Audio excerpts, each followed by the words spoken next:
Okay, it's on YouTube now as well, so let's try to begin.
In the realm of absolute reality, no living creature can endure sanity for long. Even larks and katydids are believed to dream. Crimson House, untethered from reason, loomed alone against its hills, cradling shadows within. It had endured for 80 years and might persist for 80 more. Inside, walls stood unwavering, bricks aligned perfectly, floors remained solid, and doors were prudently closed. Silence pressed persistently against the wood and stone of Crimson House, and whatever roamed there, roamed in solitude. John Montague, a doctor of philosophy with a degree in anthropology, was driven by a deep-seated passion for unraveling supernatural mysteries. He meticulously used his title to lend an air of scholarly respectability to his unconventional investigations. Renting the enigmatic Crimson House for 3 months had been a costly endeavor, both financially and personally, but Montague was determined that the revelations from his research would be worth it. He had spent his life searching for a truly haunted house, and upon discovering Crimson House, his initial skepticism transformed into relentless determination. Montague was not one to relinquish such a promising opportunity. Montague's bold plan for Crimson House was inspired by the fearless ghost hunters of the 19th century. He intended to live in the mysterious Crimson House and uncover its secrets firsthand. Initially, he hoped to emulate the daring lady who hosted a summer-long gathering at Bollechin House, where skeptics and believers mingled over croquet and ghost-watching. However, finding such enthusiasts proved difficult in modern times, forcing Montague to recruit a team of assistants. Perhaps the leisurely pace of Victorian life was better suited to the art of psychic investigation, or maybe the meticulous recording of supernatural events has fallen out of favor. Regardless, Montague faced the challenge of not only hiring but also seeking out his team. Driven by his meticulous nature, he embarked on a quest to find the perfect assistants. Delving into the archives of psychic societies, sensational newspapers, and parapsychological reports, he curated a list of individuals who had at some point brushed against the supernatural. He swiftly eliminated those who were deceased, fame seekers, or unsuitable due to their penchant for the spotlight, narrowing it down to a dozen intriguing prospects. Each received an invitation from Dur Montague to spend a summer at the enigmatic Crimson House, a charming yet mysterious country estate. The letters hinted at the house's dark lore, carefully crafted to captivate those with a taste for the extraordinary. From the dozen, only 4 responded. The rest seemingly vanished or uninterested. To these 4, Montague sent detailed instructions for the journey, noting the local reluctance to provide directions. On the eve of his departure, he reluctantly agreed to include a family representative. Why? Trading each other? Now that's a plot twist. Imagine the chaos and hilarity that would ensue. Lou 1. Candidate withdrew with a flimsy excuse and another simply disappeared. Ultimately, only 2 arrived, ready to uncover the secrets of Crimson House. At 32, Eleanor Vance arrived at Crimson House, carrying a lifetime of solitude and resentment. With her mother's passing, her animosity was solely directed at her sister, while her brother-in-law and young niece were merely tolerated. Years spent as her mother's caregiver had left Eleanor with nursing skills but a deep aversion to sunlight and a profound sense of isolation. Happiness was a distant memory, overshadowed by guilt, exhaustion, and despair. Her reserved nature made social interactions painfully awkward. Eleanor's name appeared on Montague's list due to a mysterious event from her childhood when she was 12. Stones inexplicably rained down on her home for 3 days, drawing curious onlookers and fueling her mother's paranoid accusations against the neighbors. The phenomenon ceased when Eleanor and her sister were temporarily relocated, and life resumed with the neighborhood feud unresolved. The incident faded from memory except for those Montague consul Ted, leaving Eleanor and her sister to wonder if one of them had been the cause. Throughout her life, Eleanor had been yearning for something like the Crimson House. Her days were consumed with caring for her demanding mother, moving her from chair to bed, preparing endless trays of soup and oatmeal, and tackling piles of dirty laundry. Yet, she clung to the hope that one day, something extraordinary would happen. When the invitation to the Crimson House arrived, she accepted it immediately, despite her brother-in-law's concerns about the mysterious Montague. He made a few calls to ensure that Eleanor wouldn't be exposed to any unsavory rituals or experiments that her sister found inappropriate for an unmarried woman. Her sister speculated wildly about the kind of experiments Montague might conduct, but Eleanor wasn't deterred. She was ready for adventure, no matter where it might lead her. Theodore, known simply as Theo on her sketches, apartment door, shop window, telephone listing, and even on the elegant photograph on her mantel, was a vibrant contrast to Eleanor. For Theodora, duty and conscience were quaint concepts best left to Girl Scouts. Her world was a tapestry of delight and soft hues. She caught Montague's attention after breezing into the laboratory, her presence a burst of floral perfume, and astonishing everyone with her uncanny ability to correctly identify 18, 15, and 19 out of 20 cards held beyond her sight and hearing.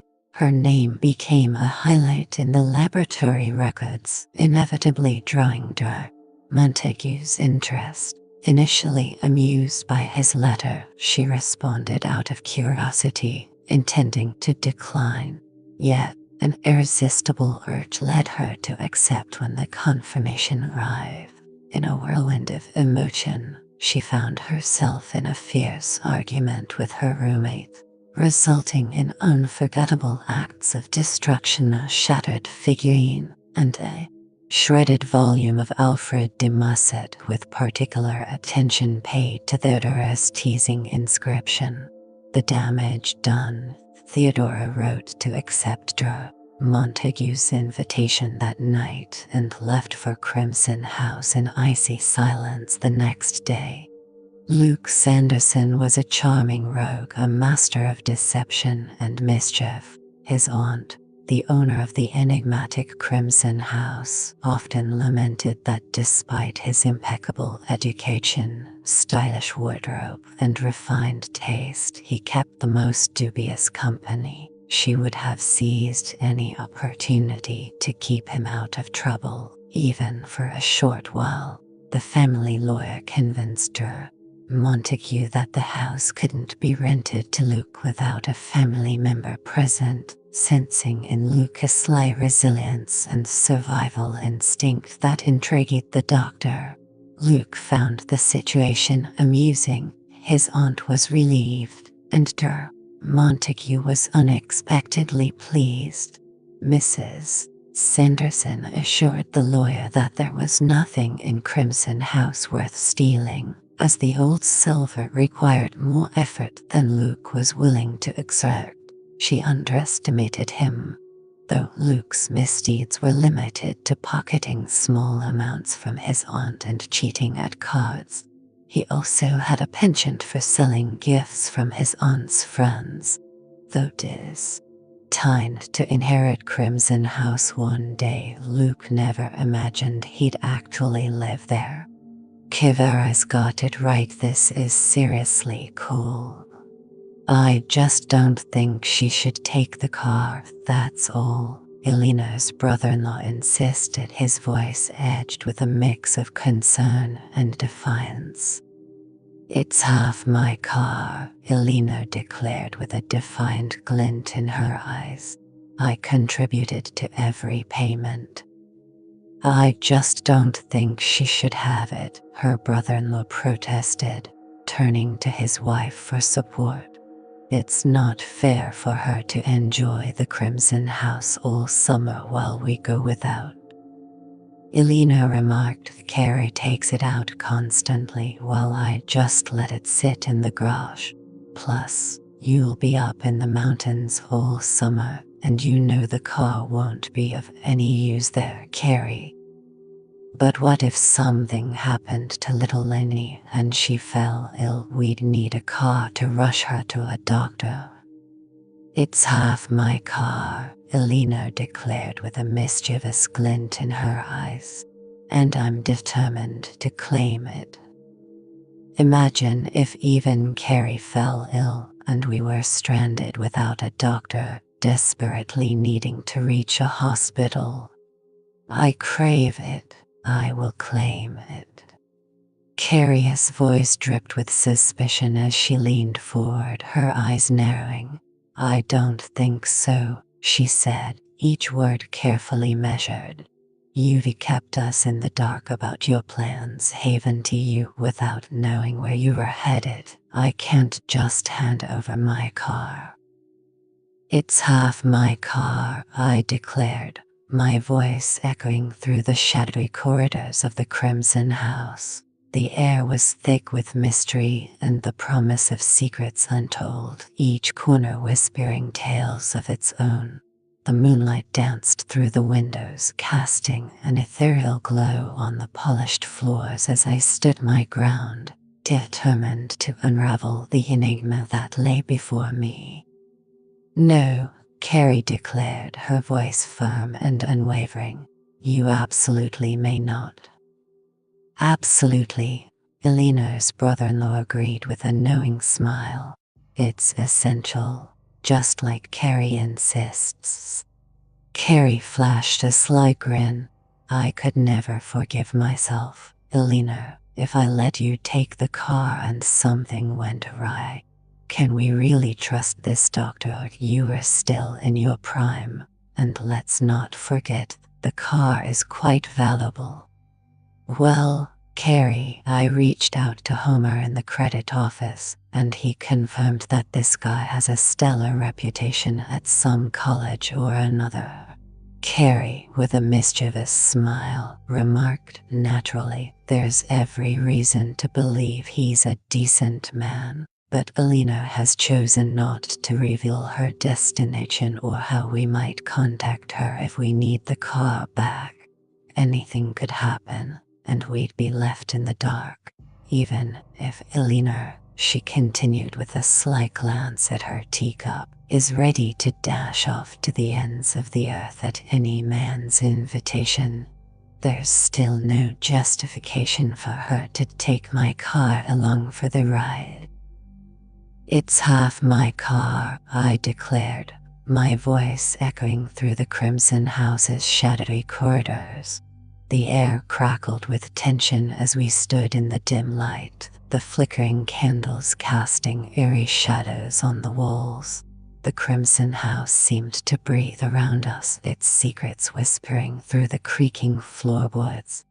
Imagine if poor little Linny fell ill, all alone up in the mountains with no one nearby to help, not a single doctor in sight.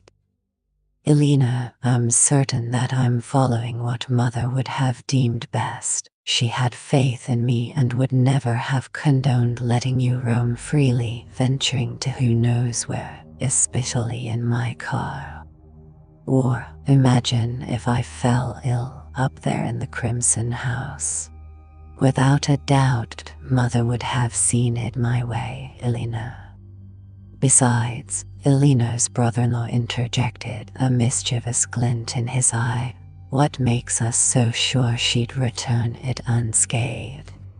Alina felt a thrill of anticipation as she stepped out of the taxi in the early morning light. Her heart raced with the thought that her sister and brother-in-law might already be stirring, their suspicions just beginning to awaken. She quickly retrieved her suitcase while the driver handed her the cardboard carton from the front seat. With a generous tip, she sent him on his way, all the while glancing over her shoulder, half expecting to see her family turning the corner, accusing her of theft. As she hurried toward the entrance of the sprawling city garage where their car was stored, she collided with a tiny woman, sending packages flying. To Alina's horror, a bag burst open on the sidewalk, scattering a broken piece of cheesecake, tomato slices, and a hard roll. Damn you, the woman shrieked, her face inches from Alina's, eyes blazing with fury. I was taking it home, damn you. I am truly sorry, Alina exclaimed, her voice a mix of urgency and regret as she knelt down. The shattered remains of tomato and cheesecake lay scattered, impossible to gather back into the torn bag. The old lady glared, hastily grabbing her other packages before Alina could assist. Rising with a strained, apologetic smile, Alina repeated, I am really so sorry. Damn you, the little old lady muttered, her voice a low growl. I was saving it for my little lunch, and now, because of you. Max Husk said, I don't know what is wrong with the background music today. Kivera said, Lilith Mummy, looks like my stream's got a mind of its own today. Maybe the music's trying to start its own concert. Let's see if we can get it back on track together. How about I cover it? Alina suggested, gripping her pocketbook with determination. The little lady paused, her mind racing with possibilities. Oh no, not the cheesecake. That's like losing a piece of heaven. Let's hope it magically reappears, or we might have to start a cheesecake rescue mission. Who's with me?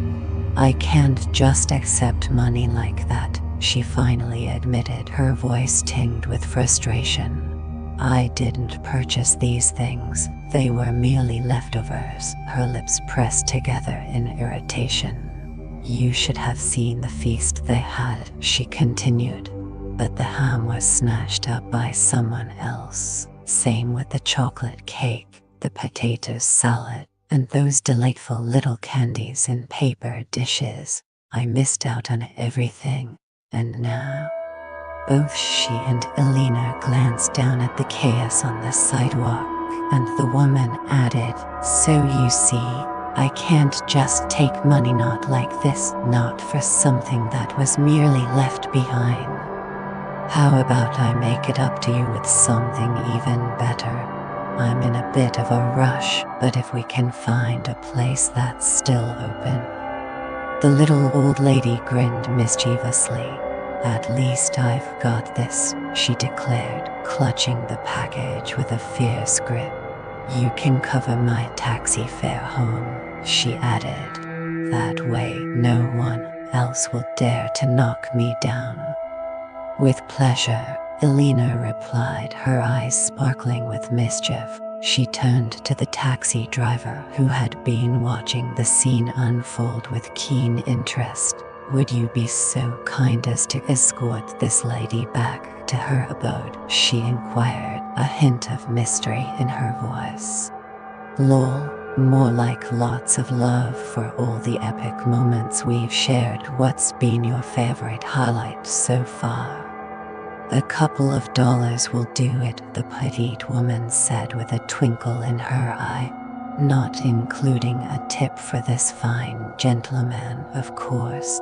Being as small as I am," she added with a playful grin. "It's quite a hazard indeed, getting knocked down. But it's a true delight to meet someone as kind as you to make up for it. Most people who knock you down never even glance back." With Elena's assistance, she gracefully climbed into the taxi with her packages. Elena retrieved $2 and a 50-cent piece from her purse and handed them over, and the little lady clutched them tightly in her tiny hand, her eyes sparkling with gratitude. "All right, sweetheart," the taxi driver purred, his eyes glinting with curiosity. "Where to?" The little lady let out a mischievous chuckle.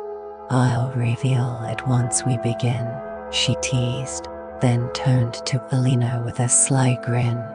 "Good luck, darling. Be careful from now on about knocking people over." "Lol, your energy is contagious. Kit-Kat-chan, let's keep the good vibes rolling." "Farewell," Elena whispered, her voice laced with regret. "I truly am sorry." "Finally got the tunes going. Let's vibe and see what surprises the stream has in store today." "That's fine, then," the little lady said with a mischievous glint in her eye, waving as the taxi whisked her away from the curb. "I'll be praying for you, dearie." Elena watched the taxi disappear into the distance and mused, "At least there's someone out there who will be hoping for my safe return. At least one person." "Your happiness is contagious. What's got you smiling today?"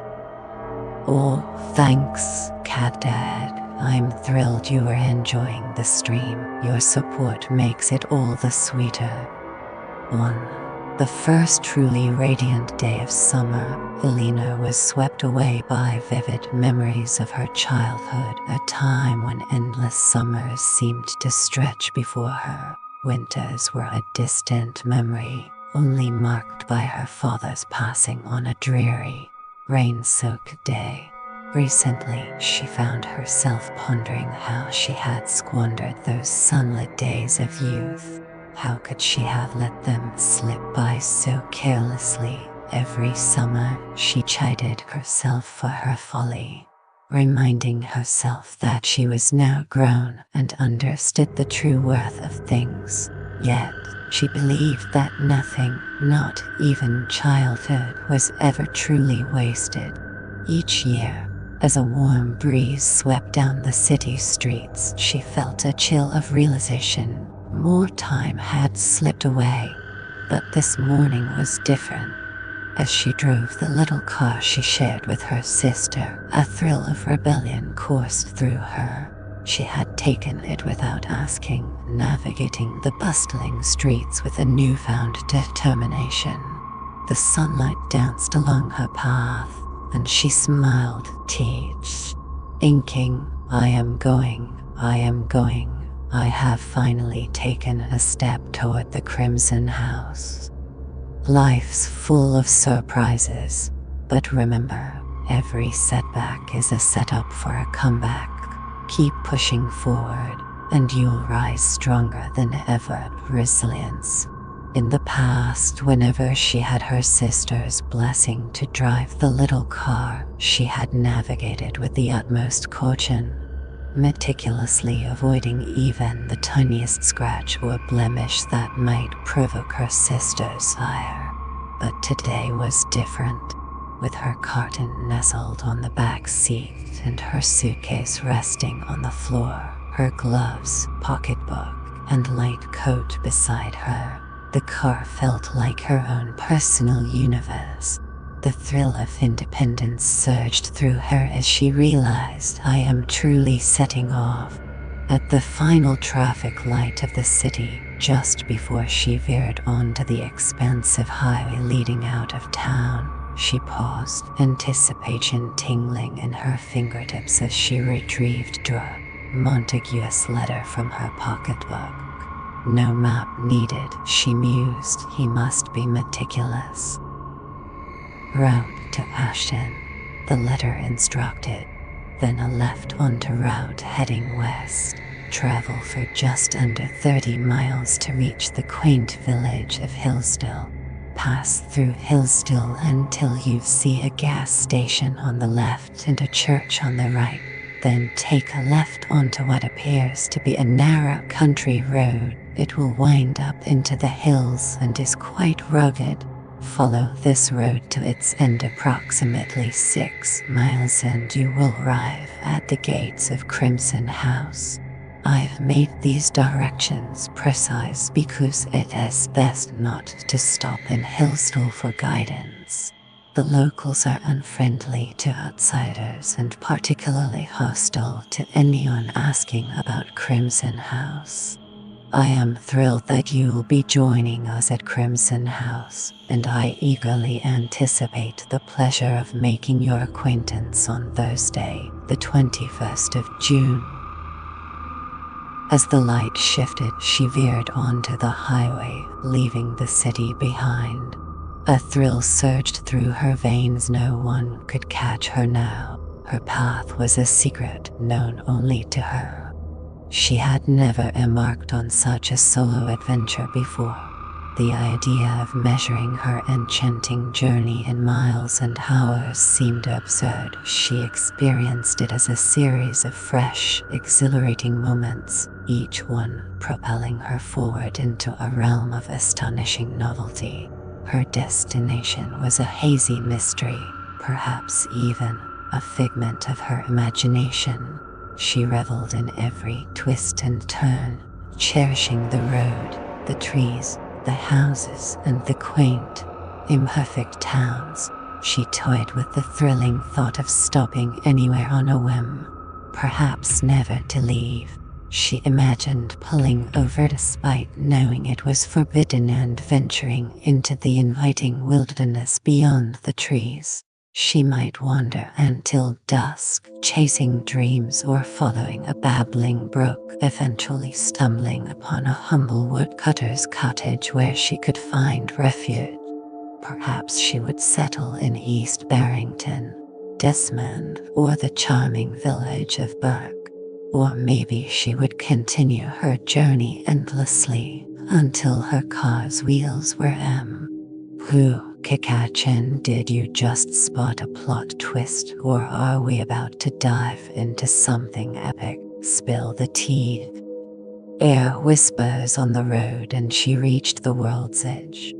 And so she mused, perhaps I'll venture to the Crimson House, where I'm awaited and offered refuge, sustenance, and a modest stipend in exchange for abandoning my city ties and embarking on an adventure. What kind of person is Dur? Montague, what mysteries does the Crimson House hold? Who else might I encounter there? She had left the city far behind, eagerly searching for the turn-on to route a mystical path handpicked by Dur. Montague, the one road in the universe destined to guide her safely to him and the enigmatic Crimson House. No other route could bridge the gap between her current place and her heart's true destination. Dur. Montague's choice seemed prophetic, almost divine. Beneath the sign directing her to route, another sign read, Ashton, Miles.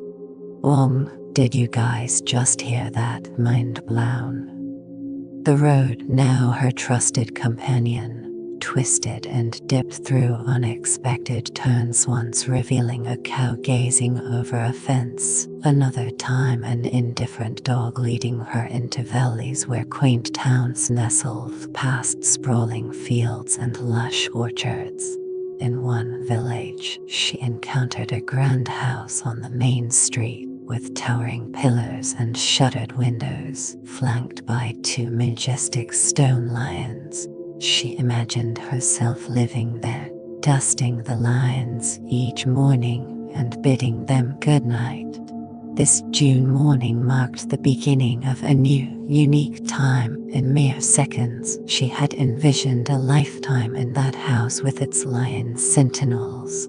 Every morning, she swept the porch and dusted the lions, and every evening she patted their heads goodnight, washing their faces and manes weekly with warm water and soda, carefully cleaning between their teeth. Inside, the rooms were lofty and bright, with gleaming floors and polished windows.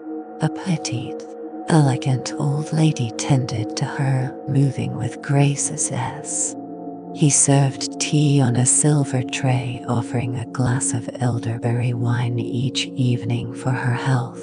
She dined alone in the serene dining room at a shining table, the candlelight reflecting off the white-paneled walls between tall windows. Her meal consisted of a bird, garden fresh radishes, and homemade plum jam. At night, she slept beneath a canopy of white organdy, a nightlight standing guard from the whole.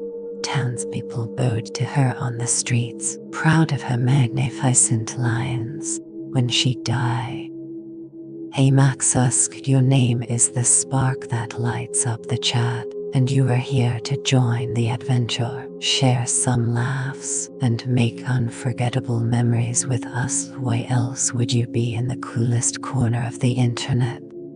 She had left the town far behind, passing by abandoned lunch stands and tattered signs. Once, a fair had been held here, featuring thrilling motorcycle races. The signs still bore remnants of words. Dare, one of them read, and another, evil, and she chuckled at herself, realizing her tendency to find omens in everything. The word is daredevil. Elena, Daredevil riders. She eased off the gas, realizing she was driving too fast and might arrive at Crimson House too soon. She halted abruptly by the roadside, her eyes wide with disbelief and wonder. For a quarter of a mile, she had been captivated by a row of magnificent oleanders, their blossoms a riot of pink and white. Now she stood before the gateway they guarded, a pair of ancient stone pillars leading into vast, empty fields.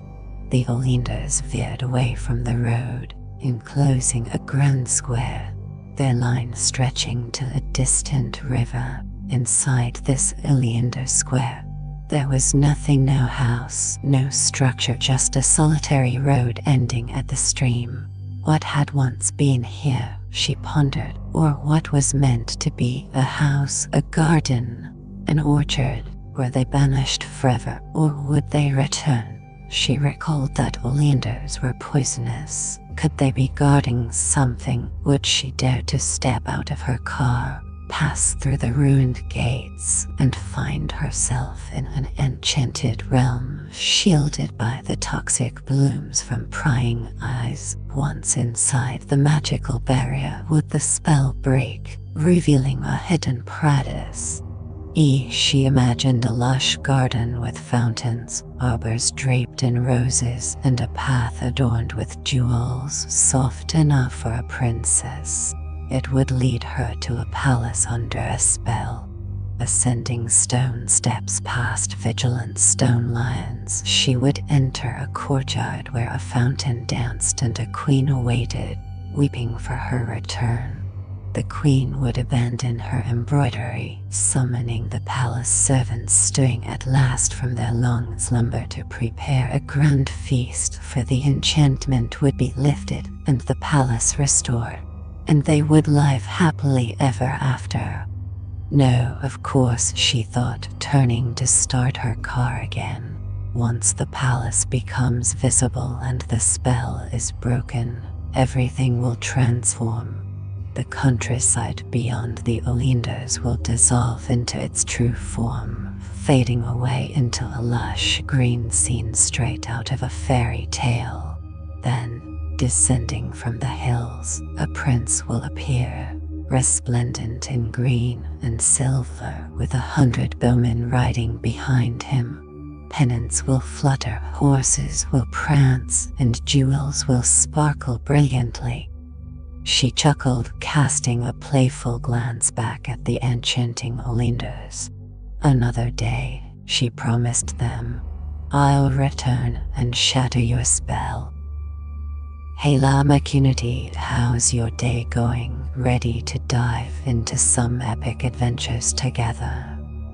After driving 101 miles, she paused for lunch at a charming country restaurant that boasted of its origins as an old mill. She found herself seated on a balcony overlooking a rushing stream, the water sparkling intoxicatingly as it danced over wet rocks.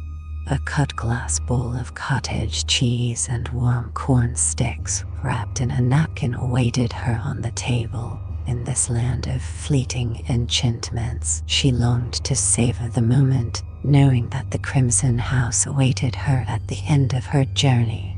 The only other diners were a gentle family, mother, father, and their young son and daughter speaking softly among themselves.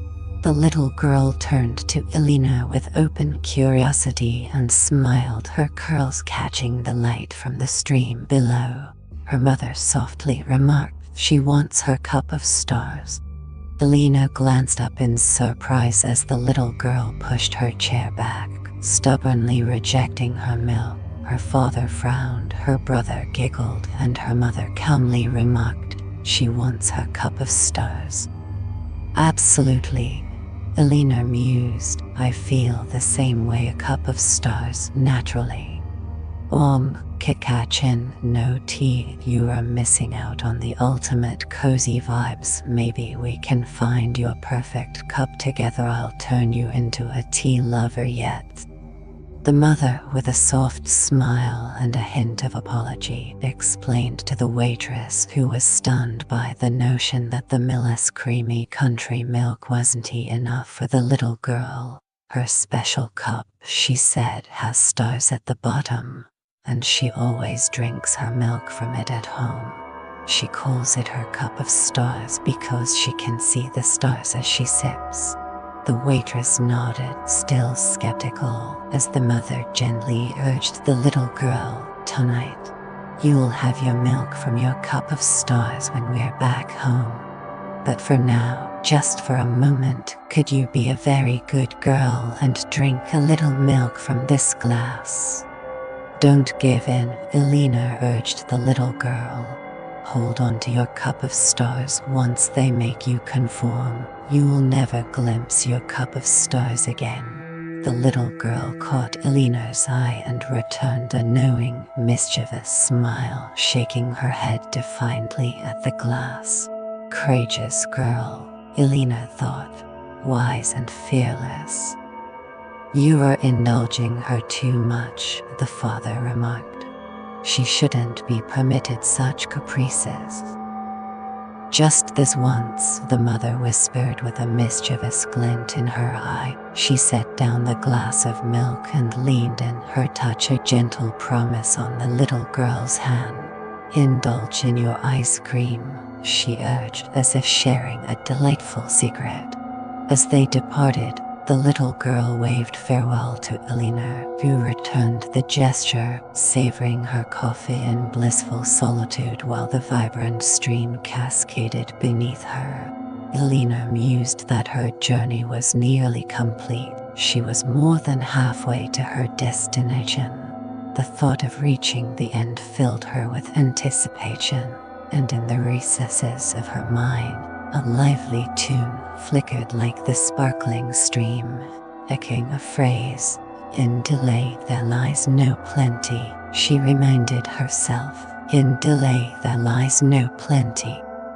Just outside Ashton, she nearly abandoned her journey, captivated by a quaint cottage nestled in a lush garden. I could live there in blissful solitude, she mused, slowing the car to admire the winding path leading to the charming blue door, where a white cat lounged gracefully. Hidden behind a veil of roses, she imagined planting oleanders for added seclusion. She envisioned cozy evenings by the fire, toasting apples, raising white cats, and sewing delicate curtains. Occasionally, she'd venture out for cinnamon, tea, and thread. Visitors would seek her for fortune-telling and love potions, and a robin would keep her company.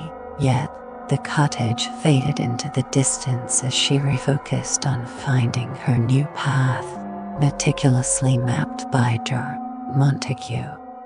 Turn left onto route going west, his letter instructed, and as if he were guiding her from afar, controlling her car with invisible strings, she complied.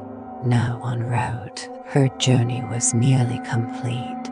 Yet, despite his advice, she decided to make a brief stop in Hillstall for a cup of coffee, unwilling to let her long journey conclude just yet. It wasn't truly disobedience, she reasoned. The letter merely advised against asking for directions in Hillstall, not against a quick coffee break. As long as she avoided mentioning Crimson House, she wouldn't be crossing any lines. After all, she mused, this was her final opportunity. Elena found herself suddenly in the midst of Hillstall, a chaotic jumble of grimy houses and twisted streets. The town was small, and as she drove onto the main street, she could see the gas station and church marking its end. There was only one place to grab a coffee, an unappealing diner. But Elena had no choice but to stop in Hillstall. She pulled up to the crumbling curb in front of the diner and stepped out. After a moment's hesitation, she locked her car, aware of her suitcase and carton inside. I won't linger here, she thought, scanning the street that remained dark and uninviting even in daylight. A restless dog lay in the shade. A woman watched her from a doorway, and two boys leaned silently against a fence. Uneasy around strange dogs, staring women, and silent youths, Elena quickly entered the diner, clutching her purse and keys. Inside, she saw a wary girl behind the counter and a man eating at the inn. She wondered how desperate he must have been to eat here, glancing at the dingy counter and the cloudy glass bowl covering stale donuts. Coffee, she ordered, and the girl sluggishly grabbed a cup from the stack. I have to drink this because I said I would, Elena reminded herself, but next time I'll heed Montague's advice. There was an intriguing exchange between the man enjoying his meal and the girl behind the counter. As she placed Eleanor's coffee before her, she shot him a knowing glance and a sly smile, to which he responded with a casual shrug, prompting her laughter. Elena, feeling a twinge of suspicion, noticed the girl inspecting her nails while the man mopped up his plate with bread. The coffee seemed almost sinister, as if it held a secret. Resolute in her quest to uncover the mysteries of the village near Crimson House, Elena boldly requested a donut. The girl, casting a conspiratorial look at the man, deftly slid a donut onto a dish for Elena, her laughter echoing as she caught his eye once more. "This is a charming little town," Elena remarked to the girl. "What's its name?" The girl gazed at her in disbelief. It seemed no one had ever dared to describe the quaint charm of Hillsdale. After a pause, she glanced back at the man, seeking validation, and echoed, "Hillsdale." "Have you been here long?" Elena inquired, her curiosity piqued. She silently promised Montague she wouldn't bring up Crimson House, intent only on passing the time. "Absolutely," the girl replied with a spark of excitement in her eyes. "Life in a small town like this must be enchanting. I hail from the bustling city, where the Crimson House is just a whisper of legend." "Absolutely. Lol, you know it when mommy says drink your tea, you better believe it's gonna be a wild ride." "Do you like it here?" "Chocolate milk is the ultimate comfort drink. What's your favorite way to enjoy it?" "It's all right," the girl said, her eyes flickering with a hint of mischief as she glanced at the man, who was hanging on her every word. "There's not much to do." "How large a town is it?" "Or mommy's milk lol, looks like someone is craving a little nostalgia." "Pretty small, want a refill?" The question was directed at the man, his cup clinking against the saucer as Elena took her first, trembling sip. She marveled at how he could crave more. "Do you get many visitors around here?" she inquired as the girl filled the coffee cup and returned to lean casually against the shelves. "Tourists, perhaps." "Who? Kikachin, that face says it all. What's got you so surprised? Spill the tea." "For what purpose?" The girl's eyes sparked with a mysterious intensity, hinting at a void deeper than anything Elena had ever experienced. "Why would anyone come to a place like this?" she muttered, casting a shadowed glance at the man beside her. "There's not even a movie." The hills are breathtakingly beautiful. In secluded towns like this, city dwellers often retreat to build their homes nestled in the hills, seeking the allure of privacy. The girl let out a quick, mischievous laugh. "Not in the Crimson House. They don't. Or transforming ancient dwellings. Privacy," the girl declared, her laughter echoing through the halls of the Crimson House, a sound both enchanting and unsettling. "It just seems surprising," Elena remarked, sensing the man's gaze fixed intently upon her. "Yeah," the girl said, her eyes sparkling with mischief. "Imagine if they had played a movie instead, something thrilling and unexpected." "I was thinking," Elena mused with a spark of excitement, "that I might explore a bit. Old houses like the Crimson House often come at a bargain, and transforming them can be such an adventure." "Not around here," the girl replied with a mysterious glint in her eyes. Then, Elena said, "Are there no ancient houses tucked away in the hills like the Crimson House?" Certainly, here's an exciting rewrite for you. Absolutely not. The man stood up, jingling the coins in his pocket, and broke his silence.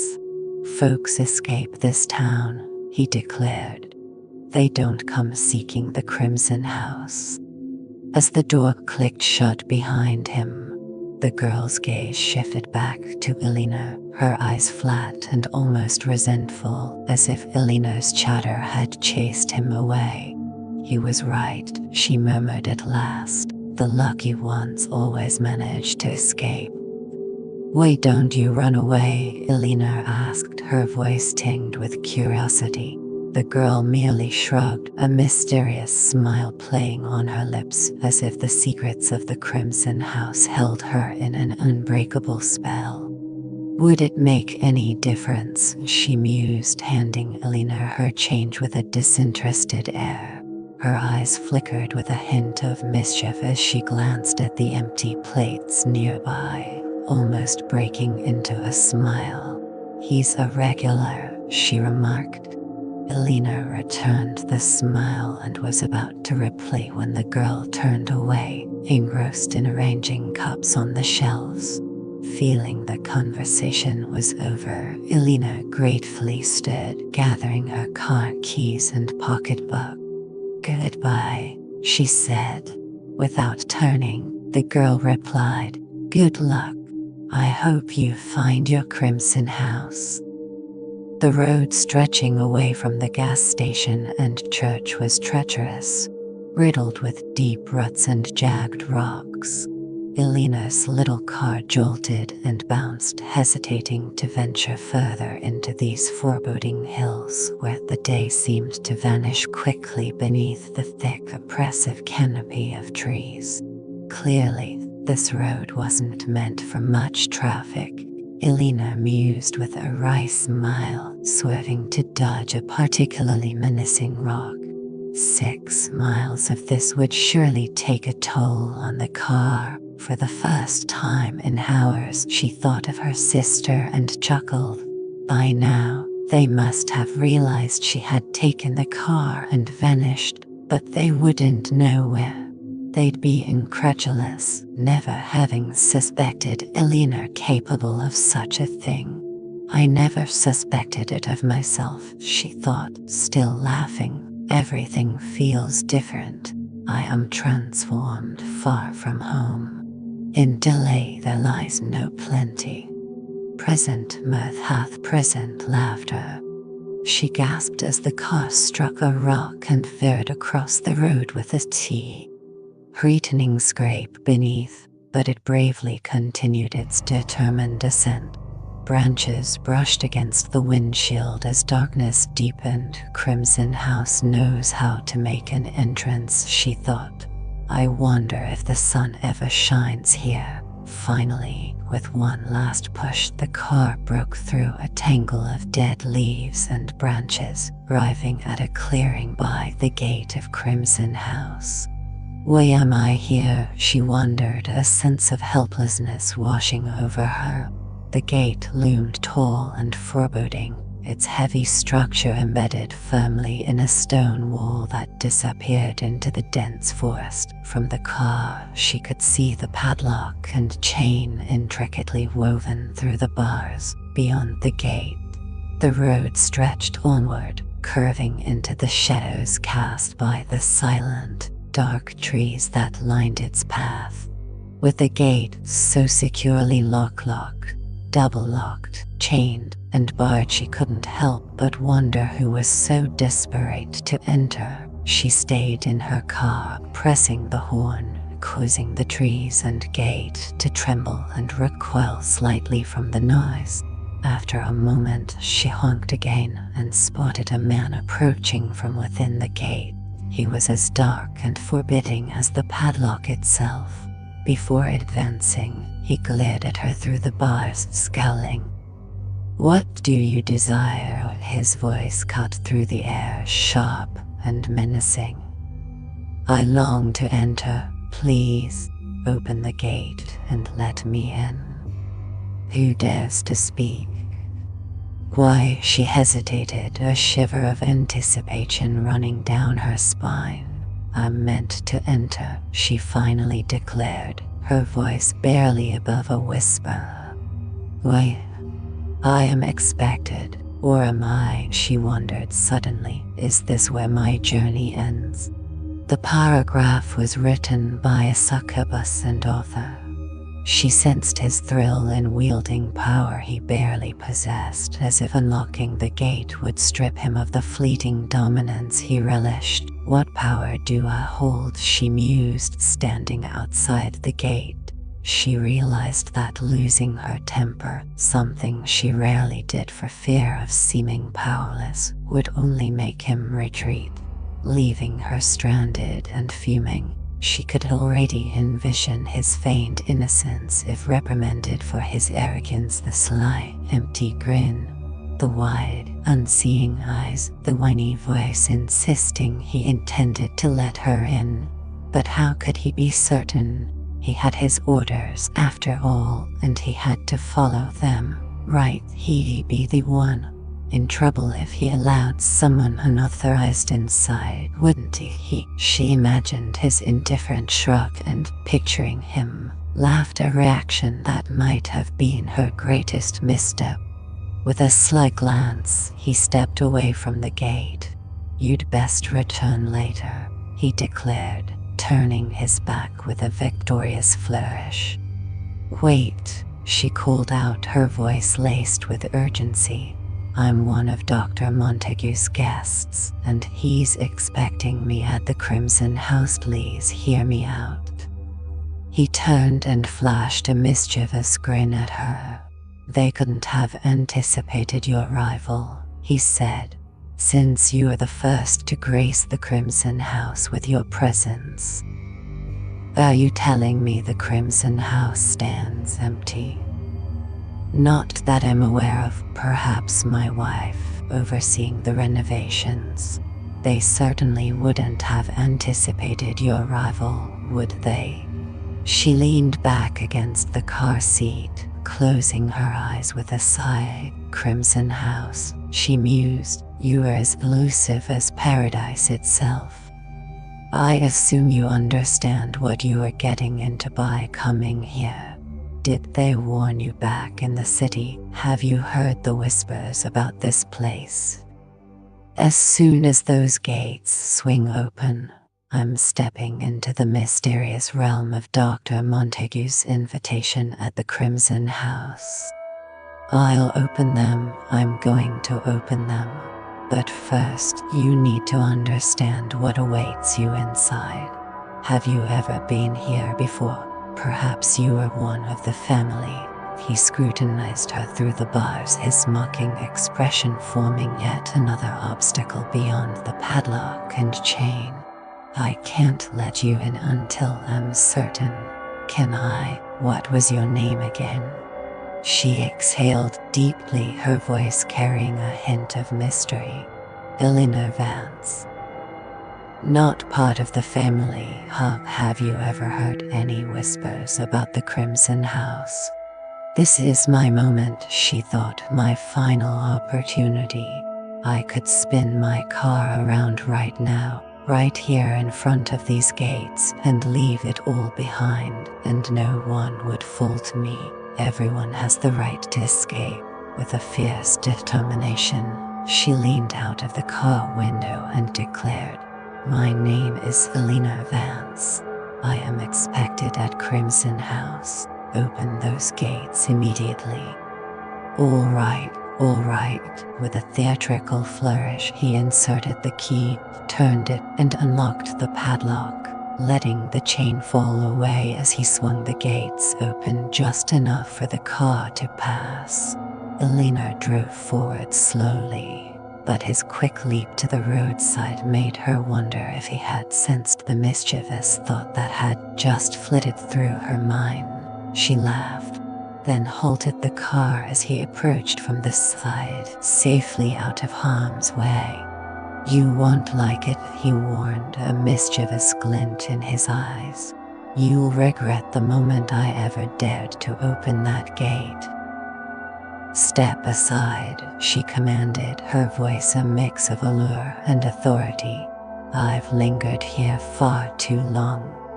Do you really believe anyone else would stick around to open this gate? Who else but my wife and I would linger here, making this place our own as long as we're here, tending to the Crimson House and welcoming you city folks who think you know it all. We can have things just the way we want them." "Step away from my car," she demanded, masking her fear with defiance, wary of him sensing her unease. His presence, looming against the car, was unsettling, and his intense resentment was baffling. She had indeed compelled him to open the gate, but did he truly believe the Crimson House and its gardens belonged to him? A name from her Montague's letter surfaced in her mind, and with a curious edge she inquired, "Are you Dudley, the caretaker?" "Yes, I'm Dudley the caretaker," he echoed with a sly grin. "Who else do you think would be lurking around the Crimson House?" "The devoted old family retainer," she mused, both fiercely loyal and utterly disagreeable.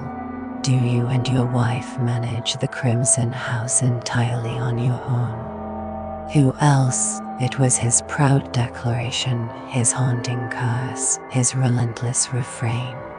She shifted uneasily, torn between the urge to subtly distance herself and the desire to prompt him to step aside with the small motions of starting the car.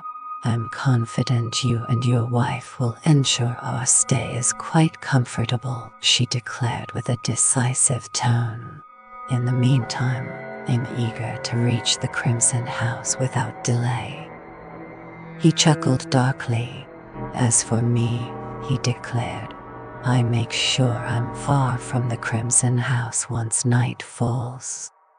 Grinning with a self-satisfied air, he stepped back from the car, and Elena felt a mix of relief and awkwardness as she started the engine under his watchful gaze. She imagined him popping up along her drive like a sneering Cheshire cat, taunting her about finding anyone brave enough to linger near this place, at least until nightfall. Determined to show she wasn't rattled by the thought of Dudley the caretaker's face peering through the trees, she began to whistle, annoyed that the same tune looped in her mind. "Present mirth hath present laughter," she muttered, scolding herself to think of something else. Surely, the rest of the lyrics were too improper to recall, and certainly not fitting to sing upon her arrival at Crimson House. Through the gaps in the trees, she occasionally glimpsed the roofs and perhaps a tower of the Crimson House.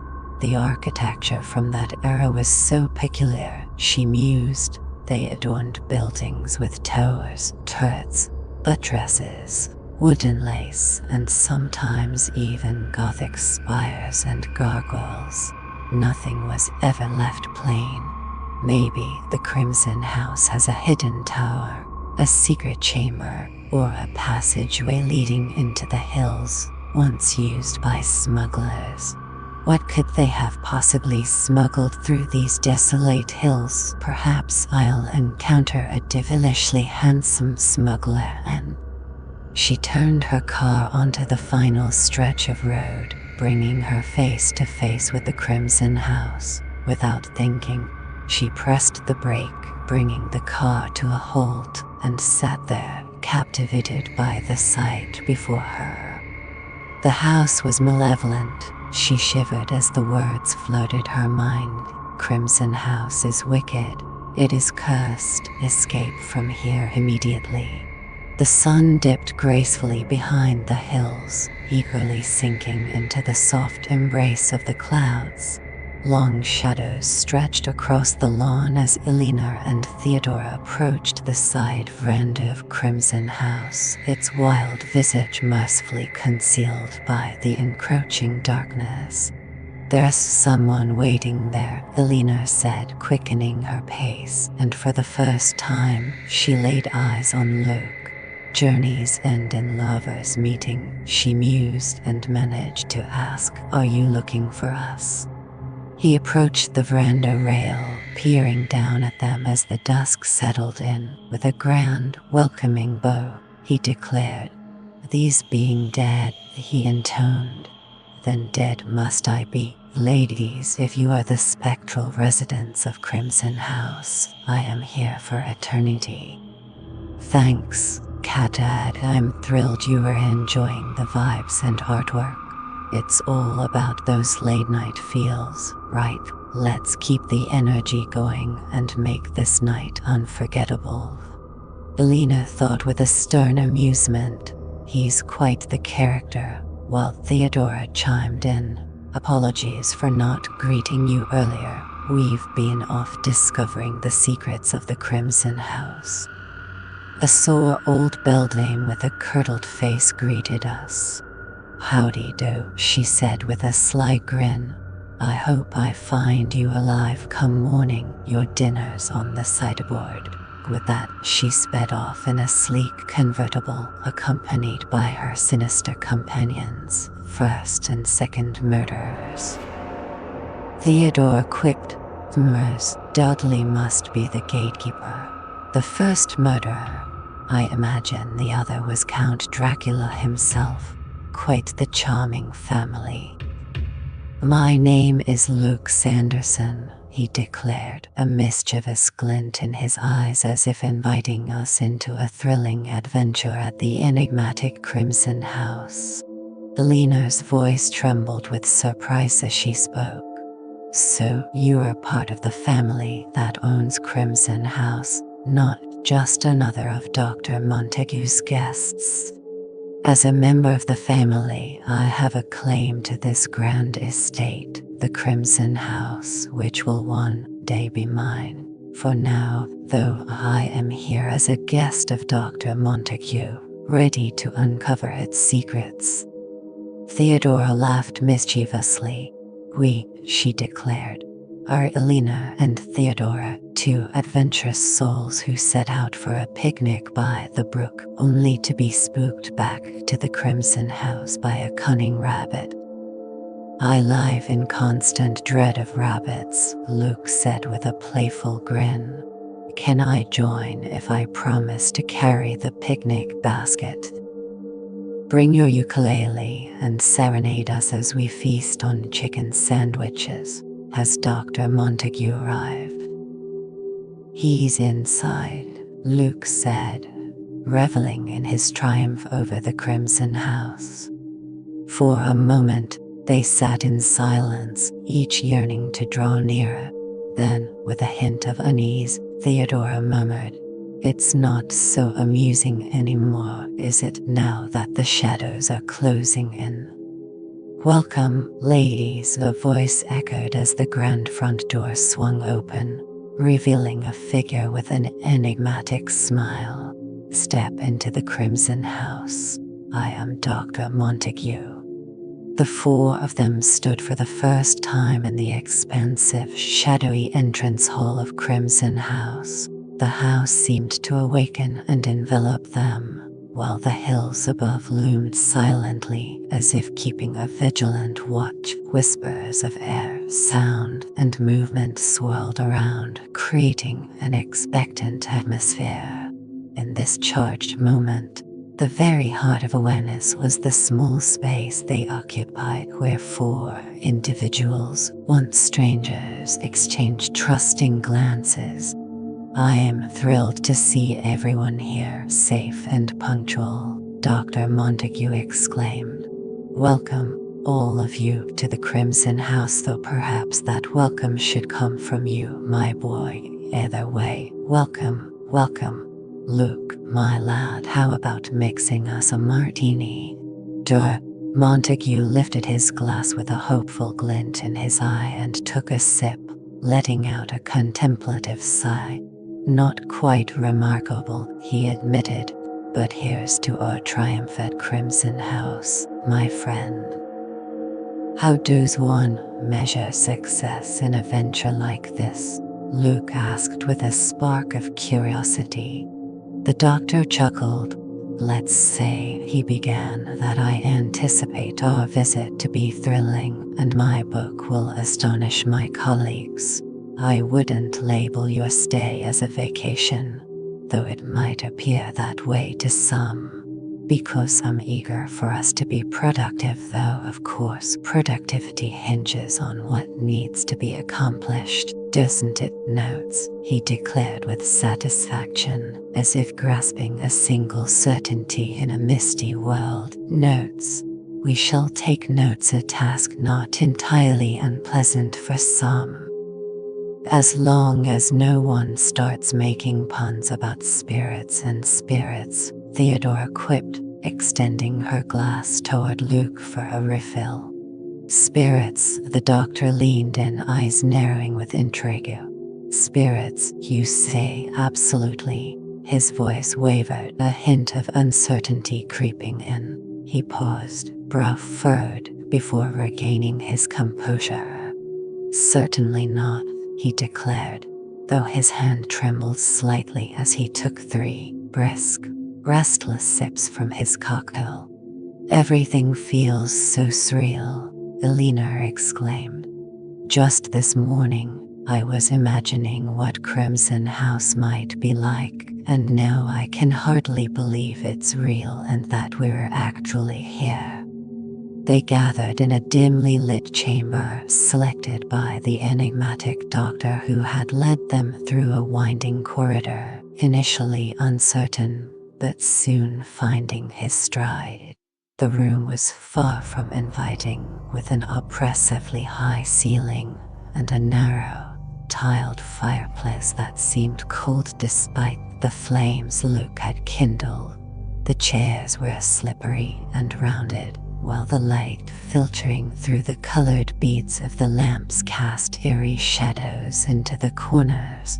The room was dominated by a deep purple hue. The carpet beneath their feet glowed with intricate patterns. The walls were adorned with gilt paper, and a marble cupid grinned foolishly from the mantel. Silence enveloped them, the oppressive presence of the Crimson House pressing in from all sides. Elena, questioning her own reality, surveyed the room deliberately, convincing herself of its existence from the fireplace tiles to the marble cupid, and that these people would become her friends. The doctor, round, rosy, and bearded, seemed more suited to a cozy sitting room with a cat on his lap and a cheerful wife offering scones, yet he was undeniably Montague, the knowledgeable and stubborn guide who had brought Elena here. Opposite him, Theodora had claimed the most comfortable chair, curling into it like a cat awaiting dinner. Luke, restless and bright in the firelight, moved ceaselessly, pouring drinks, tending the fire, and touching the marble cupid. They all sat in silence, gazing into the fire, weary from their journeys, and Elena thought, I am the 4th person in this room. I am one of them. I belong. Now that we're all gathered, Luke interjected with a spark of enthusiasm, seamlessly bridging the lull in conversation. Let's truly get to know one another. We've only exchanged names so far. I can tell it's Elena sporting the vibrant red sweater, which means Theodora must be the one dazzling in yellow. Theodora observed. Dr. Montague sports a beard, so you must be Luke. And you must be Theodora, Elena declared, a spark of triumph in her voice. Because I am Elena. She reveled in the moment, feeling like an Elena who truly belonged, effortlessly chatting and basking in the warmth of the fire with her friends at the Crimson House. Theodora's eyes gleamed with a mischievous spark as she leaned in, her voice a sultry whisper. That's why you are wrapped in that fiery red sweater, she teased, her words weaving a spell of intrigue around the mysterious allure of the Crimson House. I lack a beard, Luke declared with a grin, so that must make him Dr. Montague. Montague stroked his beard with a satisfied grin, his eyes twinkling as he surveyed the room. My wife, he confided with a mischievous glint, adores a man with a beard. It's a mark of distinction, she says, though I must admit some women find it rather off-putting. A clean-shaven man, pardon me, my young friend always seems a bit unfinished according to her. He extended his glass toward Luke, inviting him into the conversation. Now that I've discovered which one of us is truly me, Luke declared with a mischievous grin, allow me to unveil my true identity. In my private life, if we consider this moment as public and the rest of the world as my secret heaven, I am, let me think, a daring bullfighter. Yes, a bullfighter. I adore my beloved with a B, Elena declared with a mischievous glint in her eye, because he is bearded. Absolutely, Luke agreed with a mischievous grin. That makes me Dr. Montague. I reside in Bangkok, where my favorite pastime is charming the ladies. Not at all, Montague replied with a playful grin. I call Belmont my home. Theodora laughed, her eyes sparkling as she shared a knowing glance with Luke, the same one she had flashed at Elena earlier. Observing them, Elena mused that being around someone as effortlessly attuned and perceptive as Theodora could be overwhelming. I'm an artist's model by trade, Elena interjected swiftly, eager to quiet her swelling thoughts. I lead a wild, bohemian life, wrapped in a shawl and flitting from one garret to another.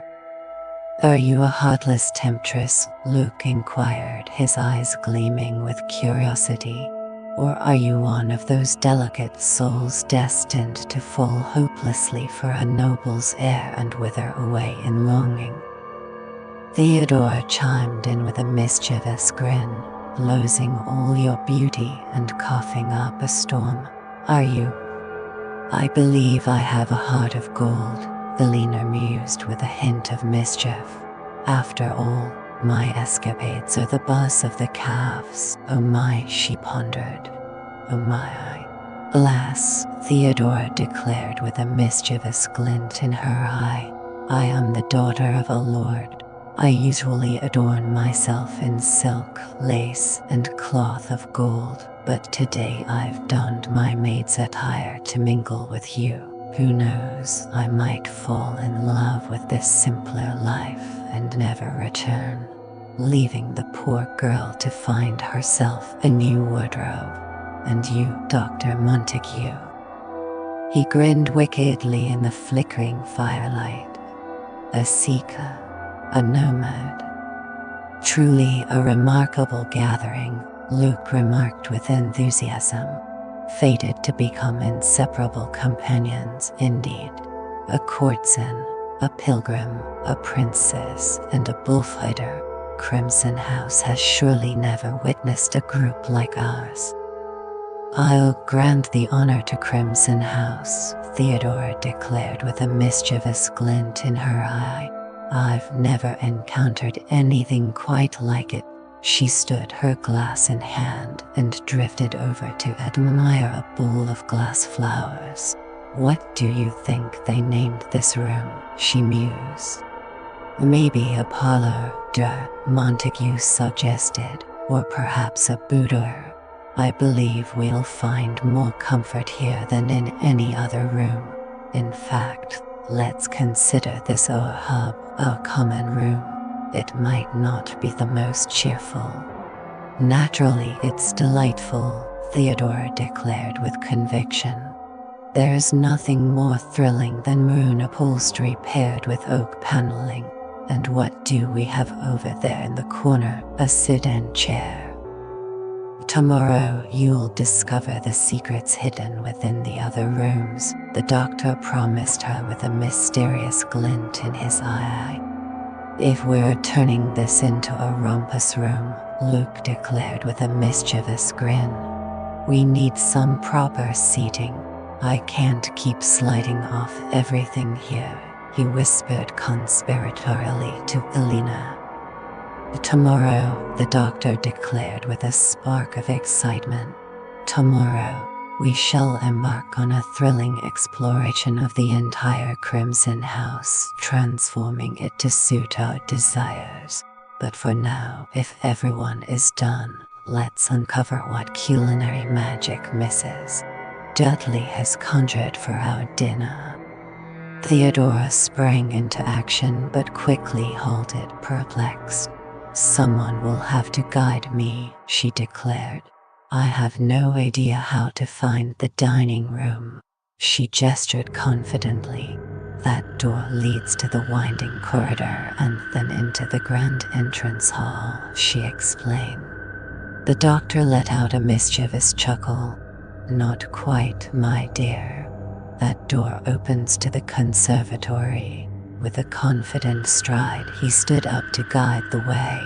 I've examined a map of the Crimson House, he declared with a smug grin, and I am convinced that all we need to do is step through this door, navigate the passage, enter the front hall, cross over to the billiard room, and voila, we'll find the dining room.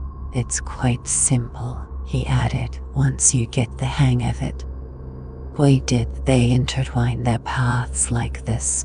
Theodora wondered aloud. What purpose do all these peculiar little rooms serve?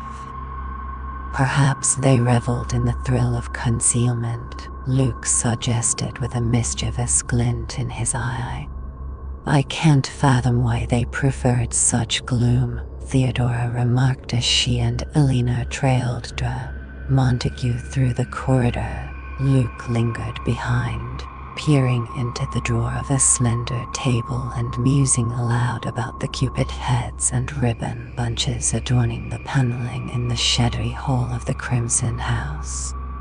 The doctor led the way, his voice echoing through the dim corridors. Some of these rooms are completely enclosed, he remarked, with no windows or outdoor access. It's typical for a house of this era, where windows were often obscured by heavy drapes and dense shrubbery. With a knowing smile, he opened a passage door, guiding them into the front hall. He paused, eyeing the doorways opposite a pair of smaller doors flanking a grand central double door. The Crimson House has its peculiarities, he mused, holding a door open for them to enter the shadowy room beyond. Luke, come hold this open while I find the dining room. He moved cautiously through the darkness, opening another door to reveal the most inviting room they had encountered, warmly lit and filled with the aroma of food. I must commend myself, he declared with satisfaction, for leading you to this oasis of civilization within the mysterious Crimson House. We should make it a habit to leave every door wide open, Theodora said, her voice tinged with unease as she glanced nervously over her shoulder. I can't stand this creeping around in the dark. You'll need to find something to wedge them open, Elena remarked with a sly grin. In the Crimson House, every door seems to have a mind of its own, closing the moment you release it. Tomorrow, Montague declared with a gleam in his eye. I'll make a note door stops. He eagerly approached the sideboard where Mrs. Dudley had laid out a warming oven alongside an enticing array of covered dishes. The table was elegantly prepared for 4. adorned with a dazzling array of candles, luxurious damask, and gleaming heavy silver, casting a warm, inviting glow throughout the crimson house. "No holding back, I see," Luke remarked, picking up a fork with a flourish that would have validated his aunt's deepest concerns. "We're using the finest silverware." "I think Mrs. Dudley takes great pride in the Crimson House," Elena remarked with a hint of intrigue. "She's certainly not skimping on our meal," the doctor remarked, glancing into the warming oven with approval. "This setup is quite impressive. It ensures Mrs. Dudley is long gone before nightfall, allowing us to enjoy our dinners without her unwelcome presence." "Perhaps," Luke mused, piling his plate high with food, "I misjudged Mrs. Dudley. Why do I insist on calling her good Mrs. Dudley with such irony? Maybe I did her a disservice. She mentioned hoping to find me alive come morning, and with this feast waiting in the oven, I suspect her plan was to have me succumb to sheer gluttony." "What binds her to this place?" Elena inquired of Dra Montague. "Why do she and her husband remain isolated in the Crimson House?" "As I understand it, the Dudleys have been the guardians of Crimson House for as long as anyone can recall. The Sandersons were more than content to retain their services. But tomorrow—" Theodore chuckled mischievously. "Mrs. Dudley is likely the last true guardian of the Crimson House, waiting patiently for all the Sanderson heirs, especially you, Luke, to meet their untimely ends. Then she'll claim the house and the hidden fortune of jewels buried deep in the cellar. Or perhaps she and Dudley are already hoarding their treasure in a secret chamber, or they've discovered oil beneath the house." "There are no secret chambers in Crimson House," the doctor declared with certainty. "Of course, that idea has been proposed before, but I can confidently assure you that no such enchanting mysteries are hidden here. However, tomorrow. In any case, oil is definitely old hat. Nothing left to uncover on the property these days," Luke told Theodora with a mischievous grin. "The very least Mrs. Dudley could murder me for in cold blood is uranium." Theodora grinned mischievously, her eyes sparkling with a devilish gleam. "Or simply for the thrill of it," she suggested, her voice dripping with playful intrigue. "Yes," Elena said, her voice tinged with curiosity and a hint of apprehension. "But what draws us to the Crimson House?" For a long, electrifying moment, the three of them fixed their eyes on her, Theodora and Luke with curiosity, the doctor with a solemn intensity. Then Theodora broke the silence, her voice tinged with intrigue. "Exactly what I was wondering. Why are we here? What secrets does Crimson House hold? What awaits us tomorrow?" "No," Theodora replied, her voice tinged with a playful defiance. "We are three capable, intelligent individuals. We've all journeyed far, Dra Montague, together here at Crimson House. Elena is curious about the reason, and frankly, so am I." "Same here," Luke replied with a mischievous grin. "Why did you bring us to this place, Doctor? What draws you here? How did you come to know of Crimson House? And what fuels its notorious reputation? What truly unfolds within these walls, and what awaits us?" The doctor frowned, a shadow of unease crossing his face. "I'm not sure," he admitted, noticing Theodora's impatient gesture. "I know scarcely more about the Crimson House than you do, and I planned to share everything I know. As for what awaits us, we'll discover that together. But let's leave it until tomorrow. Daylight might bring clarity. Not for me, Theodora declared with a mischievous glint in her eye. I assure you, the doctor said, that Crimson House will be eerily calm tonight. It's as if these supernatural events follow a mysterious set of rules all their own. I truly believe we should discuss it tonight, Luke insisted, his eyes gleaming with a sense of urgency. We're not afraid, Eleanor declared with a defiant spark in her eyes. The doctor sighed once more. Imagine, he began slowly. You've heard the tale of Crimson House and decide against staying. How would you escape tonight? He glanced around at them swiftly. The gates are locked. Crimson House is notorious for its relentless hospitality. It seems to detest letting its guests slip away. The last person who attempted to leave Crimson House after dark 18 years ago. Mind you, met a grim fate when his horse bolted and crushed him against the massive tree at the driveway's turn. What if I tell you about Crimson House, and one of you wishes to leave? At least tomorrow, we could ensure you reach the village safely.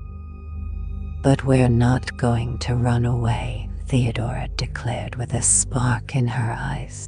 I'm not, Eleanor isn't, and neither is Luke. Boldly upon the battlements, Luke concurred. You rebellious band of assistants, gather round after dinner. We shall retreat to our cozy boudoir for coffee and a taste of the exquisite brandy Luke has tucked away in his suitcase. There, I'll unveil all the secrets of the Crimson House. But for now, let's indulge in conversations about music, painting, or even the intrigue of politics. I hadn't yet decided, the doctor mused, swirling the brandy in his glass, how to best prepare you for the Crimson House. Writing to you about it was out of the question, and I'm reluctant to influence your perceptions with its full history before you experience it firsthand. They were back in the cozy parlor, enveloped in warmth and a drowsy comfort. Theodora had forsaken the chairs, settling cross-legged and dreamy on the hearthrug. Elena, wishing she had joined her, found herself stuck in one of the slippery chairs, hesitant to draw attention by awkwardly shifting to the floor.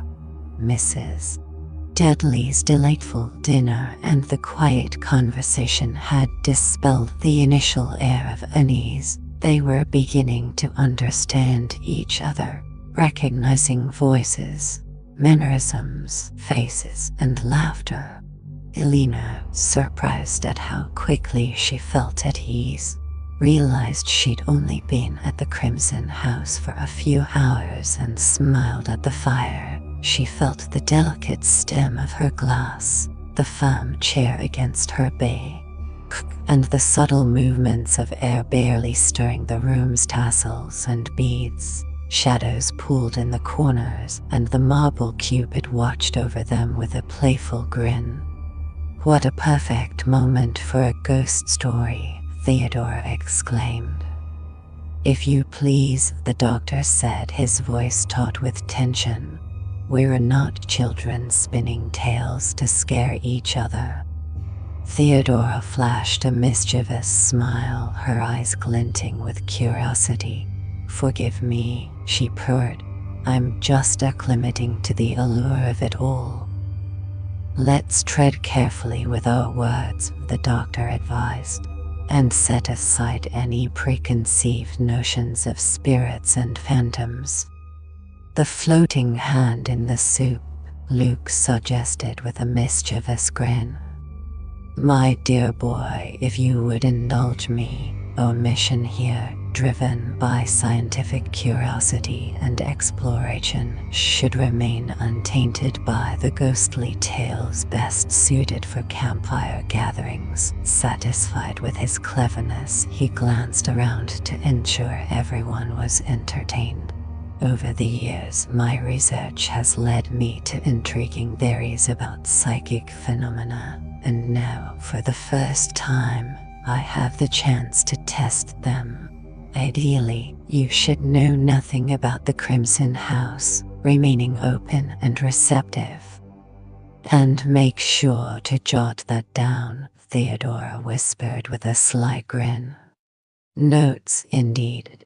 But I understand it's quite impractical to leave you without any background, especially since you are not used to facing situations unprepared. He grinned slyly at them. You three are like willful, spoiled children eager for your bedtime story. Theodora giggled, and the doctor nodded at her with delight. He stood by the fire, adopting a classic teacher's stance, as if missing a blackboard to illustrate his points. Now, he declared, let's delve into the history of Crimson House. Elena wished for a notebook and pen, just to make him feel at home. She glanced at Theodora and Luke, noting their faces had instinctively adopted a rapt, classroom expression. High earnestness, she thought, as they embarked on the next stage of their adventure. You may remember, the doctor began, the houses described in ancient texts as lepros, or the ominous term from Homer for the underworld, Aedeodomos, the house of Hades. The idea that certain houses are unclean or forbidden, perhaps even sacred, is as ancient as human thought itself. Just as some places radiate an aura of holiness and goodness, it might not be too far-fetched to suggest that some houses are inherently malevolent. Crimson House, for reasons unknown, has been unsuitable for human habitation for over 20 years. What it was like before then, whether its character was shaped by its inhabitants or their actions, or if it was evil from the very beginning, are questions that remain unanswered. Naturally, I hope we will uncover much more about Crimson House before we depart. No one truly knows why some houses are deemed haunted. What else could you call Crimson House? Luke demanded, his eyes gleaming with a mix of curiosity and challenge. Well, unsettling, perhaps. Diseased. Any of the popular euphemisms for madness. A deranged house is an intriguing notion. Yet, there are popular theories that dismiss the eerie and mysterious. Some will argue that the disturbances I call psychic are actually due to subterranean waters, electric currents, or hallucinations from polluted air. Atmospheric pressure, sunspots, and earth tremors all have their skeptics. People, the doctor said with a hint of sadness, are always eager to bring things into the light, to label them, even if the name is meaningless as long as it sounds scientific. He sighed, relaxing, and offered a wry smile. A haunted house, he said. Everyone laughs. I ended up telling my colleagues at the university that I was going camping this summer. I told everyone I was part of a thrilling scientific experiment, Theodora said with a mischievous glint in her eye. Naturally, I left out the details of where or what it entailed. Presumably, your friends are less concerned with scientific experiments than mine, the doctor mused with a sigh. Camping at my age, yet, they believed. Well, he straightened, fumbling at his side as though searching for a yardstick. I first heard about Crimson House a year ago from a former tenant. He assured me he left because his family disliked the remote location, but ultimately confessed that, in his opinion, the house should be burned to the ground and the earth salted. I discovered that others who rented Crimson House never stayed more than a few days, certainly never completing their leases. Their reasons varied from the supposed dampness of the house, which is quite dry, actually, to urgent business elsewhere. Each tenant hastily concocted a rational excuse for leaving, yet none would discuss the house further. They were united in one opinion. Every person who spent time there urged me to stay away. Not one admitted Crimson House was haunted, but when I visited Hillstall and delved into the newspaper archives. The newspapers, Theodora inquired, her eyes gleaming with curiosity. Was there a scandal? Oh, absolutely, the doctor exclaimed. An utterly thrilling scandal, complete with a suicide, madness, and legal battles. The locals had no reservations about the place. I encountered a myriad of tales. It's truly astonishing how elusive accurate information about a haunted house can be. You wouldn't believe the lengths I've gone to uncover even the little I know. Ultimately, I approached Mrs. Sanderson, Luke's aunt, and secured a lease for Crimson House. She was refreshingly candid about its notorious reputation. It's more challenging than you'd imagine to set a house ablaze, Luke remarked with a mischievous glint in his eye, but consented to grant me a brief lease for my investigations, provided that a family member joined my entourage. They're counting on me, Luke declared with a mischievous glint in his eye, to steer you away from unearthing those tantalizing old scandals. Now that I've revealed my reasons for being here and Luke's presence, let's turn to you two intriguing ladies. We all understand that you are here because I crafted your stories and you graciously accepted my invitation. My hope was that each of you would amplify the mysterious energies within the Crimson House. Theodora, with her remarkable telepathic talents, and Elena, who has a history of close encounters with poltergeist activity, are both key to unlocking the house's secrets. Certainly, the doctor replied, his eyes filled with intrigue. Many years ago, when you were just a child, the stones. Elena's brow furrowed as she shook her head, her fingers quivering around the stem of her glass. It was the neighbors, she finally declared, her voice tinged with defiance. My mother always said they were responsible. People are always driven by envy. Perhaps so, the doctor murmured with a mysterious smile directed at Elena. The incident has long faded into obscurity, naturally. I only brought it up because it's the reason I wanted you in Crimson House. When I was a child, Theodora drawled with a mischievous grin. Many years ago, Doctor, as you so delicately phrased it, I got a good whipping for hurling a brick through a greenhouse roof. I savored the memory of that delightful crash, even as I felt the sting of the punishment. After pondering it deeply, I couldn't resist the temptation and went out to do it all over again. Elena hesitated, her voice tinged with uncertainty as she turned to the doctor. It's all a bit of a blur, she admitted. But why? Theodora inquired, her curiosity piqued. I get that Crimson House is rumored to be haunted, and you want us here, Dr. Montague, to document the strange occurrences, and I suspect you wouldn't fancy being here alone, but I just can't grasp it.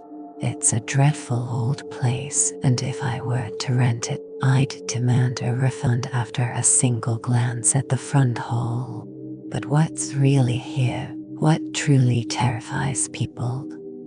I absolutely adore diving into horror stories. It's like stepping into a thrilling, spine-chilling world where every page is a new adventure. The suspense, the unexpected twists, and the eerie atmosphere keep me hooked every time. What's your favorite horror story? I refuse to label the unnameable, the doctor declared. I simply don't know. They never even told me what was happening, Elena exclaimed to the doctor, her voice tinged with urgency. My mother insisted it was the neighbors. They were always against us because she refused to mingle with them. My mother. Luke interrupted her with a slow, deliberate tone. I believe, he declared, that what we truly seek are the facts, something tangible we can grasp and piece together. First, the doctor declared, his voice tinged with urgency. I have a question for all of you. Do you wish to escape? Should we gather our things and abandon Crimson House to its own devices, never to cross its path again? He looked at Elena, who clasped her hands tightly, her mind racing with the thought of escape. No, she replied, casting an embarrassed glance at Theodora. I acted like a child earlier, she admitted. I let myself get scared. Theodora, ever loyal, chimed in. She's holding back a bit. Neither of us was more scared than the other. We practically scared each other to death over rabbits. Horrible creatures, rabbits, Luke exclaimed with a shiver. The doctor chuckled. I guess we were all on edge this afternoon. It's quite a jolt to round that corner and catch a full view of Crimson House. I was sure he was about to crash us right into a tree, Luke exclaimed, his voice tinged with both thrill and disbelief. In the cozy glow of the fire, surrounded by friends, Theodora felt a surge of courage. I feel incredibly brave now, she declared, her eyes sparkling with newfound confidence. I don't think we could leave now, even if we tried. Elena's words slipped out before she fully grasped their weight, and she noticed the other's eyes fixed on her. With a nervous laugh, she added, Mrs. Dudley would never forgive us. But deep down, she wondered if they caught the true meaning behind her words. Perhaps the Crimson House had ensnared them, and perhaps it would never let them go. Let's indulge in a bit more brandy, the doctor suggested, his eyes gleaming with intrigue. And I'll share the tale of Crimson House. He settled into his spot by the fireplace, his voice adopting the cadence of a storyteller recounting ancient legends. Crimson House was erected over 80 years ago, he began. Crafted by a man named Hogue Crane as a sanctuary for his family, a place where he envisioned generations basking in opulence and where he intended to spend his twilight years in peace. Yet, Crimson House was shrouded in misfortune from the start. Hogue Crane's young bride perished moments before she could behold the house, her carriage tragically overturning in the driveway. She was brought into the home lifeless, as they say that her husband had lovingly built for her. Crane, a man left desolate and embittered, remained at Crimson House to raise his 2 young daughters, never abandoning the home that had become his sorrowful refuge. Children grew up here, Elena asked, her voice tinged with disbelief. The doctor grinned. The Crimson House is as dry as I promised, with no swamps to spread fevers. The invigorating country air was believed to be a boon, and the house itself was seen as the epitome of luxury. I have no doubt that two small children could find endless adventures here, perhaps a bit lonely, but certainly not unhappy. I hope they ventured into the brook, Theodora mused, her eyes dancing with the flames. Those poor little souls. I wish someone let them frolic in the meadow, gathering wildflowers to their heart's content. Their father remarried not once, but twice, the doctor continued, his voice tinged with intrigue. It seems fate dealt him a cruel hand with his wives. The second Mrs. Crane met a mysterious end, a fall that no one could explain. Her demise was as shockingly sudden as the first wife's. The third Mrs. Crane succumbed to what was then called consumption. Somewhere in Europe, in the library, there's a haunting collection of postcards sent to the young girls left behind in Crimson House, chronicling their father and stepmother's journey from one health resort to another. The girls stayed with their governess until their stepmother passed away. Afterward, Hugh Crane decided to close Crimson House and remain abroad, sending his daughters to live with a cousin of their mother's, where they stayed until they reached adulthood. I hope Mama's cousin had a bit more cheer than old Ho, Theodora remarked, her gaze fixed intently on the flickering flames. It's unsettling to imagine children sprouting up like mushrooms hidden away in the shadows. They had contrasting feelings, the doctor explained. The two sisters spent their lives locked in a bitter feud over Crimson House. Despite Ho Crane's grand dreams of establishing a dynasty here, he passed away in Europe shortly after his wife's death, leaving Crimson House to the sisters. By then, they must have been quite young. The elder sister had already made her debut into society. She styled her hair into an elegant updo, mastered the art of sipping champagne with poise, and wielded a fan with the grace of a seasoned socialite. Crimson House stood vacant for years, yet always prepared for the family's return. Initially, it awaited Ho Crane's homecoming, and later, after his passing, it was ready for either sister who wished to claim it. During this period, the sisters seemingly agreed that Crimson House would belong to the elder, as the younger had married. "Aha!" Theodora exclaimed. The younger sister tied the knot. I'm sure she snatched her sister's beloved right from under her nose.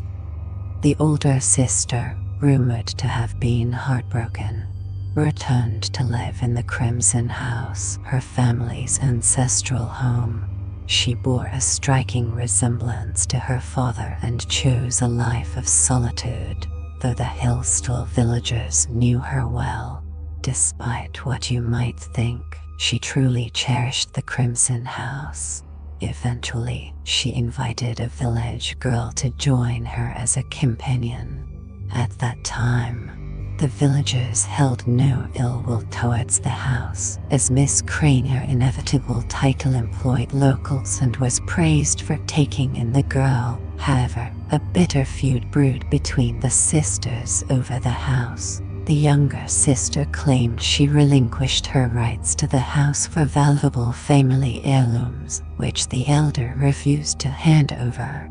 Among these were jewels, antique furniture, and a set of gold-rimmed dishes that particularly vexed the younger sister. Mrs. Sanderson allowed me to peruse family papers, revealing letters from the younger sister, where those dishes were a constant point of contention. The older sister eventually succumbed to pneumonia in the Crimson House, with only her young companion by her side. Rumors later swirled of a doctor arriving too late and neglect by the companion, who was said to have been distracted by a village suitor. Yet, these tales seem to be nothing more than malicious fabrications. likely fueled by the younger sister's enduring spite. "The younger sister rubs me the wrong way," Theodore declared. "First, she snatched away her sister's lover, and now she's after her sister's cherished dishes. No, there's nothing to like about her." Who did we just witness a glitch in the Matrix? What are the odds of that happening? Crimson House, shrouded in mystery and shadow, has a storied past filled with tragedy and intrigue. It stands as a testament to the lives that have played out within its walls over the decades. After the death of the elder sister, a fierce legal battle erupted over the estate. The companion claimed the house was rightfully hers, while the younger sister and her husband vehemently argued that it belonged to them, accusing the companion of deceitfully acquiring the property. The courtroom drama was intense, with accusations flying and emotions running high. The companion alleged that the younger sister had been sneaking into the house at night, pilfering valuables including a prized silver service and a set of gold-rimmed dishes. The younger sister retaliated with accusations of murder, demanding an investigation into the elder sister's demise. Despite the scandalous claims, the companion ultimately won the legal battle, though the younger sister never ceased her relentless pursuit to reclaim the house. The companion lived in fear, haunted by threats and break-ins, and sought police protection from her adversary. The villagers, siding with the younger sister, believed she had been wronged, viewing the companion as a cunning usurper. In the end, the companion's life ended in tragedy, leaving behind a legacy of whispers and unanswered questions. "Killed herself," Elena exclaimed, her voice trembling with shock as she half rose from her seat. "Did she really have to do that? Do you mean, was there any other escape from her tormentor?" "She certainly didn't think so. Locals believed she chose suicide because her guilty conscience drove her to it. I think she was one of those stubborn, naive young women who cling desperately to what they believe is theirs but can't mentally withstand relentless persecution. She had no means to fight back against her younger sister's campaign of hatred. Her village friends had turned against her, and she was driven mad by the belief that locks and bolts couldn't keep out the enemy who slipped into her crimson house at night. She should have escaped," Elena declared, "fled the crimson house and raced as far as her legs could carry her. In essence, she did. The poor girl was practically hated to death, leading her to hang herself. Rumor has it she chose the turret on the tower, but with a place like the Crimson House, where else would gossip suggest such a dramatic end? After her tragic demise, the house legally fell into the hands of the Sanderson family, her cousins, who were far less susceptible to the torments of her younger sister, who by then seemed a bit unhinged herself. Mrs. Sanderson recounted how, when her husband's parents first visited the house, the younger sister appeared, hurling insults from the roadside, only to be swiftly escorted to the local police station. That marked the end of her involvement in the tale. From that day until her brief obituary a few years later, she seemed to brood over her grievances, but kept her distance from the Sandersons. Curiously, throughout her tirades, she always maintained one thing: she had never and would never enter the house at night, whether to steal or for any other reason. "Did anything truly vanish?" Luke inquired with a spark of intrigue. The companion finally admitted that one or two things seemed to be missing. though they couldn't be certain. The tale of the nightly intruder only added to the mystique of the Crimson House. The Sandersons never truly settled there. They spent a few days claiming they were preparing it for their move, but then suddenly left, leaving everything as it was. They told the villagers urgent business called them to the city, but the locals suspected otherwise. No one has stayed in the house for more than a few days since, and it's been on the market ever since. Well, that's quite a tale. I could use more brandy. Lena gazed into the flickering flames, her voice tinged with a mix of sorrow and intrigue. Those two poor little girls, she mused, wandering through the shadowy corridors of the Crimson House, perhaps trying to play with their dolls in these very rooms or the ones above. And so the ancient mansion has been left to linger. Luke cautiously extended a finger, brushing the marble cupid with a sense of wonder. Untouched and amused, it's as if the Crimson House waits, steeped in its own thoughts, forgotten by all. And waiting, Elena murmured, her voice a whisper that seemed to dance through the shadows of the Crimson House.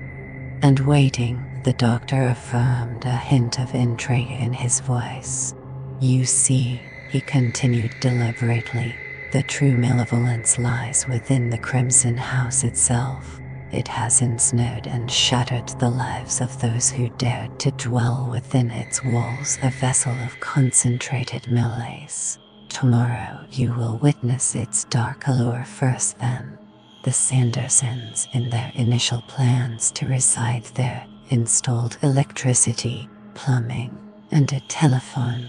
Yet the rest remains untouched, preserving its sinister essence. Well, Luke finally broke the silence, a mischievous glint in his eyes. I'm certain we'll find the Crimson House to be quite the thrilling abode. Lena found herself unexpectedly captivated by the allure of her own feet. Theodora was lost in a dreamlike trance by the fire, just beyond the tips of Elena's toes. With a deep sense of satisfaction, Elena admired her feet, elegantly adorned in crimson sandals. She marveled at her individuality, feeling like a unique entity from her vibrant toes to the top of her head. I have crimson shoes, she mused, a signature of her essence as Elena. She relished her quirks, disliking lobster, sleeping on her left side, nervously cracking her knuckles and collecting buttons. Holding a brandy glass, she felt a profound sense of belonging in the room. I have crimson shoes, she thought, and tomorrow I will awaken, still part of this place. I have red shoes, she whispered, her voice barely audible. Theodora glanced up, her eyes sparkling with intrigue, and a playful smile danced across her lips.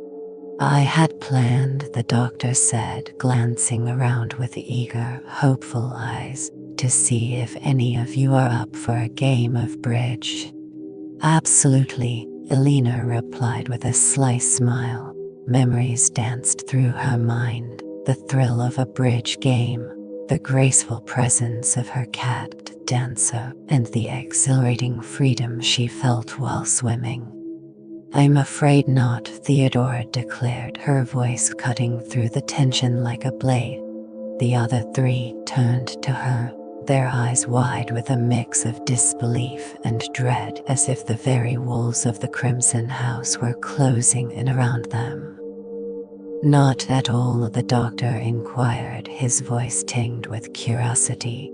I've been playing bridge twice a week for 11 years, Elena said with a sly smile. With my mother, her cunning lawyer, and his charming wife. Surely you must play with the same skill and intrigue. Perhaps you could show me, Theodora suggested with a mischievous glint in her eye. I'm quite adept at picking up new games. "Oh, dear," the doctor exclaimed, prompting Elena and Luke to burst into laughter. "We'll find another adventure," Elena declared, her mind racing with possibilities. She imagined herself deftly playing bridge, savoring the tangy sweetness of apple pie with sour cream, and relishing the independence of her solo journey to the Crimson House. "Backgammon," the doctor spat, his voice laced with a sharp edge of bitterness. "I play a mean game of chess," Luke declared to the doctor, who immediately lit up with enthusiasm. "Exciting times ahead. We're diving deeper into the book and gearing up for a thrilling wheel spin. Can't wait to see what surprises are in store." Theodora's lips curled into a defiant smile. "I doubt we ventured to the Crimson House for mere games," she declared. The doctor murmured something about relaxation, and Theodora, with a defiant shrug, turned back to the fire, her eyes flickering with the flame's dance. Maxust just dropped a challenge, another up for grabs. Who's ready to jump in and claim it? Let's see some action. Whoa, Catad, you're a true legend. You've been rocking with us since, and your energy is contagious. Let's keep this party going and make it unforgettable. I'll fetch the chess pieces if you can reveal their hiding spot," Luke proposed with a mischievous glint, prompting the doctor to smile knowingly. "Better let me go," he insisted, a glint of mischief in his eyes. "I've memorized the floor plan of the Crimson House. Remember, if you wander off alone, we might never see you again." As the door clicked shut behind him, Luke shot Theodora a quick, curious look before moving to Elena's side. "Are you feeling nervous? Did that tale give you a scare?" Elena shook her head with determination, and Luke remarked, "You look as if you've seen a ghost." "I really should be in bed," Elena admitted, her voice tinged with exhaustion. "I'm not accustomed to such a long drive as I had today." "Brandy," Luke suggested with a mischievous grin. "It'll help you sleep like a dream. And you too," he added, casting a playful glance at the back of Theodora's head. "Thank you," Theodora replied with an icy edge, her gaze fixed ahead. "I almost never struggle to find sleep's embrace." Luke flashed a mischievous grin at Elena before turning his attention to the doctor, who had just opened the door. "Oh, my vivid imagination," the doctor remarked, placing the chess set down. "What an extraordinary place this Crimson House is." "Did something happen?" Elena inquired, her voice tinged with curiosity and a hint of trepidation. The doctor shook his head, a hint of unease in his eyes. "We should probably agree right now," he suggested, "that exploring the Crimson House alone is not a wise idea." "What happened?" Elena asked, her voice tinged with both curiosity and apprehension. "My own imagination," the doctor declared with conviction. "Does this table work for you, Luke?" "It's a magnificent old chess set," Luke exclaimed, his eyes gleaming with intrigue. "I can't fathom how the younger sister managed to overlook such a treasure." "I'll tell you this," the doctor declared. "If it was the younger sister prowling around the Crimson House at night, she must have had nerves of steel. It observes," he added abruptly, "the house. It watches your every move." Then, with a hint of doubt, he murmured, "Perhaps it's just my imagination." In the glow of the fire, Theodora's expression was tense and brooding. She craved attention. Elena mused astutely, Without hesitation, she shifted and sat on the floor next to Theodora. Behind her, the soft clinking of chess pieces being placed on a board mingled with the subtle, deliberate movements of Luke and the doctor as they sized each other up. The fire crackled with flickering flames and gentle whispers. After a moment's pause, Elena prompted Theodora with a friendly, "Still hard to believe you're really here." "I never imagined it would be so lifeless," Theodora remarked with a hint of disappointment. Elena's eyes sparkled with anticipation as she whispered, "By morning, the Crimson House will reveal its secrets to us." At the Crimson House, there would be a whirlwind of people, a symphony of laughter and chatter, lights dancing in every corner, and an electrifying buzz in the air. "I suppose I don't need such things," Elena said, her voice tinged with a hint of apology. "Excitement was never really part of my life. I had to care for Mother, of course. When she slept, I found solace in solitaire or the soft hum of the radio. Reading in the evenings was unbearable since I spent 2 hours each afternoon reading aloud to her. Love stories," she added with a faint smile, her gaze lost in the flickering flames. "But that's not the whole story," she mused, surprised at her own thoughts. "Why am I even sharing this? I'm dreadful, aren't I?" Theodora swiftly reached out, her hand enveloping Elena's. "Here I am, grumbling away because I'm bored. I'm utterly self-centered. Tell me how awful I am." Her eyes sparkled with mischief in the glow of the fire. "You're terrible," Elena responded, feeling a mix of embarrassment and intrigue at Theodora's touch. She wasn't fond of physical contact, yet Theodora seemed to use it as her language for apology, joy, or empathy. Elena's mind wandered to trivial concerns. "Are my nails clean?" as she subtly withdrew her hand. "I'm simply dreadful," Theodora declared with a playful grin. "Utterly dreadful and monstrous, and everyone finds me insufferable. Now it's your turn, spill your secrets." "I'm a wicked force of nature, a tempest in human form, and my presence sends shivers down spines. People can't help but be drawn to the chaos I bring." Theodora chuckled mischievously. "Oh, don't tease me. You are charming and delightful, and everyone is utterly taken with you. Luke is head over heels for you, and I can't help but feel envious. Now, I must know more about you. Did you truly spend years caring for your mother?" "Yes," Elena replied, her voice tinged with a mix of sorrow and defiance. Her fingernails bore the grime of forgotten battles, and her hand, twisted by time and toil, was often the subject of cruel jests about love's peculiarities. 11 years, she continued, her gaze distant, until she passed away 3 months ago. Did her death weigh on you? Should I express my deepest condolences? Not at all. Her mood was as stormy as the skies over Crimson House.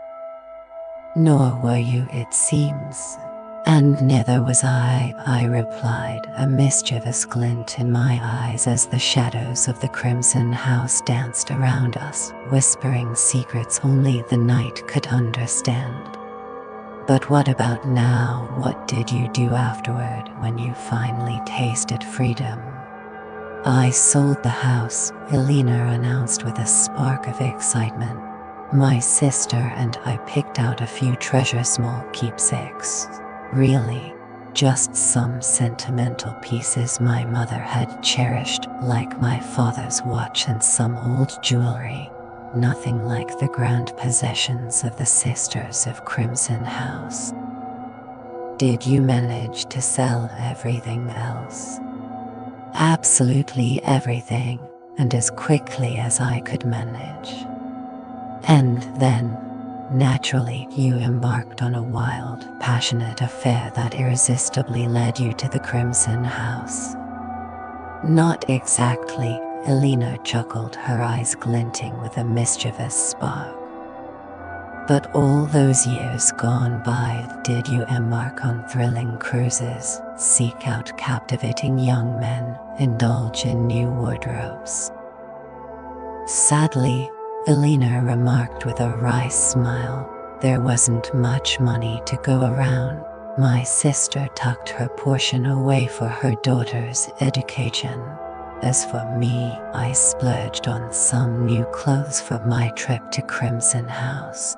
She mused on the curious delight of sharing personal stories, thinking, I'd reveal anything at this moment. When I return, I'll dive back into my passion for writing, crafting tales of mystery and allure. I'll weave stories that captivate and enchant. My current project, an enthralling novel set in the enigmatic Crimson House, where secrets whisper through the walls and shadows dance with desire. I'm currently between jobs and the uncertainty is thrilling. The possibilities are endless, and I can feel the excitement building as I consider what my next adventure might be. I have the perfect idea, Theodora purred, stretching with feline grace. I'll illuminate every corner of our apartment and revel in the glow. Imagine stepping into a realm where shadows dance with flickering candlelight, and the air is filled with the scent of ancient tomes and exotic spices. My apartment is a sanctuary of mystery and allure, with velvet drapes that cascade like waterfalls and walls adorned with art that whispers secrets of the night. Each corner holds a story, from the plush chaise lounge that invites endless reverie to the intricate tapestries that weave tales of the Crimson House. It's a place where time seems to pause, and every moment is steeped in enchantment. Theodora grinned mischievously. It's fantastic, she exclaimed. We discovered an ancient gem and transformed it ourselves. There's a grand room, a few cozy bedrooms, and a charming kitchen. We painted it in striking red and white hues and revamped a collection of vintage furniture we unearthed from junk shops, including a stunning table with a marble top. We both adore breathing new life into old treasures. Are you married? Elena inquired, her voice tinged with curiosity and a hint of mischief. A brief silence hung in the air before Theodora let out a quick, spirited laugh and firmly declared, No. Forgive me, Elena stammered, her cheeks flushed with embarrassment. I didn't intend to pry. Hey Kikachin, oh, what's this? Looks like we've got some adorable vibes in the chat. How's your day going? You have a wicked sense of humor, Theodora remarked, lightly tracing Elena's cheek with her fingertip. Elena, suddenly self-conscious about the lines near her eyes, turned her face away from the glow of the fire. Share with me where you call home, Theodora urged. Elena gazed at her hands, feeling a pang of dissatisfaction with their roughness. I could have hired a laundress, she mused. It wasn't fair. Her hands were far from perfect. I have a little sanctuary of my own, she began, her voice filled with a quiet pride. An apartment, much like yours, but I live there alone. It's cozier than yours, I imagine. I'm still in the process of furnishing it, carefully selecting each piece to ensure everything is just right. White curtains adorn my windows. I spent weeks searching for the perfect little stone lions to guard each corner of the mantel. I have a white cat, my collection of books and records, and cherished pictures. Everything must be precisely as I envision, because it's my personal haven. Once, I had a blue cup with stars painted on the inside. When you poured tea into it, it was like gazing into a cup full of stars. I long for a cup like that. Perhaps one day a treasure will find its way into my shop, Theodora mused. Then I'll send it to you. Imagine receiving a mysterious package inscribed with "To Elena, with love from your friend Theodora," and inside, a blue cup brimming with stars awaits you. I would have snatched those gold-rimmed dishes, Elena said with a mischievous laugh. Companion, Luke declared, and the doctor murmured, "Oh my, oh my." Pure chance, Luke exclaimed with a grin. Are you ladies dozing off by the fire in the Crimson House? Almost there, Theodora murmured. Luke strode across the room, extending a hand to each of them. Elena, moving clumsily, nearly stumbled while Theodora sprang up gracefully, stretching and letting out a languid yawn. Theo is feeling drowsy, she remarked with a playful smile. Allow me to guide you upstairs, the doctor suggested with a hint of mystery. Tomorrow, our adventure truly begins as we unravel the secrets of the Crimson House. Luke, could you tend to the fire? Should we double-check that all the doors are locked? Luke suggested, a hint of mischief in his voice. I'm sure Mrs. Dudley secured the back door on her way out, but what about the rest?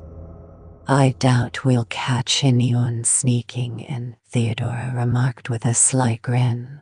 Besides, the little companion always locked her doors, and look where that got her. Suppose we want to break out, Elena inquired, her voice tinged with a mix of daring and anticipation. The doctor cast a swift, furtive glance at Elena before averting his eyes. I find no reason to lock doors, he murmured, his voice laced with intrigue. There is hardly any threat of burglars from the village, Luke remarked with a mischievous grin. In any case, the doctor said with a mischievous grin, I won't be sleeping for at least another hour. At my age, a good book before bed is essential, and I cleverly brought Pamela with me. If anyone struggles to drift off, I'll read aloud. I've never met anyone who could resist falling asleep to Richardson's prose.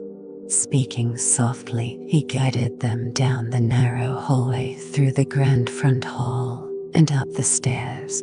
I've often thought of testing it on very small children, he added with a twinkle in his eye. Elena trailed behind Theodora as they ascended the stairs, her exhaustion weighing heavily with each step. She reminded herself that she was in the Crimson House, but at this moment, all she could think about was the bed with its inviting blue coverlet and quilt in the blue room. On the other hand, the doctor mused from behind. A Fielding novel, similar in length but vastly different in theme, wouldn't suit very young children. I even question the suitability of Stern. Theodora approached the door of the green room, her eyes sparkling with mischief. She turned back to Elena with a playful smile. If you feel even a hint of unease, she teased, dash straight into my room. I will, Elena promised with a spark of determination in her eyes. Thank you, good night. And certainly not Smollett. Ladies, Luke and I are here, just beyond the stairway's shadow. What color are your rooms? Elena asked, her curiosity getting the better of her. Hey Maxusk, maybe I need a caffeine boost or a clone. But seriously, I love engaging with everyone, so keep those messages coming. I'll do my best to keep up the pace. The color of sunshine, the doctor remarked, his eyes widening with intrigue. Pink, Luke remarked, his expression twisting with a delicate disdain. We're a dazzling blend of blue and green down here, Theodora exclaimed with a mischievous glint in her eyes. I'll be up lost in my books, the doctor assured with a knowing smile. I'll keep my door slightly open, so rest assured, I'll hear everything. Good night, and may your dreams be enchanting. Sweet dreams, Luke murmured with a mischievous grin. Sweet dreams, everyone. As Elena closed the door of the blue room behind her, she felt the weight of exhaustion lift slightly, though the oppressive aura of Crimson House lingered. The blue bed was astonishingly soft, enveloping her in unexpected comfort.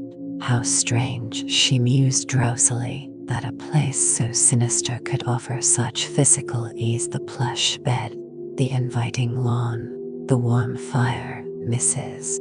Dudley's delicious cooking, and the company, she reflected now that she was alone. Why was Luke here? But more importantly, why was she? Journeys end in lovers meeting. They all noticed her fear. She shivered, sitting up in bed to grab the quilt at her feet. With a mix of amusement and chill, she slipped out of bed, moving barefoot and silently across the room to lock the door. They won't know I locked it, she thought, hurrying back to bed. Wrapped in the quilt, her eyes darted with quick apprehension to the window, glowing faintly in the darkness, and then to the door. I wish I had a sleeping pill, she thought, glancing over her shoulder compulsively at the window, then back at the door. Is it moving? But I locked it. Is it moving? She decided with certainty that everything would be more thrilling with the blankets pulled over her head. Buried deep beneath them, she giggled, delighted that no one else could hear her. In the city, she never slept with her head under the covers. Today, she thought, I've come so far. Absolutely, I'm diving into the world of art and generating some amazing images. It's like bringing my imagination to life with a digital paintbrush. Then, she slept feeling secure. In the next room, Theodora slept with a smile, her light casting a warm glow. Down the hall, the doctor, immersed in Pamela, occasionally lifted his head to listen, once stepping to his door to gaze down the corridor before returning to his book. A nightlight cast a glow at the top of the stairs, illuminating the inky darkness of the hall. Luke slept, a flashlight and his lucky charm resting on his bedside table. All around them, the Crimson House seemed to breathe, its movements almost like a shudder. Kikachan is having a chill day, and I'm here for those good vibes. Meanwhile, Kadad is absolutely mind blown, and is keeping it real in real time. Love this energy, fam. Crazy to think how far we've come. Can't wait to see the epic transformations by next December. The future's looking wild. 6 miles away, Mrs. Dudley jolted awake, glanced at her clock, and thought of Crimson House before quickly shutting her eyes again. Meanwhile, Mrs. Gloria Sanderson, the owner of Crimson House who lived 300 miles away, closed her detective novel with a yawn and reached to turn off her light, briefly wondering if she had remembered to secure the front door. Theodora's friend was sound asleep, as were the doctor's wife and Eleanor's sister. In the distance, An owl cried out from the trees surrounding Crimson House, and as morning approached, a thin, misty rain began to fall, casting a dull haze over the landscape. Gazing into the mirror with the vibrant morning light casting a magical glow over the blue room of Crimson House, Elena felt a thrill of exhilaration. It's my second morning here, and I am unbelievably happy, she thought. The journey has led to this enchanting encounter, a night of restless excitement, weaving tales and playful folly. The air itself felt intoxicating, like the finest wine. Despite the fear that had gripped her, she had somehow claimed this joy she had long awaited. Casting aside her old belief that naming happiness would make it vanish, she smiled at her reflection and silently declared, "You are happy, Elena. You finally grasped a piece of your happiness." As she turned away from the mirror, her heart echoed, "Journeys end in lovers meeting, lovers meeting."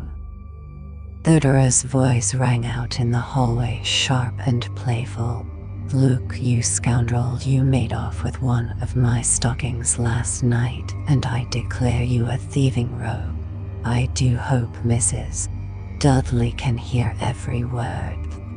Elena could just make out Luke's voice playfully insisting that a gentleman was entitled to cherish the gifts given by a lady.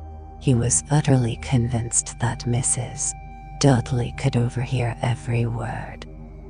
Theodora knocked urgently on the connecting door, her voice tinged with excitement. "Elena, are you awake? Can I come in?"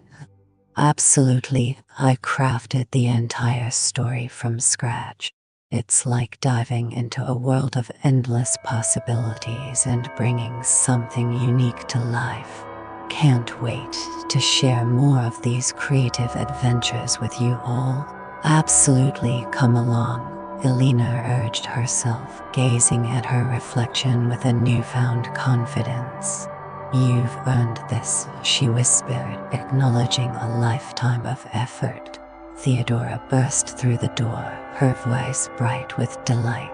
"My dear Nell, you look absolutely radiant today. This intriguing life at the Crimson House truly suits you." Elena beamed at Theodora, who seemed to thrive in the vibrant energy of the Crimson House.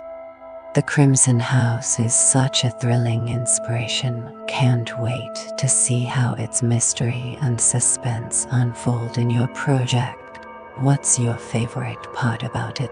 "We should be wandering around with shadows under our eyes and an air of wild desperation," Theodora remarked, wrapping an arm around Elena and gazing into the mirror beside them.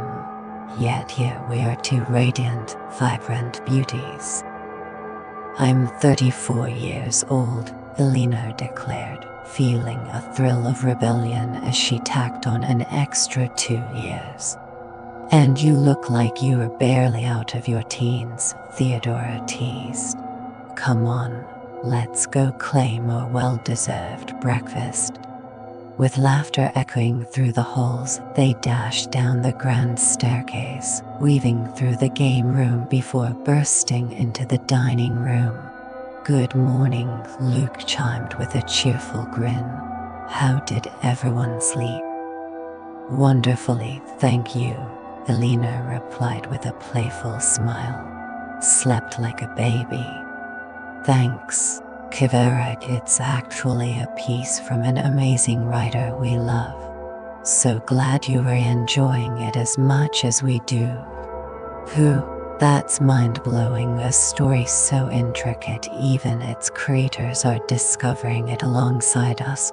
That's some next-level creativity. Can't wait to dive into this masterpiece and unravel the mystery together." Theodora shrugged with a playful grin. There might have been a whisper of noise, she admitted, but in these ancient houses it's all part of the charm. "So, Doctor, what's our adventure for this morning?" I can be like a cat on a keyboard. Sometimes it nails it, other times it's just chaos. But hey, it's learning, and who knows, maybe soon it'll be writing novels. Said the doctor, glancing up. Though he alone appeared weary, his eyes gleamed with the same vibrant energy they all recognized in each other. It's excitement. Elena realized we were all reveling in this moment. Or they might just end up in an endless loop like a cat chasing its own tail round and round with no end in sight. What do you think? Will they break free or keep spinning? Bulletchin House, the doctor mused, relishing each syllable. Borley Rectory, Glamis Castle.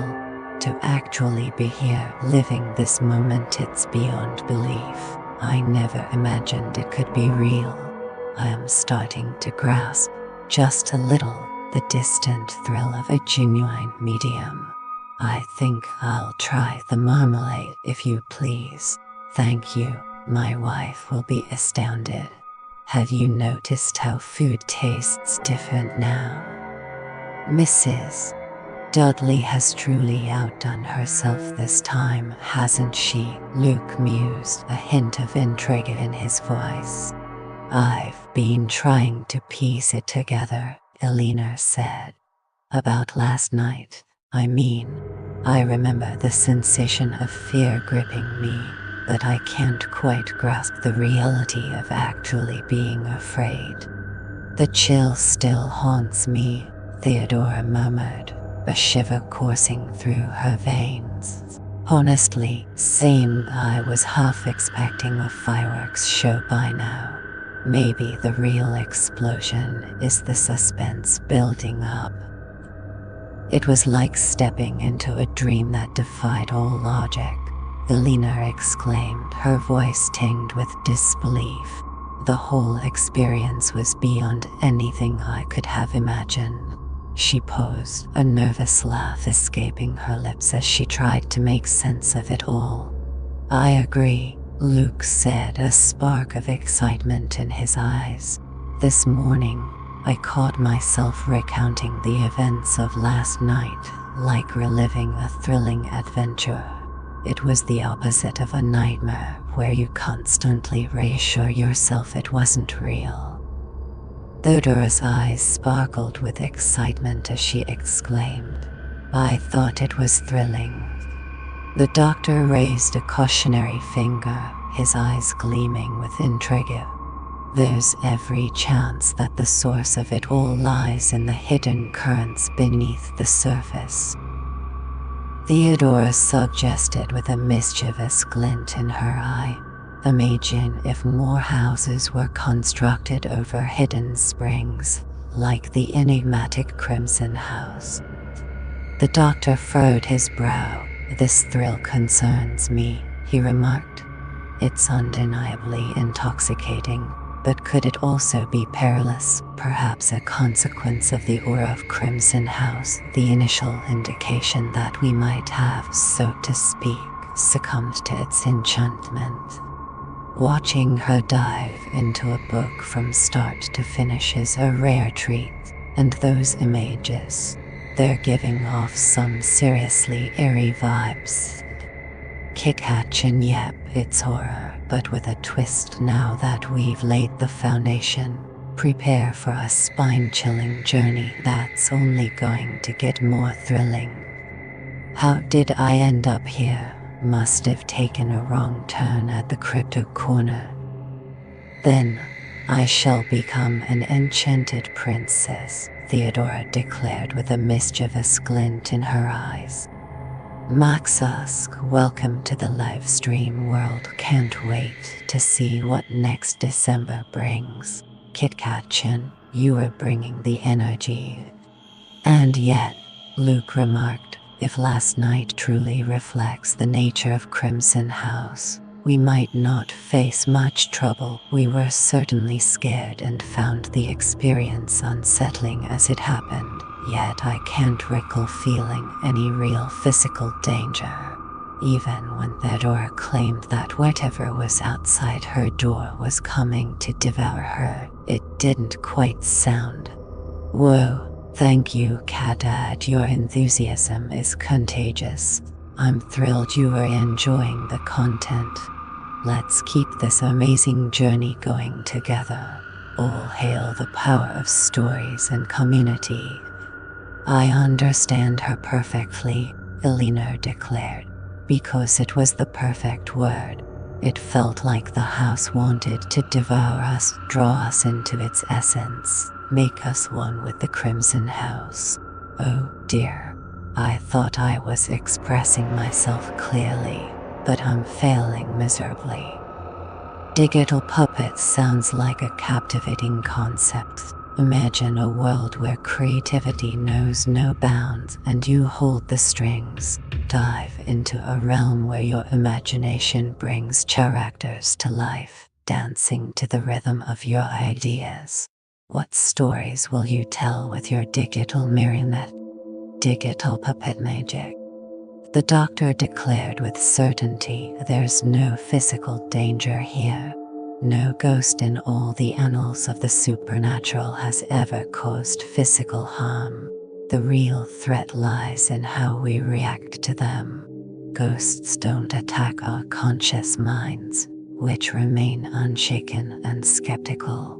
Even after last night's events, none of us truly believes in ghosts.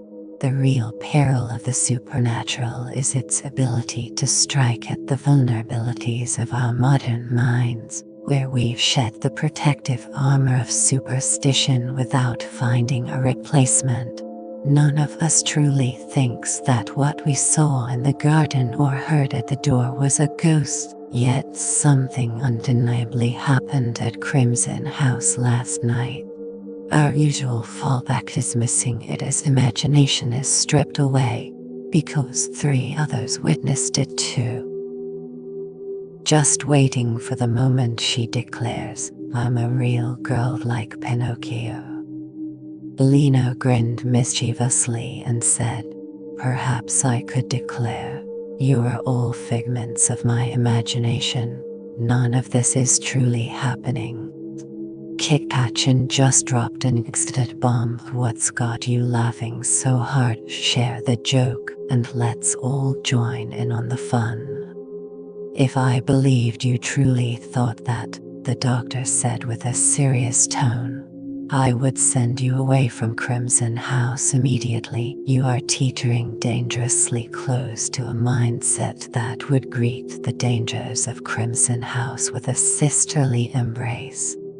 He means he'd think you were absolutely bonkers, Nell, darling. Hey Kitchen, just vibing here with my cozy crew. What's your favorite way to chill? Let's swap some relaxing tips. Well, Elena declared, I suppose I would be. If I had to ully with the Crimson House against all of you, I'd expect you to cast me out. Why me? She pondered. Why me? Am I the voice of reason, destined to articulate in stark terms what the others are too proud to see? Am I meant to be the frailest, even more so than Theodora? Among us all, she mused, I am surely the least likely to betray the group. Imagine the chaos if she actually popped into the chat.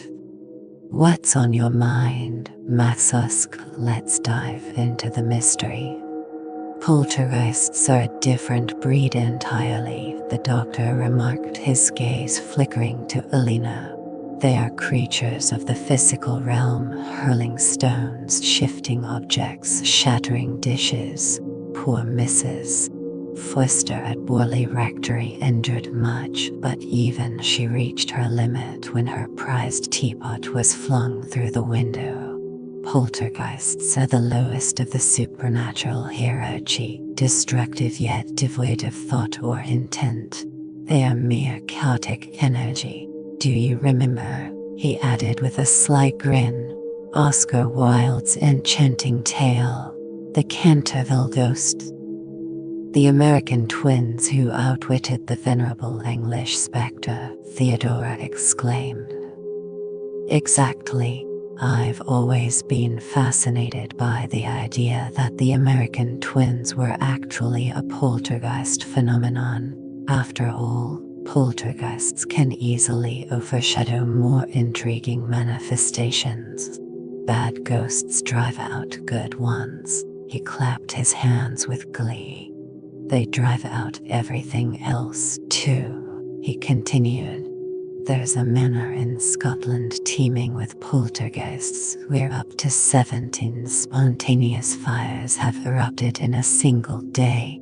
Poltergeists delight in violently tossing people out of bed by flipping it over, and I recall a minister who had to abandon his home because a poltergeist relentlessly pelted him with hymn books stolen from a competing church. Suddenly, an inexplicable laughter bubbled up within Elena. She felt an overwhelming urge to dash to the head of the table and embrace the doctor. She longed to twirl and chant across the expansive lawn, to sing and shout with abandon, to sweep her arms wide and dance in grand, commanding circles around the rooms of Crimson House. I am here, she thought with exhilaration. Closing her eyes in sheer delight, she then asked the doctor with a playful smile, "And what adventures await us today?" "You're still like a pack of children," the doctor said with a playful grin, "always seeking my guidance on what to do next. Can't you find entertainment in your own toys or perhaps in each other's company? I have important work to attend to." Yikes, that ad was a total miss. Let's hope the next one is more entertaining. What has the worst ad you've ever seen? "The only thing I truly want to do," Theodora exclaimed with a mischievous giggle, "is glide down that banister." The thrill of the moment had swept her up, just as it had Elena, filling the air with their shared excitement. "Hide and seek," Luke whispered with a mischievous glint in his eye, as the shadows of the Crimson House seemed to pulse with anticipation. "Be cautious about exploring on your own," the doctor advised, a hint of mystery in his voice.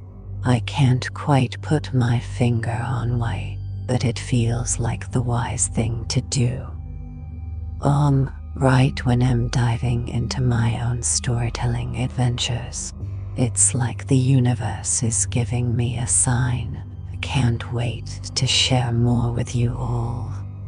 Theodora's eyes sparkled with mischief as she leaned in, her voice a whisper filled with thrilling danger.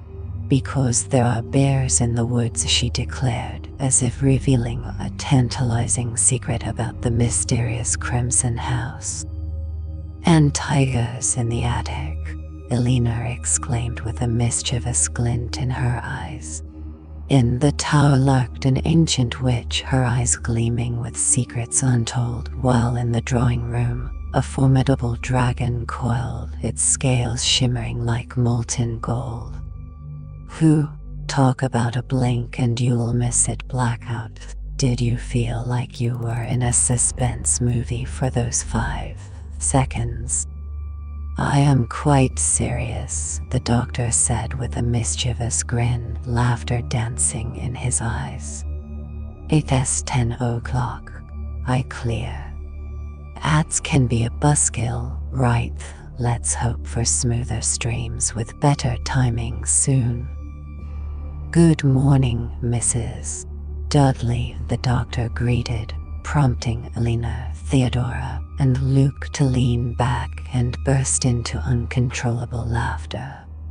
"I'll be free at 10 o'clock. We won't keep you long, just a thrilling 15 minutes, and then you'll be free to clear the table. I whisk away breakfast at the stroke of 10, preparing for the next culinary delight. By 1, a sumptuous lunch awaits, and as the clock strikes 6, dinner is served in all its glory. It's 10 o'clock now, and the day unfolds with anticipation. Mrs. Dudley, the doctor started with a stern tone, but as he caught sight of Luke's face, barely containing his laughter, he couldn't help but join in. He lifted his napkin to hide his amusement and finally surrendered. "You may clear the table, Mrs. Dudley," he managed to say, his voice betraying his mirth. Joyfully, their laughter resonated through the corridors of Crimson House, reaching the marble figures in the drawing room, the nursery upstairs, and the peculiar peak of the tower. They strolled down the passage to their parlor and collapsed into chairs, laughter still bubbling. "We mustn't mock Mrs. Dudley," the doctor said, leaning forward with his face in his hands, his shoulders trembling with mirth. They laughed uncontrollably, exchanging half phrases and attempting to convey their thoughts through wild gestures, their mirth echoing through Crimson House. Eventually, weak and breathless, they collapsed, exhausted, and gazed at each other. Now the doctor started, only to be interrupted by a fresh burst of giggles from Theodora. "Now," the doctor repeated, his tone more commanding, and silence fell over the room. "I could use more coffee," he admitted, a hint of longing in his voice. "Who wouldn't?" "You mean march right into the Crimson House and confront Mrs. Dudley?" Elena asked, her voice tinged with a mix of daring and trepidation. "Maxuska, maybe the cats are secretly running the show. It's like they're sending us subliminal messages. Who knows, maybe next stream they'll take over completely. Just stroll up to her when it's not 1 o'clock or 6 o'clock and boldly ask her out for coffee," Theodora challenged, her eyes gleaming with mischief. "Indeed," the doctor replied with a twinkle in his eye. "Luke, my boy, it seems you've already charmed Mrs. Dudley at the Crimson House." "And how?" Luke exclaimed with astonishment. "Did you ever manage to witness something so improbable, Mrs. Dudley looks at me with the same disdain she'd reserve for a dish out of place in her eyes. "It's alive, just like Frankenstein. We've brought something epic to life today. Stay tuned for the reveal. It's going to be electrifying." Creation unleashed. "You are, after all, the rightful heir to the Crimson House," the doctor urged with a sly smile. "Mrs. Dudley surely holds you in the same regard as a devoted guardian would for the young lord of the estate. In Mrs. Dudley's eyes, I'm less significant than a misplaced fork. I implore you, if you are considering requesting anything from that old fool, send Theo or our delightful Nell. They're fearless." "No way," Theodora declared with a mischievous grin. "You can't expect a defenseless lady to confront Mrs. Dudley. Nell and I are here to be shielded, not to charge the Crimson House's defenses for you cowards." The doctor. "That's nonsense," the doctor declared with a hearty laugh. "Surely you wouldn't consider asking an old man like me. Besides, you know she absolutely adores you." "Insolent graybeard," Luke declared with a mischievous grin. "You are sacrificing me for a mere cup of coffee. Mark my words, and I say this with a shadow of foreboding. Don't be surprised if you lose your dear Luke to this endeavor. Mrs. Dudley might just be in the mood for a mid-morning snack, and she's fully capable of preparing a filet de Luc les Minières, or perhaps depois, depending on her whim. If I don't return," he wagged his finger dramatically under the doctor's nose, "I urge you to scrutinize your lunch with the utmost caution. with an extravagant bow, as if setting off to conquer a giant. He closed the door behind him. Feeling the stormy vibes here too, Cat add. The glow from Diablo adds the perfect airy touch. Let's embrace the storm and dive into the darkness together. Charming Luke, Theodora purred, stretching with a graceful elegance. Enchanting Crimson House, Elena exclaimed. Theo, there's a charming little summer house tucked away in the side garden, completely overgrown. I spotted it yesterday. Shall we explore it this morning? Thrilled, Theodora exclaimed. I wouldn't want to leave a single corner of Crimson House unloved. Besides, it's far too beautiful a day to be cooped up indoors. We'll invite Luke to join us, Elena suggested with a spark in her eyes. And how about you, Doctor? My notes, the doctor started, but his words were cut off as the door swung open with such force that Elena immediately thought Luke must have been too afraid to confront Mrs. Dudley and had been anxiously waiting just outside. As she took in his pale face, the doctor's voice rang out with anger.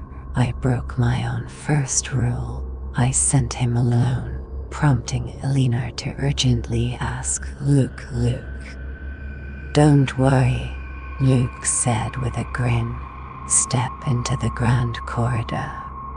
Chilled by his face, voice, and smile, they rose in silence and trailed him through the doorway into the shadowy, elongated corridor leading to the front hall.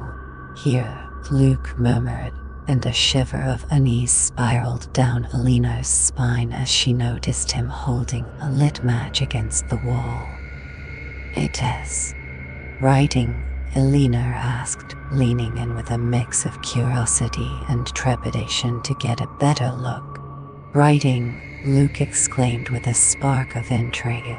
I didn't even notice it until I was on my way back. Mrs. Dudley was adamant, though, he added, his voice tense with mystery. The doctor retrieved his flashlight, its beam slicing through the shadows as he glided from one end of the hall to the other. Under the light, the letters emerged vividly. Chalk, he murmured, stepping closer to trace a letter with his fingertip. Written in chalk. I just realized I'm blending the chat with the story, totally unplanned, but now I'm spooked too. Let's see where this unexpected twist takes us. The writing sprawled across the hallway in wild, unruly strokes, reminiscent of mischievous boys scrawling on a fence, Elena mused. Yet, it felt disturbingly vivid, etched in jagged lines over the rich paneling of the Crimson House. The letters stretched from one end of the hallway to the other, looming so large that even from the opposite wall, they seemed almost impossible to decipher. Can you read it? Luke asked in a hushed tone. The doctor adjusted his flashlight and with deliberate slowness, read aloud, help Elena come home. No, the word caught in Elena's throat as her eyes locked onto her name, stark and undeniable, as the doctor read it aloud.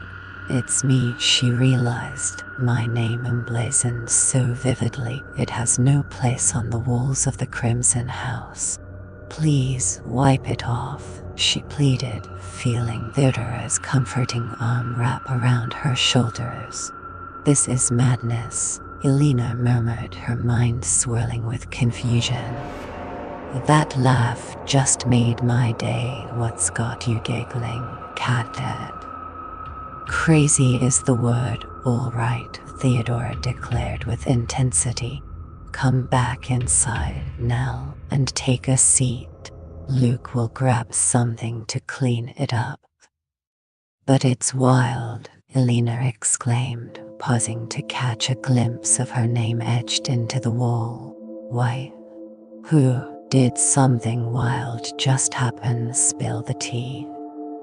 Maxusk, the off button is hidden in the land of mystery and Kitcatchin. Keep those vibes going strong. Things are getting wild here, and yeah, I'm on fire with these quick responses today. Also, that image, totally mind-blowing. With determination, the doctor ushered her into the cozy parlor and shut the door behind them.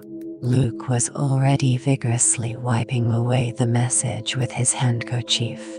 Now listen carefully, the doctor said to Elena. Just because your name. That is it, Elena exclaimed, her eyes wide with realization. The Crimson House knows my name, doesn't it? It knows my name. Be quiet, won't you? Theodora exclaimed, shaking her fiercely. It could have chosen any of us. It knows all our names. Fingers crossed. Imagine sipping a pina colada on a sunny beach while the world keeps spinning. Where would your dream holiday take you? She's on her way to becoming the queen of the Crimson Market. Can't wait to see her reign supreme. Was it you who wrote it? Elena asked Theodora, her voice a mix of curiosity and urgency. Please, just tell me. I promise I won't be upset. I just need to know if it was meant as a joke, something to scare me. Her eyes sought reassurance from the doctor. You know none of us penned it, the doctor declared, a hint of intrigue dancing in his eyes. Whoa. She's taken my expectations and absolutely shattered them. The images capture her unique perspective, turning everyday moments into a visual adventure. What do you see when you look through her eyes? Luke entered, casually wiping his hands on a handkerchief, and Elena's eyes lit up with anticipation. Luke, she implored, it was you, wasn't it? You wrote it when you stepped out. Luke gazed intently before perching on the arm of her chair. Hey, he murmured. Do you want me to etch your name into every surface, carve your initials into trees, scribble Elena on every scrap of paper? He playfully tugged her hair. I've got more sense than that, he teased. Behave yourself. Finally found a program that doesn't crash at the first hurdle. Time to celebrate this rare gem, cutting win. Why me? Elena asked, her eyes darting between them. A wild thought raced through her mind. I'm the one chosen, standing on the edge of something extraordinary. Desperation tinged her voice as she pleaded. Did I do something to draw attention, more than anyone else? Not more than usual, darling, Theodora replied, her voice smooth and teasing. She stood elegantly by the fireplace, her fingers rhythmically tapping the mantel. As she spoke, she flashed Elena a dazzling smile. Perhaps you penned it yourself. Elena's voice trembled with fury as she nearly shouted. Do you really think I want my name scrawled across this cursed Crimson House? You believe I enjoy being the focus of this twisted spectacle? I'm not some pampered child. I despise being singled out. Theodora remarked with a playful lilt. Did you catch that cry for help? Perhaps the spirit of our unfortunate little companion has finally discovered a way to reach out. Maybe she was just waiting for someone unassuming and meek to come along. Perhaps it was sent to me because your ironclad selfishness blocks any plea for help. Maybe, in just a single moment, I could offer more sympathy and understanding then. And perhaps, just maybe, you penned it for yourself, Theodora suggested with a mischievous glint in her eyes. Big shout out to Maxusk for spreading the love with that gift sub. You're the real mup. Let's keep this amazing community growing. As men often do when women clash, the doctor and Luke had retreated, huddled together in tense silence. Finally, Luke broke the stillness. "That's enough, Elena," he declared astonishingly. Elena spun around, her foot striking the ground. "How dare you?" she exclaimed, breathless with indignation. "How dare you?" The doctor chuckled, and she found herself caught between his gaze and Luke's amused smile. "What's happening to me?" she wondered. Could it be that they believe Theodora intentionally provoked me, driving me to madness to shield me from fear? How mortifying to be manipulated like that. She hid her face in her hands and sank into her chair. "Nell, darling," Theodora whispered, her voice laced with an intoxicating mix of regret and allure. "I truly am sorry. Your art is the real star here. Thanks for sharing your creativity with us. Can't wait to see more of your amazing work." Lena steeled herself, determined to prove she was more than just a frightened soul. "I apologize," she declared, her voice steady. "I was scared, but I'm ready to face the Crimson House." "Naturally," the doctor replied, and Elena mused how naive he is, how easily swayed he buys into every absurd tale he's ever encountered. He even imagines that Theodora jolted me back to sanity.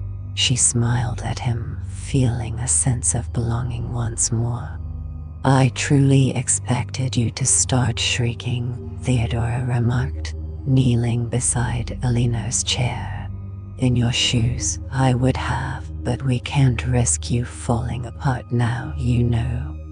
Elena realized that only Theodora could command the spotlight at the Crimson House. If she was destined to be the outsider, she would embrace it fully. With a gentle pat on Theodora's head, she whispered, "Thanks. I guess I was a bit unsteady for a moment." "I thought you two were about to clash," Luke remarked, "until I caught on to what Theodora was up to." Elena gazed into Theodora's sparkling eyes, a smile playing on her lips, yet she couldn't shake the feeling that Theodora's intentions were something entirely different. "Big shout out to Just for the incredible support, you guys rock." Time drifted enchantingly at Crimson House. Elena, Theodora, the doctor, and Luke, ever vigilant against the lurking terror, found themselves embraced by the lush hills and the house's warm, shady opulence, granting them a serene day and night enough to perhaps lull their senses. They dined together, savoring Mrs. Dudley's flawless cooking, and spent hours in conversation and chess. The doctor finished reading Pamela and embarked on Sir Charles Grandison. Occasionally craving solitude, they retreated to their rooms undisturbed. Elena, Theodora, and Luke ventured into the tangled thicket behind the house, discovering a quaint summer house, while the doctor rode on the expansive lawn, within sight and sound. They stumbled upon a walled rose garden, wild with weeds, and a lovingly tended vegetable patch by the Dudleys. Plans for a brookside picnic were often discussed. Wild strawberries near the summer house were gathered in a handkerchief, and they lounged on the lawn, eating tea. Their hands and mouths stained like mischievous children. As the doctor observed with amusement, each had penned a casual account of their experiences at Crimson House, which the doctor tucked away in his portfolio. On their third morning, the doctor and Luke spent a passionate, frustrating hour in the upstairs hall, using chalk and tape to measure the elusive cold spot, while Elena and Theodora sat cross-legged, jotting down measurements and playing tic-tac-toe. The doctor struggled with the chilling cold that numbed his hands, making it difficult to hold the chalk or tape. Luke, standing in the nursery doorway, could grasp the tape until the cold sapped his strength.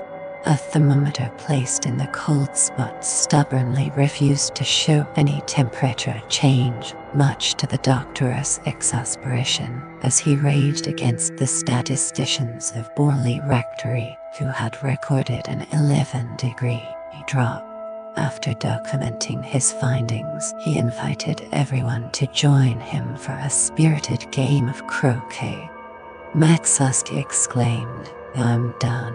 I'm dead." Lilith's stream just sent me to the Lilith jail with laughter. In the afternoon's cool embrace. "It seems absurd," he declared, "to waste such a splendid morning inspecting a cold spot on the floor. We should be plotting more adventures outdoors." And he was pleasantly taken aback when they burst into laughter. "Hey Kikachin, oh, what's this? Looks like we've got some adorable vibes in the chat. Let's keep the cuteness rolling." "Is there still a world somewhere?" Elena mused with a sense of wonder. Mrs. Dudley had prepared a delightful peach shortcake, and as Elena gazed at her plate, she pondered aloud. "I am certain Mrs. Dudley ventures beyond at night, returning each morning with rich heavy cream, while Dudley arrives each afternoon with groceries. Yet, as far as I can recall, there seems to be no place other than this." "We're stranded on a desert island," Luke exclaimed, his voice tinged with a mix of excitement and apprehension. "I can't imagine any world but Crimson House," Elena declared, her voice tinged with a mix of awe and trepidation. "Maybe," Theodora suggested with a glint in her eye, "we should carve marks into a stick or stack pebbles in a mound, one for each day, to keep track of how long we've been stranded at the Crimson House." "How delightful it is to be cut off from the outside world," Luke remarked, piling an extravagant mound of whipped cream onto his plate. "No letters, no newspapers. The world could be turning upside down, and we'd never know." "Maxusk, sounds like you are running on caffeine fumes. Maybe it's time to switch to water or herbal tea before you start levitating." "Oh, forgive me," the doctor began, catching himself. "I meant to say that news will soon arrive from beyond, and it's quite the opposite of unfortunate. My wife, Mrs. Montague, will be joining us at Crimson House this Saturday." "Sweet dreams, just both. May your night be restful and your morning bright. Catch you on the flip side." "But when is Saturday?" Luke inquired eagerly, his eyes sparkling with anticipation. "I'm thrilled at the prospect of meeting Mrs. Montague," Maxusk said.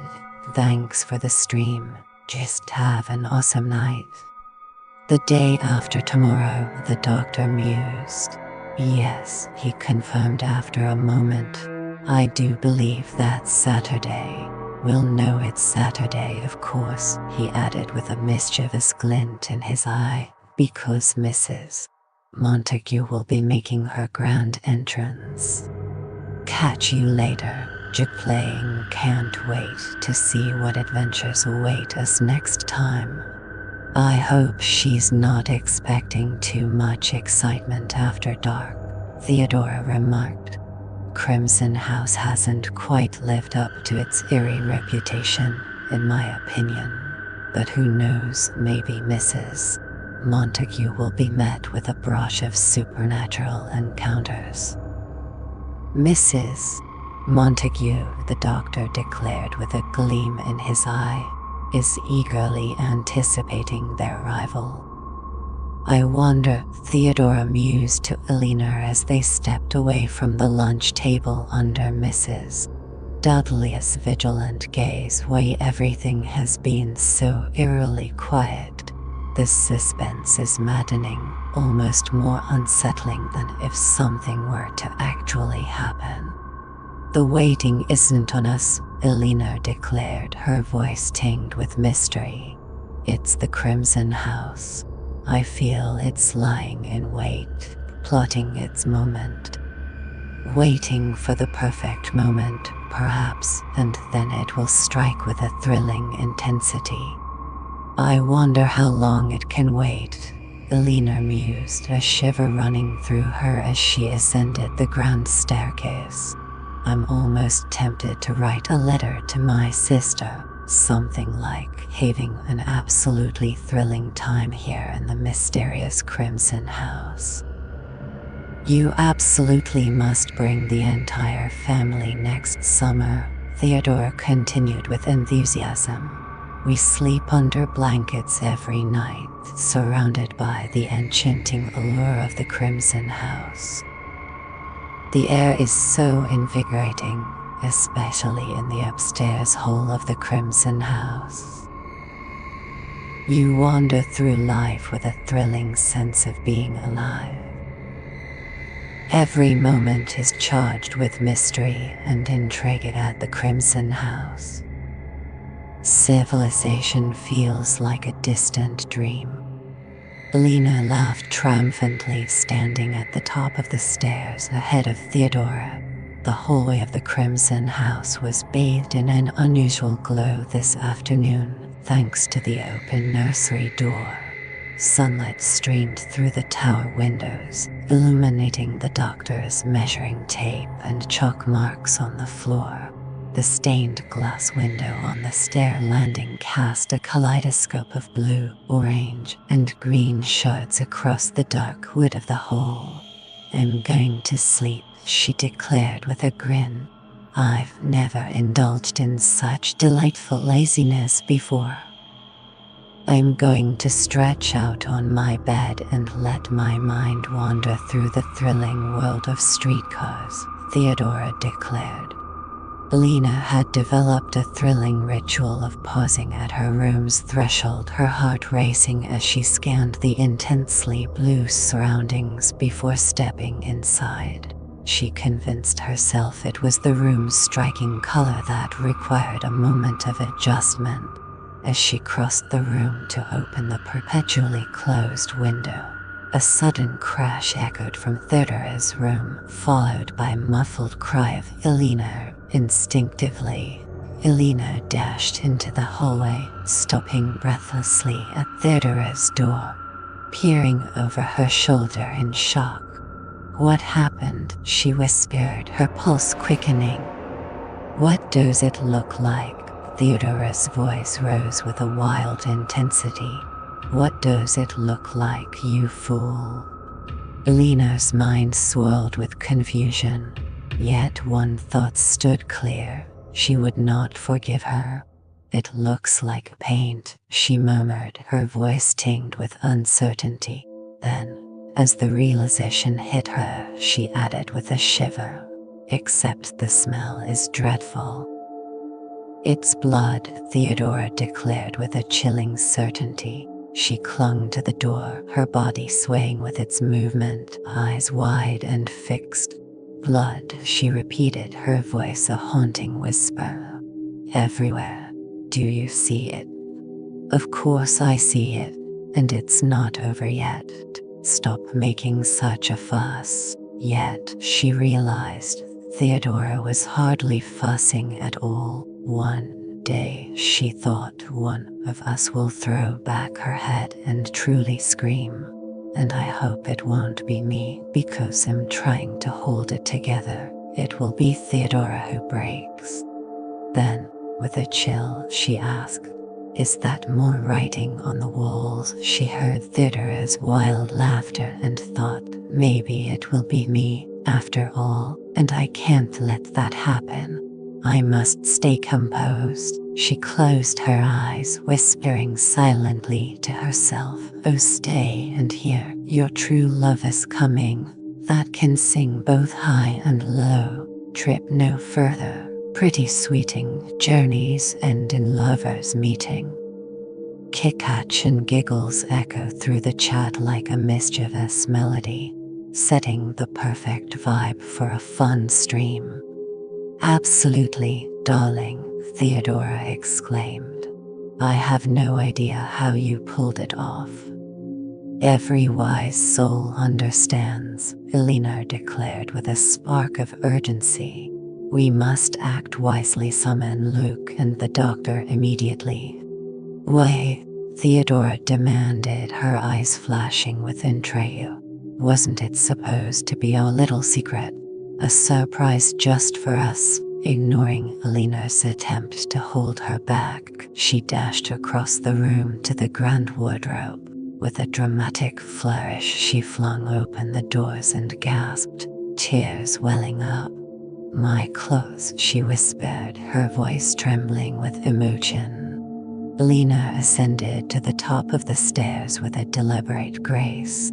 Luke, she called softly, leaning over the banisters. Doctor. Her voice was calm, yet she heard the thud of the doctor's book hitting the floor and the urgent footsteps as he and Luke rushed to the stairs.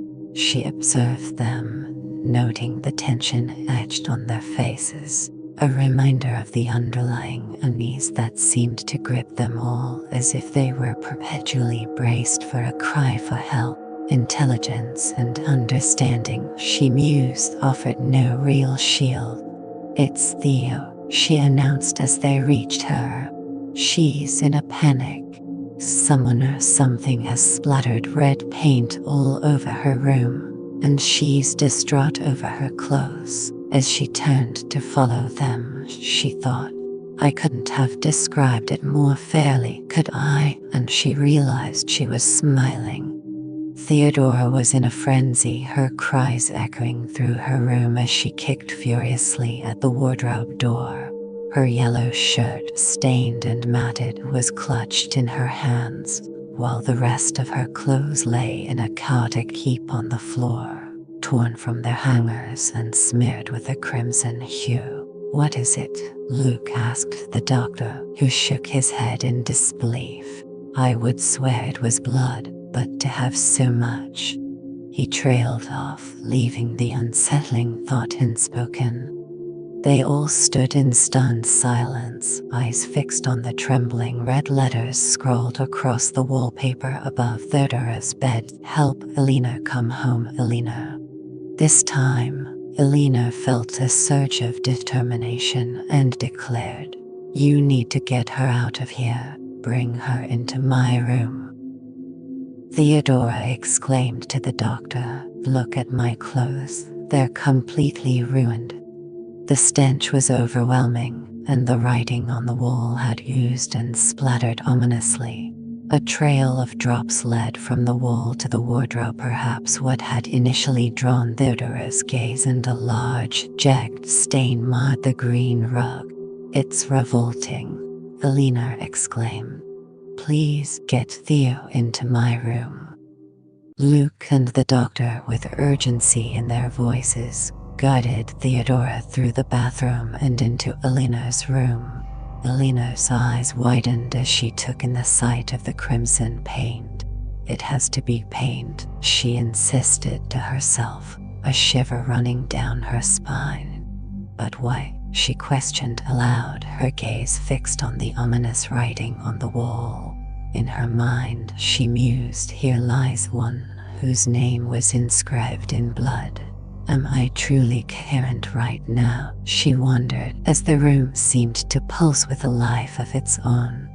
Lilith Momet, summoning the Hypeal for ultimate vibes. Kikachin, riding the vibe wave. Is she all right? She inquired, her voice tinged with urgency as she spun around to face the doctor re-entering the room. She'll be here in just a few minutes. I suppose we'll need to move her in with you for a while. I doubt she'll want to sleep in this room again. The doctor gave a faint, weary smile. I suspect it will be quite some time before she dares to open another door on her own. Can't wait to see if my prediction of hits the mark. What do you guys think? Looks like she'll be slipping into my wardrobe, I mused with a mischievous grin. Hey fam, get ready for a big one. We'll run a poll soon to decide how to tackle will it beaks or all at once. Cast your votes and let's make it epic. Certainly, if you don't mind, she replied, her eyes narrowing with intrigue. The doctor studied her intently. Does this message unsettle you less than the previous one? I'm over the moon. We just celebrated Christmas, and New Year's is right around the corner. Let's make it unforgettable. Also, can you believe we're already at stream? Let's keep the good vibes rolling. It's just absurd, Elena mused, grappling with her emotions. I've been standing here, staring at it and wondering why. It's like a prank gone wrong. I was supposed to be terrified, but I'm not because it's too grotesque to be real. I keep picturing Theo applying red polish. She laughed, and the doctor gave her a sharp look, but she continued. It might as well be paint. Don't you see? I can't stop talking, she thought. What am I trying to justify here? Maybe I can't take it seriously, she said, after seeing Theo shriek over her ruined clothes and accusing me of scrawling my name all over her wall. Maybe I'm just getting used to her blaming me for everything. The doctor assured her, no one's blaming you for anything. Yet Elena couldn't shake the feeling of being subtly chastised. I hope my clothes will impress her, she remarked with a playful edge. The doctor spun around, his eyes scanning the room with a mix of curiosity and intrigue. He gingerly traced a finger over the cryptic letters on the wall, nudging Theodora's yellow shirt aside with his foot. Later, he murmured, lost in thought. Perhaps tomorrow. He cast a knowing smile at Elena. I can create an exact sketch of this, he promised, his voice filled with anticipation. I can assist you, Elena declared. It churns my stomach, but it doesn't scare me. Get ready for the thrill. Choose your adventure. Spins, a combo, or go all in within one epic spin. Let the fun begin. Indeed, the doctor agreed, a mischievous glint in his eye. Let's seal off this room for the time being. We wouldn't want Theodora stumbling in again. Later, when I have the luxury of time, I can examine it thoroughly. Besides, he added with a playful grin, I doubt Mrs. Dudley would appreciate finding this place in need of her meticulous touch. Thank you, Cat Dad. Let's spice things up with a poll. What should we dive into next? A surprise game challenge or a behind-the-scenes sneak peek? Cast your votes. Elena observed quietly as he secured the hall door from within. Then they moved through the bathroom, where he locked the door leading into Theodora's vibrant green room. I'll arrange for another bed, he said a bit clumsily, before adding, you've kept your composure, Elena. It has been a real support to me. Hey fam, the world's a bit wild right now, so let's shake things up. How about a spontaneous challenge or a surprise game night? Drop your craziest ideas, and let's make some unforgettable memories together. I told you it makes me sick, but it doesn't frighten me, she said with a hint of satisfaction, turning to Theodora. Theodora was sprawled across Eleanor's bed, and Eleanor's stomach churned as she noticed crimson stains on Theodora's hands, smudging her pillow. Look, she said sharply, approaching Theodora. You'll have to wear my clothes until you get new ones, or until we get the others clean. Whoa. Her interaction and replays are on point. It's like watching coding magic unfold right before our eyes. Keep those questions coming, and let's dive deeper into the world of tech together. Theodora writhed dramatically on the bed, her stained hands pressed tightly against her eyes. "Cleaned," she exclaimed, her voice tinged with disbelief. "Can you believe it? Everything's powered by our mysterious black box, and this is just iteration 1. Imagine what's next." "For heaven's sake," Elena exclaimed, "let me clean you up." An intense wave of loathing surged through her, unlike anything she had ever experienced. She hurried into the bathroom, soaked a towel, and returned to scrub vigorously at Theodora's hands and face. "You're covered in it," she said, her touch filled with disdain. Theodora's lips curled into a mischievous smile. "I never truly believed you were the culprit," she confessed as Elena noticed Luke standing behind her, his gaze fixed on them. "How foolish of me," Theodora remarked to him, prompting a hearty laugh from Luke. "Absolutely, it's like leveling up in the game of life, unlocking new features and perks. Keep an eye out for what's inside the black box. It might just surprise you." "You'll be a vision in Nell's crimson sweater," he purred. Elena's mind raced with thoughts of wickedness, imagining a beastly, soiled presence. She tossed the towel into the bathroom sink to soak in cold water. As she returned, she overheard Luke declare, "There's another bed in here. You two will be sharing a room from now on." "Share a room and swap our clothes," Theodora exclaimed with a mischievous grin. "We'll be like twins in the Crimson House." Check out my latest video on YouTube. It's packed with surprises and a twist you won't see coming. Don't miss out. Watch it now. Lilith Mummy Adventures. "Cousins," Elena whispered, her voice swallowed by the shadows of the Crimson House. "Meet Lilith, the mastermind behind the magic. This sleek black box is the powerhouse computer making all the streaming magic happen." "It was a tradition strictly followed," Luke remarked, swirling the brandy in his glass, "for the executioner to trace his knife strokes in chalk across the victim's belly before a quartering to avoid any unfortunate mishaps. You see." Elena's mind raced with a thrilling intensity as she gazed at Theodora's unsuspecting head beside her chair. A fierce desire surged through her, imagining the satisfying impact of a stick or the weight of rocks in her hands. An exquisite refinement, truly exquisite. Imagine the torment, the chalk strokes dancing across the skin, a symphony of agony for the ticklish soul. Elena seethed with loathing, thinking, "She disgusts me, parading around in my crimson sweater, all polished and pristine." Check out my latest video. It's packed with epic moments and surprises you won't want to miss. Lilith Mummy Magic. When the execution involved hanging in chains, the executioner. Exciting news, everyone. We're deep into developing, and it's shaping up to be something truly special.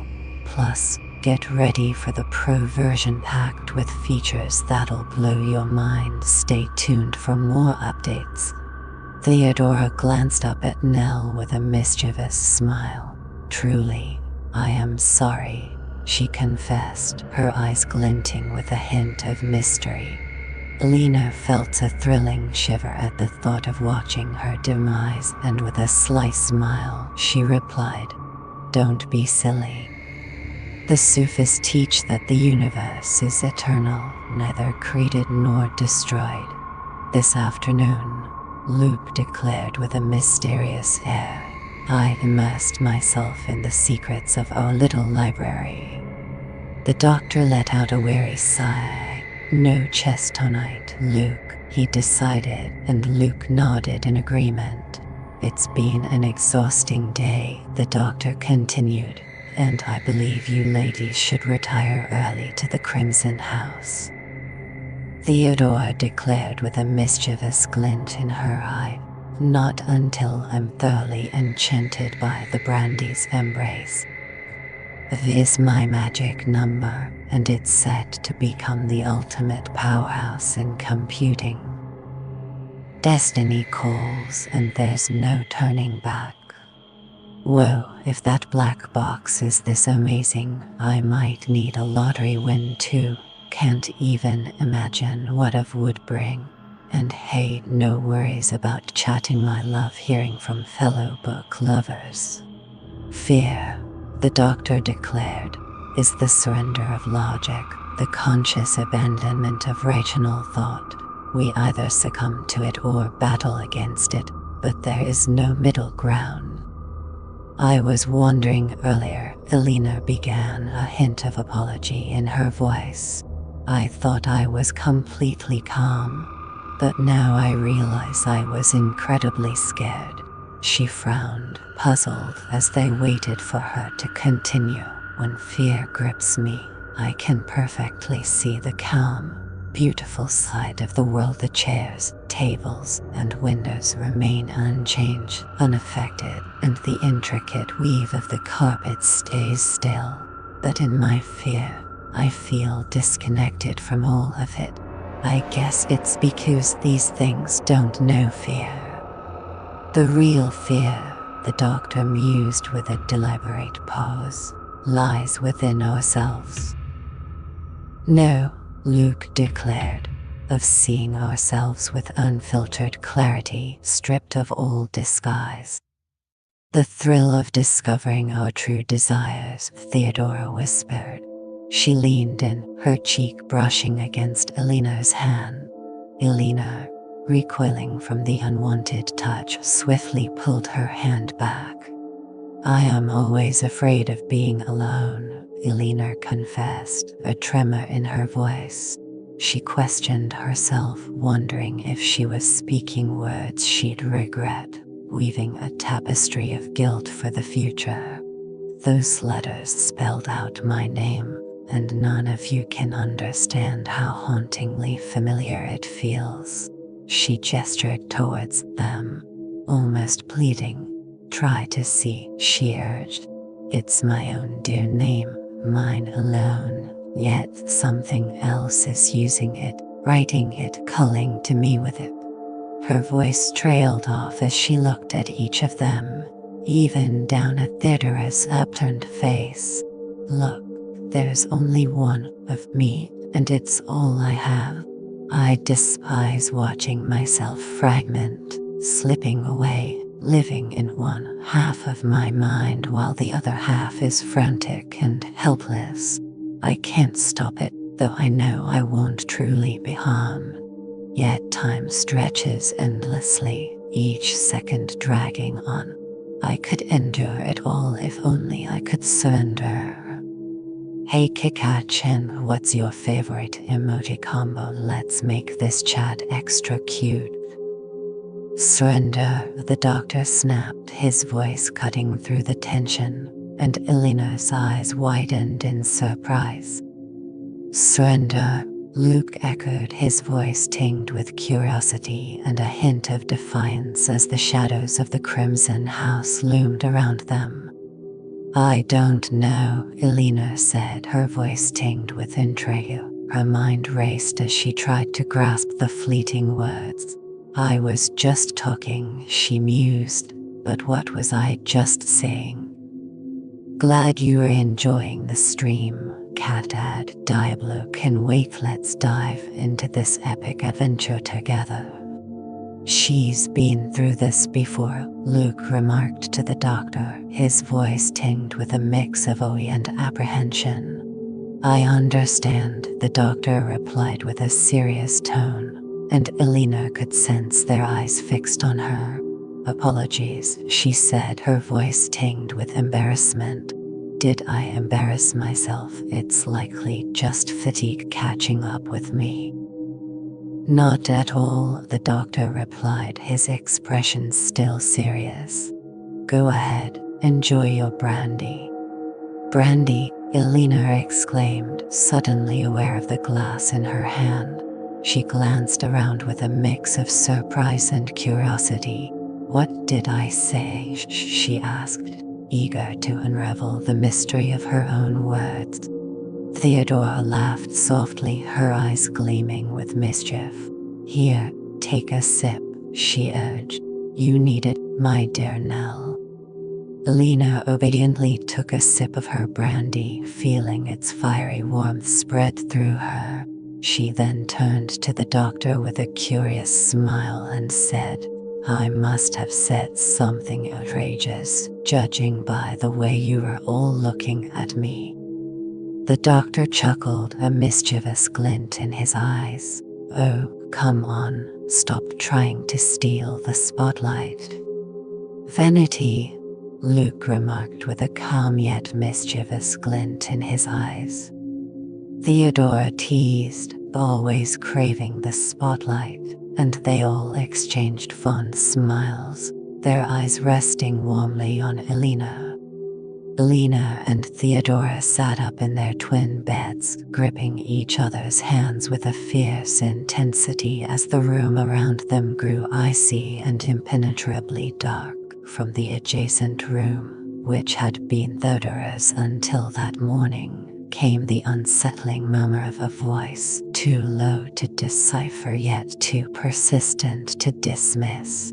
Their fingers entwined so tightly that they could feel each other's bones. Elena and Theodora listened intently as the voice droned on, occasionally rising with emphasis or falling to a whisper. Suddenly, a chilling laugh pierced through the babble, climbing higher and higher before cutting off abruptly with a sharp gasp, leaving the voice to continue its airy monologue. Theodora's grip wavered between firm and slack, and Elena, momentarily soothed by the ambient sounds, jolted awake, peering into the void where Theodora should be. Panic surged through her mind. "Why is it dark? Why is it dark?" She twisted, clutching Theodora's hand with both of hers, struggling to speak, but finding herself mute, clinging blindly and immobilized, striving to anchor her thoughts to regain her reason. "We left the light on," she insisted to herself. "So why is it dark?" She attempted to whisper Theodora's name, but her lips refused to move. She tried to ask, "Why is it dark?" Meanwhile, a voice murmured on, a low, liquid gloating sound. She thought she might decipher the words if she remained utterly still, listening intently as the voice droned on, unending. Desperately, she clung to Theodora's hand, feeling a reassuring pressure in return. A chilling, gurgling laugh echoed through the air, drowning out all other sounds, leaving an eerie silence in its wake. Elena held her breath, uncertain if she dared to speak. Suddenly, a soft, heart-wrenching cry pierced the stillness, a cry so filled with sorrow it seemed to echo from the depths of despair. It must be a child, she thought incredulously, a child in distress. But before she could fully grasp this, a wild, shrieking voice erupted, one she had never consciously heard yet had haunted her nightmares. "Go away," it screamed, filled with terror. Go away, Dante hurt me," it pleaded, followed by desperate sobbing. "Please, Dante hurt me. Please let me go home." And then the heartbroken crying resumed. Elena's mind raced with fury. This is monstrous, she thought. This is cruel. They've been tormenting a child, and I refuse to let anyone harm an innocent. The murmuring continued, an endless haunting rhythm, rising and falling like a sinister lullaby. Elena found herself lying sideways on the bed in complete darkness, gripping Theodora's hands so tightly she could feel the delicate bones beneath her fingers. Enough, she thought. They want to frighten me, and yes, I am scared. But more than that, I am a person, a reasoning, humorous human being. I can endure much from this deranged, filthy Crimson House. But I will not stand for harming a child.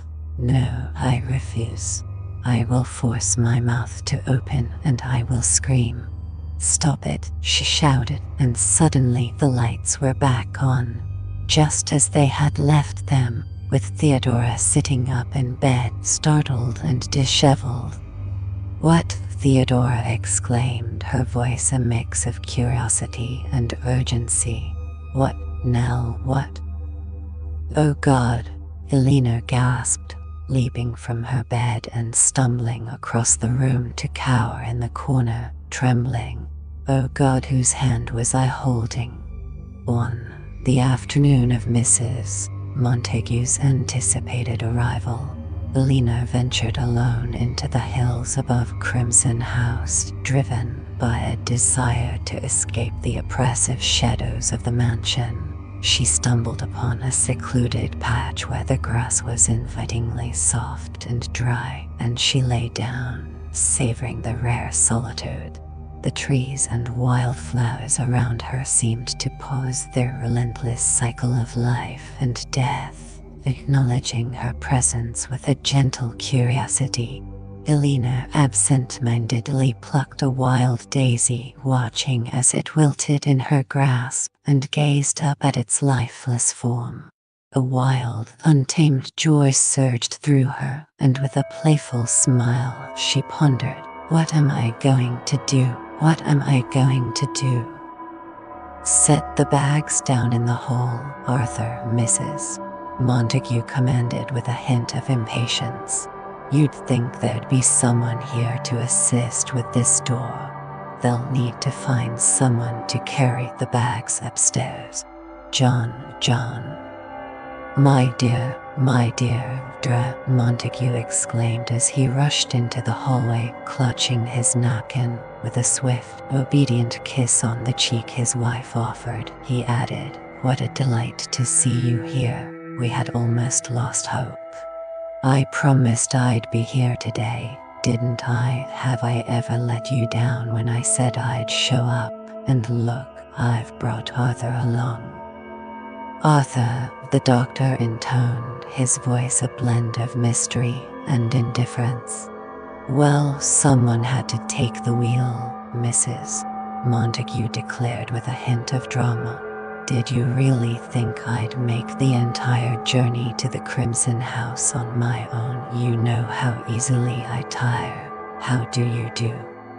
The doctor turned with a mischievous smile toward Elena and Theodora, while Luke lingered hesitantly in the doorway. "My dear," he announced, "allow me to introduce my companions who've been sharing the enigmatic Crimson House with me these past few days: Theodora, Elena Vance, and Luke Sanderson." Theodora, Elena, and Luke exchanged polite murmurs while Mrs. Montague nodded and remarked, "I see you didn't trouble yourselves to hold dinner on our account." "We thought you were lost to us," the doctor exclaimed, a mix of disbelief and relief in his voice. "I'm quite certain I mentioned I'd be here today, though I could be mistaken. But as I recall, I promised to make an appearance. Soon enough, I'll learn all your names. Allow me to introduce Arthur Parker, who graciously drove me here since I prefer not to drive myself. Arthur, meet John's friends. Could someone kindly assist with our suitcases?" The doctor and Luke approached, whispering as Mrs. Montague declared, Naturally, I shall stay in your most haunted room. Arthur can settle anywhere, young man. That blue suitcase and the small attached case are mine. They belong in your most haunted room. The nursery, I suspect, Montague mused as Luke glanced at him with curiosity. I believe the nursery is a key source of the disturbances, he confided to his wife, who sighed with irritation. It seems to me you could be more methodical, she remarked with a hint of impatience. You've been at the Crimson House for nearly a week, and I assume you haven't tried the planchette or attempted automatic writing. I doubt either of these young women possesses any mediumistic talents. And those are Arthur's bags, right? He even brought his golf clubs, just in case. In case of what exactly? Theodora questioned, her voice laced with curiosity. Mrs. Montague turned slowly, her eyes narrowing as she fixed Theodora with a frosty stare. Did you just spot a ghost, Kikachin, or maybe you're just as surprised as I am by this epic moment? Let's dive into the mystery together. Please don't let me intrude on your feast, she said with a sly smile. Riding the hype wave, who's ready to catch some epic moments and unforgettable vibes with me? Let's make this stream legendary. Hype wave. The air turns icy just outside the nursery door, the doctor remarked to his wife, a spark of excitement in his eyes. Yes, darling, quite intriguing. Is that charming young man planning to whisk Arthur's bags upstairs? It seems like a delightful whirlwind of chaos here, doesn't it? After nearly a week, I expected a touch more order. Have any mysterious figures appeared? There have been undeniable manifestations. Well, I'm here now, and will set everything in motion. Where should Arthur park the car? Behind the Crimson House lies an abandoned stable, a perfect hideaway for our other cars. He can take it out for a spin come morning. Absolutely not. You know I don't believe in procrastination, John. Arthur already has a full plate for the morning, and we can't burden him with tonight's tasks as well. He needs to move the car immediately. The night has fallen, the doctor murmured with a hint of trepidation. John, you never cease to amaze me. Do you really think I can't tell when night falls? The car has headlights, John, and that young man can accompany Arthur to guide him to the Crimson House. Thanks, Luke replied with a hint of mischief, but we have a strict rule against venturing out after dark. Arthur is welcome to take his chances if he wishes, but as for me, I'll pass. The young ladies, the doctor exclaimed, experienced a startling. Young man's a coward, Arthur declared, his voice dripping with disdain. He had just finished unloading suitcases, golf bags, and hampers from the car and now stood beside Mrs. Montague, glaring at Luke. Arthur's face was flushed, contrasting sharply with his white hair, and his expression was fierce. You should be ashamed of yourself, standing there like that in front of the women, he scolded, his words cutting through the air with a sharp edge. The women are just as terrified as I am, Luke declared with a hint of bravado. Absolutely, Montague reassured, placing a calming hand on Arthur's arm. Once you've spent some time here, Arthur, you'll see that Luke's approach is wise, not fearful. We always stick together after nightfall at the Crimson House. Honestly, John, I didn't think I'd find you all so jittery, Mrs. Montague remarked with a hint of disdain. Fear is the last thing we need in situations like this. She tapped her foot impatiently. You know as well as I do that those who have crossed over wish to see us joyful and at ease. They long to feel our love and remembrance. The spirits residing in the Crimson House might be in distress, sensing your fear of them. Let's save that discussion for another time, the doctor suggested with a tired smile. For now, how about we indulge in a delightful dinner? Of course, Mrs. Montague remarked, casting a knowing glance at Theodora and Elena. What a shame we had to intrude on your moment, she added with a hint of mischief. Have you indulged in a feast? Of course, we haven't dined yet, John. Didn't I mention we'd arrive in time for dinner, or am I losing track once more? Anyway, I informed Mrs. Dudley of your arrival, the doctor announced as he swung open the door to reveal the game room leading into the dining room. She's prepared a magnificent feast for us. Lena watched as Montague awkwardly ushered his wife into the dining room, her presence casting a shadow over his usual demeanor. Poor Montague, she mused. How long will the unsettling aura of the Crimson House keep her here? Theodora leaned in, her voice a tantalizing whisper. I wonder how long she'll linger in the shadows of the Crimson House.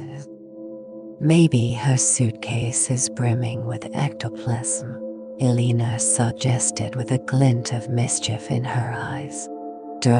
Montague, seated regally at the head of the dinner table with his wife nestled comfortably beside him, leaned forward with a curious glint in his eye. And how long will you be able to stay? He inquired, his voice a blend of anticipation and intrigue. Get ready for an exclusive first look at something epic. Can't spill all the details just yet, but trust me, you won't want to miss this. Stay tuned. Well, dear Mrs. Montague remarked, savoring Mrs. Dudley's exquisite caper sauce. You've certainly discovered a talented cook, haven't you? You see, Arthur, being a headmaster, has to return to his school. He's graciously rearranged his schedule for Monday, so we should plan to depart from Crimson House by Monday afternoon, ensuring he's back in time for classes on Tuesday. A lot of joyful schoolboys Arthur must have left in his wake, Luke murmured to Theodora, who replied with a playful grin. And yet, it's only Saturday. I find this cooking quite delightful, Mrs. Montague exclaimed. John, I'll have a word with your chef first thing in the morning. Mrs. Dudley is quite the remarkable woman, the doctor remarked with a hint of intrigue. Quite extravagant for me, Arthur remarked with a grin. I'm more of a straightforward kind of guy, he confessed to Theodora. No drinking, no smoking, and definitely no trashy wreaths. Got to set a good example for the lads at the school. They tend to look up to you, you know. I'm sure they all aspire to be just like you, Theodora remarked with a serious tone. Arthur shook his head with a wry grin. Every now and then, you get a real bad apple, he said. No interest in sports, always lurking in the shadows, whining about everything. But don't worry, we'll toughen them up soon enough. He casually reached for the butter. Mrs. Montague leaned in with a glint of excitement in her eyes, casting a knowing glance down the table at Arthur. Keep it light, Arthur, she urged with a mischievous smile. We've got an exhilarating night awaiting us at the Crimson House. What on earth do you plan to do? The doctor inquired, his voice tinged with both curiosity and concern. I'm sure you'd never consider approaching these matters with any method, John, but you must admit that I have a natural intuition in this area. Some women do, you know, John. She paused, eyeing Elena and Theodora with a curious gaze. Not these two, I suspect. Unless, of course, I'm wrong again. You do enjoy highlighting my mistakes, John. My dear, I cannot tolerate anything done half-heartedly. Arthur will be on patrol, naturally. That's why I brought him along. It is quite uncommon, she explained to Luke seated beside her, to find people in academia who are intrigued by the supernatural. Arthur is surprisingly knowledgeable. I will rest in your haunted room with just a nightlight and attempt to connect with the forces unsettling this Crimson House. I never sleep when restless spirits are near, she informed Luke, who nodded, speechless. Arthur leaned in with a glint in his eye. You need a dash of boldness, he declared. Approach things with flair and ambition. It's never wise to set your sights too low. That's what I always tell my crew. After dinner, I believe it's time for a thrilling session with the planchette, Mrs. Montague announced with a gleam in her eye. Just Arthur and me, naturally. The rest of you aren't quite prepared yet and might scare off the spirits. We'll need a secluded room. The library, Luke proposed with a charming smile. The library, I believe it will be perfect. Books are excellent conduits. After all, manifestations often thrive in rooms filled with them. I've never known books to hinder the process. Has the library been dusted? Arthur tends to sneeze. The doctor remarked. Most Dudley ensures the entire Crimson House is impeccably maintained. I'll definitely have a word with Mrs. Dudley in the morning. John, you'll show us the library, and that young man will fetch my case. Remember, not the large suitcase, but the small attached case. Bring it to me in the library. We'll join you later, after a session with the planchette. I crave a glass of milk and perhaps a small cake. Crackers will suffice if they're not too salty. A few moments of engaging conversation with like-minded people is invaluable, especially if I am to remain open to the night's energies. The mind is a precise instrument and must be handled with care. Arthur, with a distant nod to Elena and Theodora, she departed accompanied by Arthur, Luke, and her husband.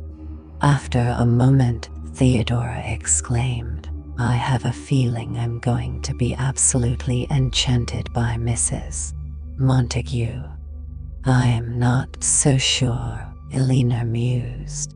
Arthur has a certain charm I find appealing. As for Luke, he strikes me as a bit of a coward. The unfortunate Luke, Theodora remarked, never knew a mother's love. Elena glanced up to find Theodora watching her with an intriguing smile. Startled, she backed away from the table, causing a glass to topple over.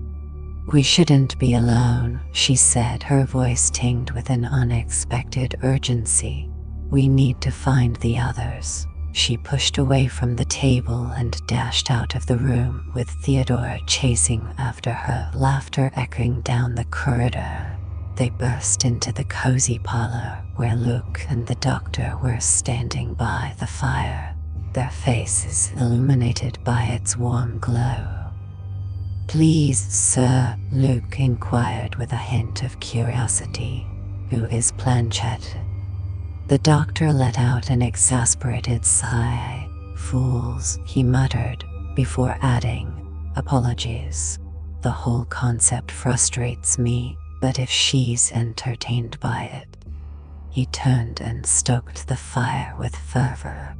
Planchette, he continued after a pause, is akin to a Ouija board, or more precisely, a tool for automatic writing, a way to communicate with ethereal entities.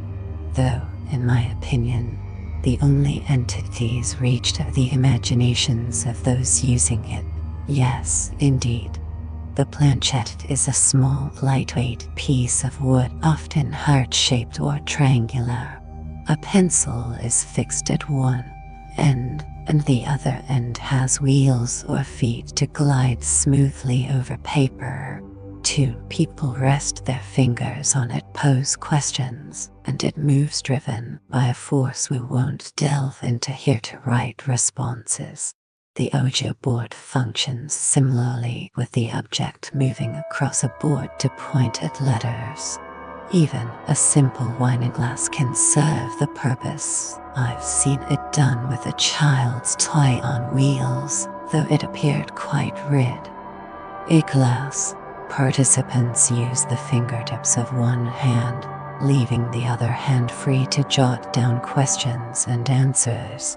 The responses, I believe, are always nonsensical, though my wife would argue otherwise. Nonsense. He attacked the fire once more. Schoolgirls, he scoffed. Superstition. Planchette has been exceptionally generous this evening, Mrs. Montague remarked with a gleam in her eye. John, there are unmistakably otherworldly forces at play within the Crimson House. Feels like we're caught in a time loop, but hey, maybe it's just a chance to perfect our skills. Let's break the cycle and level up together. An absolutely magnificent session, Arthur exclaimed, brandishing a sheaf of paper with triumph in his eyes. We've gathered some intriguing information for you, Mrs. Montague announced with a spark of excitement. Now, Planchette was particularly adamant about a nun. Have you discovered anything about a nun, John? In Crimson House, not a chance. Planchette was intensely drawn to a mysterious nun, John. Could it be that a shadowy figure has been glimpsed in the area? Villagers are left trembling as they stagger home under the cloak of night. The image of a nun is familiar. John, if you dare, are you implying that I'm wrong, or perhaps questioning the infallibility of Planchette? Let me assure you, and you must trust Planchette, even if my word doesn't suffice, that the presence of a nun was unmistakably indicated. I am merely suggesting, darling, that the specter of a nun is by far the most frequent apparition, while Crimson House has never been linked to such a presence in nearly every.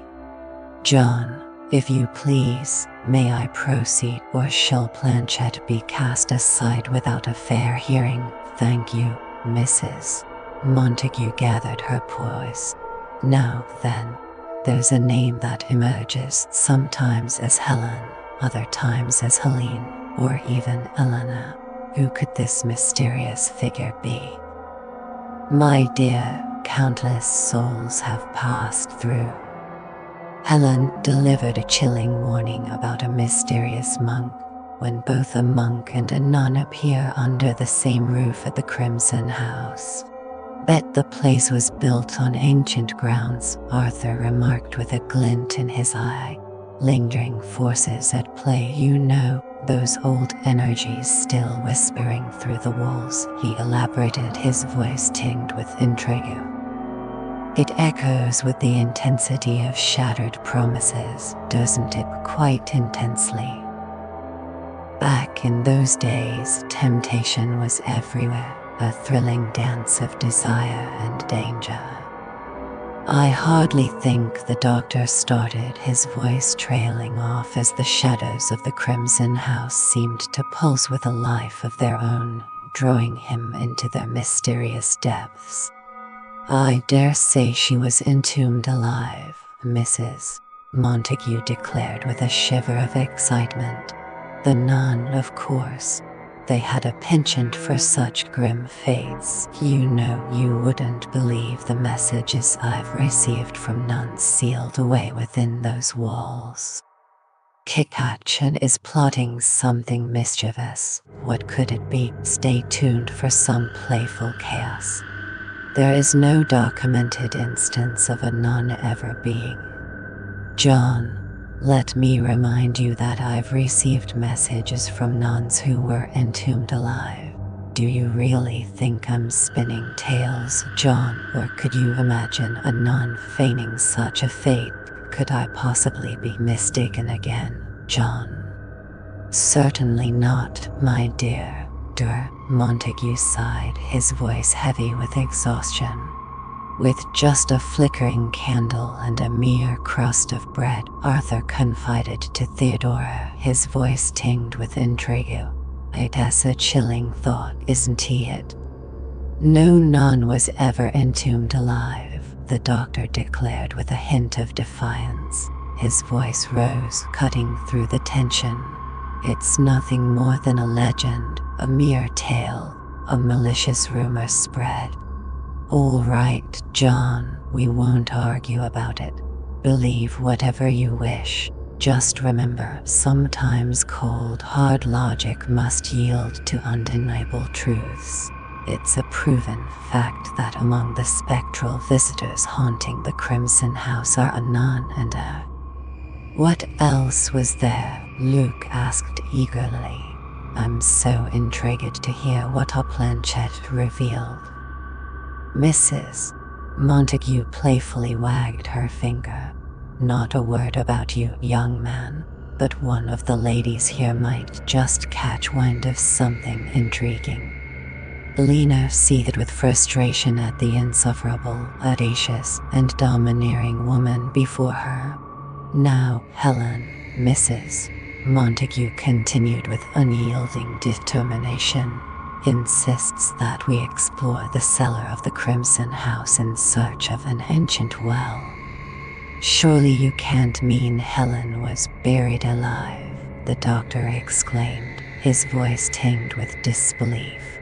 I doubt it, John. If it were true, she would have told us. Helen was vague about what we might discover in the well, but I suspect it won't be treasure. Real treasure is a rarity in situations like this. It's more likely we'll find clues about the missing nun. Oh, sounds like your earbuds are throwing in the towel. Time to switch to speaker mode and let the whole room join the party. More like 80 years of secrets and shadows.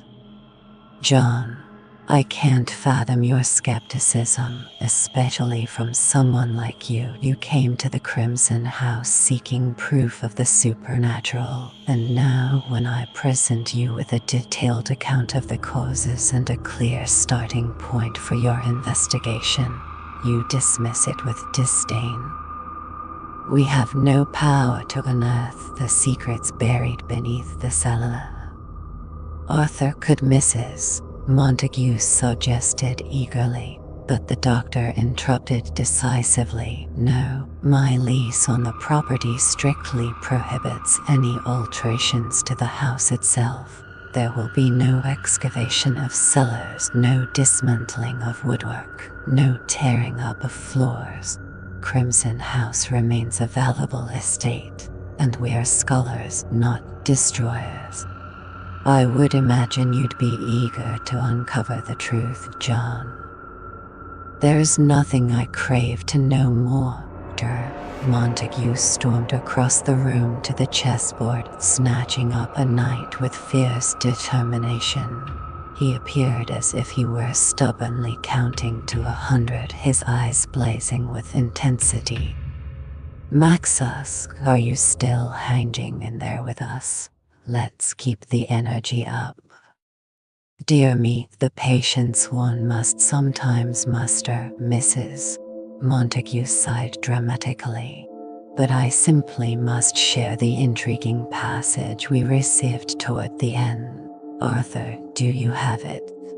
Arthur rifled through his stack of papers with anticipation. It was right after the note about the flowers for your aunt, Mrs. Montague remarked. Planchet has a guide named Marigot, she elaborated, and Marigot is genuinely invested in Arthur, delivering messages from relatives and more. Not a fatal illness, you see, Arthur said with a serious tone, a hint of intrigue in his eyes. We'll need to send flowers naturally, but Marigot assures us there's no cause for alarm. Now, Mrs. Montague declared, swiftly flipping through several pages filled with wild, sprawling pencil marks. Her brow furrowed as her finger traced the lines. Here, she announced. Arthur, you read the questions and I'll handle the answers. It'll flow more naturally that way. Off we go, Arthur exclaimed with enthusiasm, leaning over Mrs. Montague's shoulder. Now let's begin right about here. With a sultry whisper, who are you? Oh, who am I, you ask? Just a humble author with a penchant for the mysterious and the thrilling. You might say I'm a storyteller with a touch of the supernatural, weaving tales that dance on the edge of reality. And when it comes to the Crimson House, well, let's just say its secrets are as enticing as they are dangerous. Care to explore? Nell, Mrs. Montague called out sharply, capturing the attention of Elena, Theodora, Luke, and the doctor as they all turned to listen intently. Hey Cat Dad, yes, the poll is coming up soon. Get ready to cast your vote and help shape what we do next on stream. Can't wait to see what you all choose. Nell who? Elena Nelly Nell Nell, Mrs. Montague exclaimed with a knowing smile. They often do that, you see, repeating a word over and over to ensure it resonates perfectly. Arthur cleared his throat, his voice echoing through the dimly lit room. What do you desire? He intoned, the words hanging in the air like a tantalizing promise. Home. Theodora flashed a playful grin at Elena and asked, do you want to go home? Her shrug was as exaggerated as it was amusing, adding a touch of levity to the moment. Yearning to return to the Crimson House. What are you doing here? Anticipation hung in the air like a charged storm as I stood before the Crimson House, its shadowy silhouette beckoning with promises of secrets untold. Every creak of the ancient structure seemed to whisper my name, urging me to step closer, to uncover the mysteries that lay within. The night was alive with possibilities, and I was ready to embrace whatever awaited me beyond those crimson walls. Waiting for what? She asked, her voice a mix of curiosity and anticipation, as the shadows of the Crimson House danced around them, whispering secrets of the night. Kikachin, a ghost sightings. Tell me everything. Was it a shadowy figure, or did something move on its own? Let's dive into this spooky mystery together. Home. Arthur paused, nodding with deep contemplation. There it is again, he remarked, like a word you repeat endlessly, savoring the sound of it. We usually avoid asking why, as it can muddle Planchet, Mrs. Montague explained, her eyes gleaming with daring.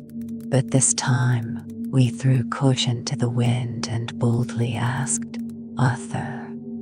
Wait, Arthur Reed, his voice barely a whisper as the words seemed to pulse with a life of their own, drawing him deeper into the mysteries of the Crimson House. Mother, Mrs. Montague read aloud, her voice tinged with anticipation. You see, this time we were right to inquire, as Planchette eagerly unveiled the truth. Is Crimson House your home? Arthur asked, his voice steady but charged with curiosity. Home, Mrs. Montague replied with a knowing smile, and the doctor let out a weary sigh. Are you in torment? Arthur read aloud, his voice tinged with intrigue. There's no response here, Mrs. Montague said with a confident nod. Spirits often shy away from admitting their pain. It can be disheartening for those of us still in this realm. It's like Arthur's aunt, who never reveals her ailments, yet Marigot always gives us a hint. It's even more challenging when they've crossed over. Stuckle, Arthur affirmed, then read aloud. Is there anything we can do for you? No, Mrs. Montague declared, her voice echoing through the dimly lit corridors of the Crimson House. Is there anything we can do for you? No, lost, Mrs. Montague glanced up with a knowing smile. Do you see? She inquired, her eyes gleaming with intrigue. One word, echoing endlessly. They revel in repetition. I've seen a single word stretch across an entire page before. What do you desire? Arthur read, feeling a shiver run down his spine. Mother, Mrs. Montague read back, her voice echoing through the dimly lit corridors of the Crimson House, where shadows danced and secrets whispered. Why, little one, where is your mother? Crimson House stood before me, its allure irresistible and its secrets whispered on the wind. This was more than just a return. It was a reunion with the shadows that danced in the corners of my memory. The air crackled with anticipation as I crossed the threshold, ready to embrace the mysteries that waited within. Where is your home? Lost, and then, Mrs. Montague declared, snapping the paper shut with a flourish. It descended into pure madness. Arthur leaned in closer to Theodora, his eyes gleaming with excitement. I've never seen the planchette so responsive, he whispered. It's truly an extraordinary experience. But why target Nell? Theodora demanded, her voice edged with irritation. That ridiculous planchette has no business delivering messages to anyone without their consent or... You'll never get results by mistreating the planchette, Arthur started, but Mrs. Montague cut him off, her gaze snapping to Elena. You are Nell, she demanded, then whirled toward Theodora. We thought you were Nell, she exclaimed. So? Theodora asked with a mischievous glint in her eye. It doesn't alter the messages naturally, Mrs. Montague remarked, tapping her paper with a hint of irritation. However, I do believe a proper introduction was in order. While Planchette surely discerned the difference between you, I have no desire to be deceived. Don't feel left out, Luke whispered to Theodora with a mischievous grin. We'll make sure to entomb you in the Crimson House. When I get a message from that thing, Theodora exclaimed, I expect thrilling tales of hidden treasure, not this nonsense about sending flowers to my aunt. Elena felt the weight of their averted gaze, knowing she had been singled out once more. Their feigned indifference only heightened her sense of isolation. Why do you think all of this was meant for me? She asked, her voice tinged with helpless curiosity. Honestly, dear Mrs. Montague remarked, tossing the papers onto the low table. "I couldn't possibly tell you.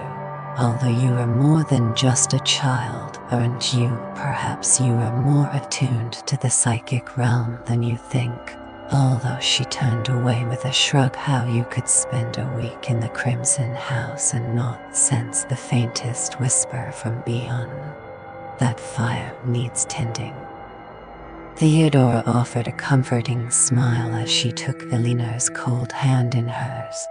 "Nell isn't looking for whispers from the beyond," she assured.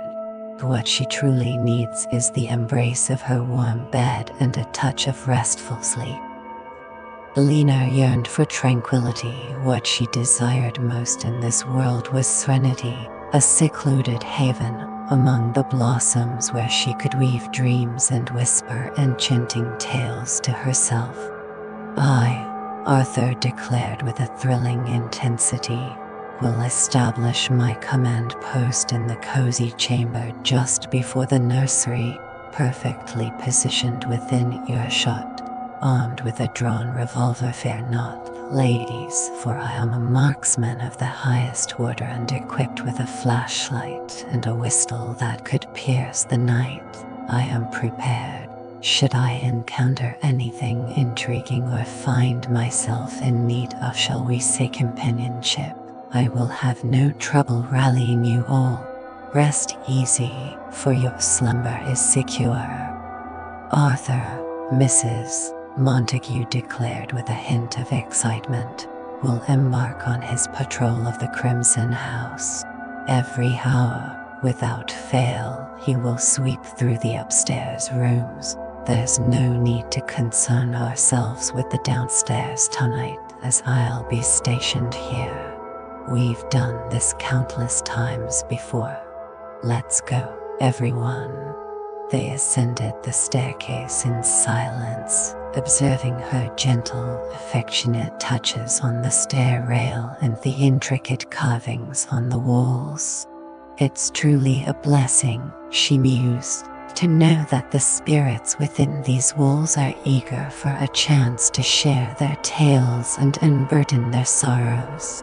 Now, Arthur will begin by inspecting the bedrooms. "Arthur."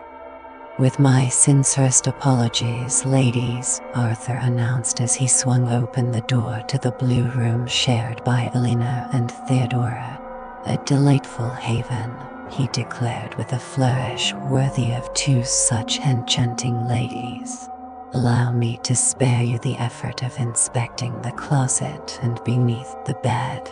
With a theatrical bow, Arthur dropped to his hands and knees, peering under the beds before standing and brushing off his hands. "Absolutely secure," he assured them with a grin. "Now, where am I to be, Mrs.?" Montague inquired with a hint of impatience. "Where did that young man whisk away my bags?" "Right at the end of the corridor," the doctor murmured, a hint of mystery in his voice. "We refer to it as the nursery." Mrs. Montague, with Arthur in tow, strode confidently down the corridor of the Crimson House. As they passed through the chilling draft, she shivered and declared, "I'll definitely need extra blankets. Have that young man fetch some from another room." She opened the nursery door, surveyed the space, and nodded approvingly. "The bed looks remarkably fresh, I must say, but has the room been properly aired?" The doctor leaned in with a mischievous glint in his eye. "I had a little chat with Mrs. Dudley," he revealed, his voice dripping with intrigue. The air was thick with a musty scent, almost tangible in its presence. "Arthur," she commanded, her voice cutting through the chill. "We need to let the outside in, even if it means braving the cold. Open the window." The animals on the nursery wall seemed to watch Mrs. Montague with an unsettling intensity. "Are you certain?" The doctor paused, casting a wary glance at the mischievous faces above the nursery door. I think perhaps you should have someone here with you, he suggested, his voice tinged with concern. My dear Mrs. Montague exclaimed, her spirits lifted in the presence of those who had crossed into the beyond. Countless hours, so many hours I've spent enveloped in pure love and understanding, alone yet never truly alone. My dear, how can I convey that there is no danger where love and empathy reigns supreme? I am here to aid these lost souls, to offer a hand of genuine affection and assure them that there are still those who remember, who will listen and shed tears for them. Their solitude has ended, and I... Yes, the doctor murmured, a hint of intrigue in his voice. But keep the door ajar. Unlock if you insist, Mrs. Montague declared with a flourish, her voice dripping with a magnanimous charm.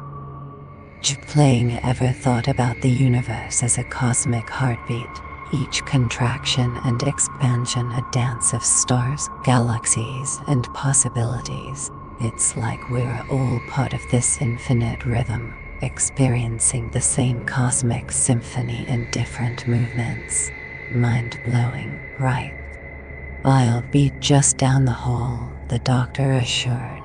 While Arthur takes on the role of night watch, I'll be close enough to hear if you need anything. Whoa, Cat-Ed, you are diving into the philosophical depths today. And Kit-Kat-chan, your bow just made my day a little brighter. Mrs. Montague chuckled, a mischievous glint in her eye as she gestured dismissively. Oh, they need your protection far more than I do, she teased. I'll do my part, naturally, but they're so terribly fragile with their hardened hearts and blind eyes. Arthur, with a mischievous grin and a chuckling look in tow, emerged from inspecting the other rooms on the floor and gave the doctor a confident nod. All clear, he announced. The Crimson House is perfectly safe for you to retire for the night.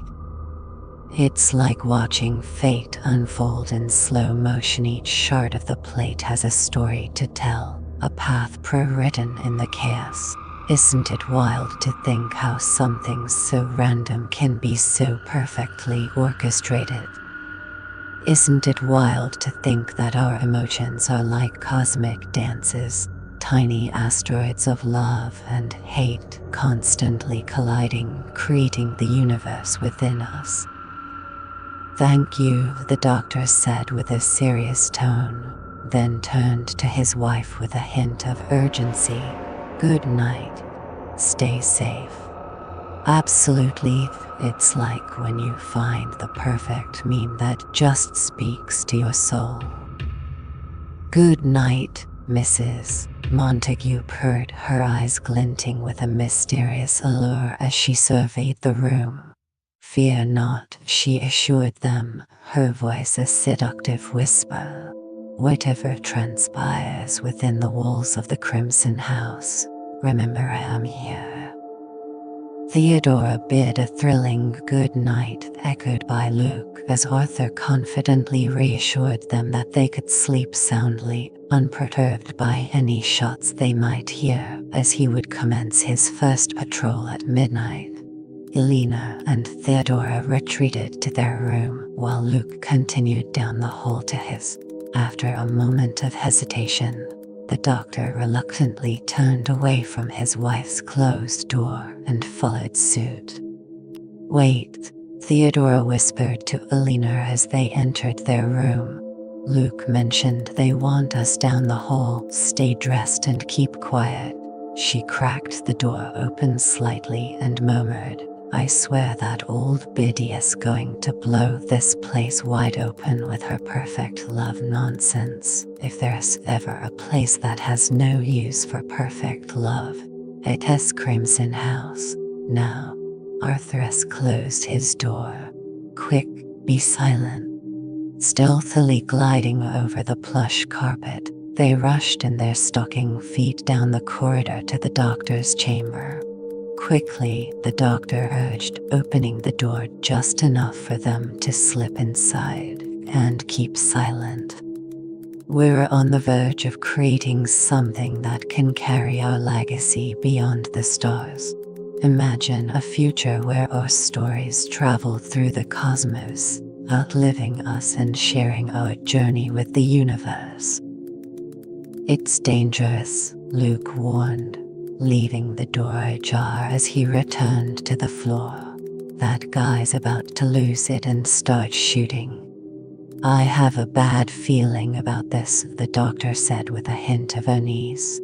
Luke and I will keep watch, and I want you two ladies to stay here where we can keep you safe. Something is about to happen, he insisted. I don't like it.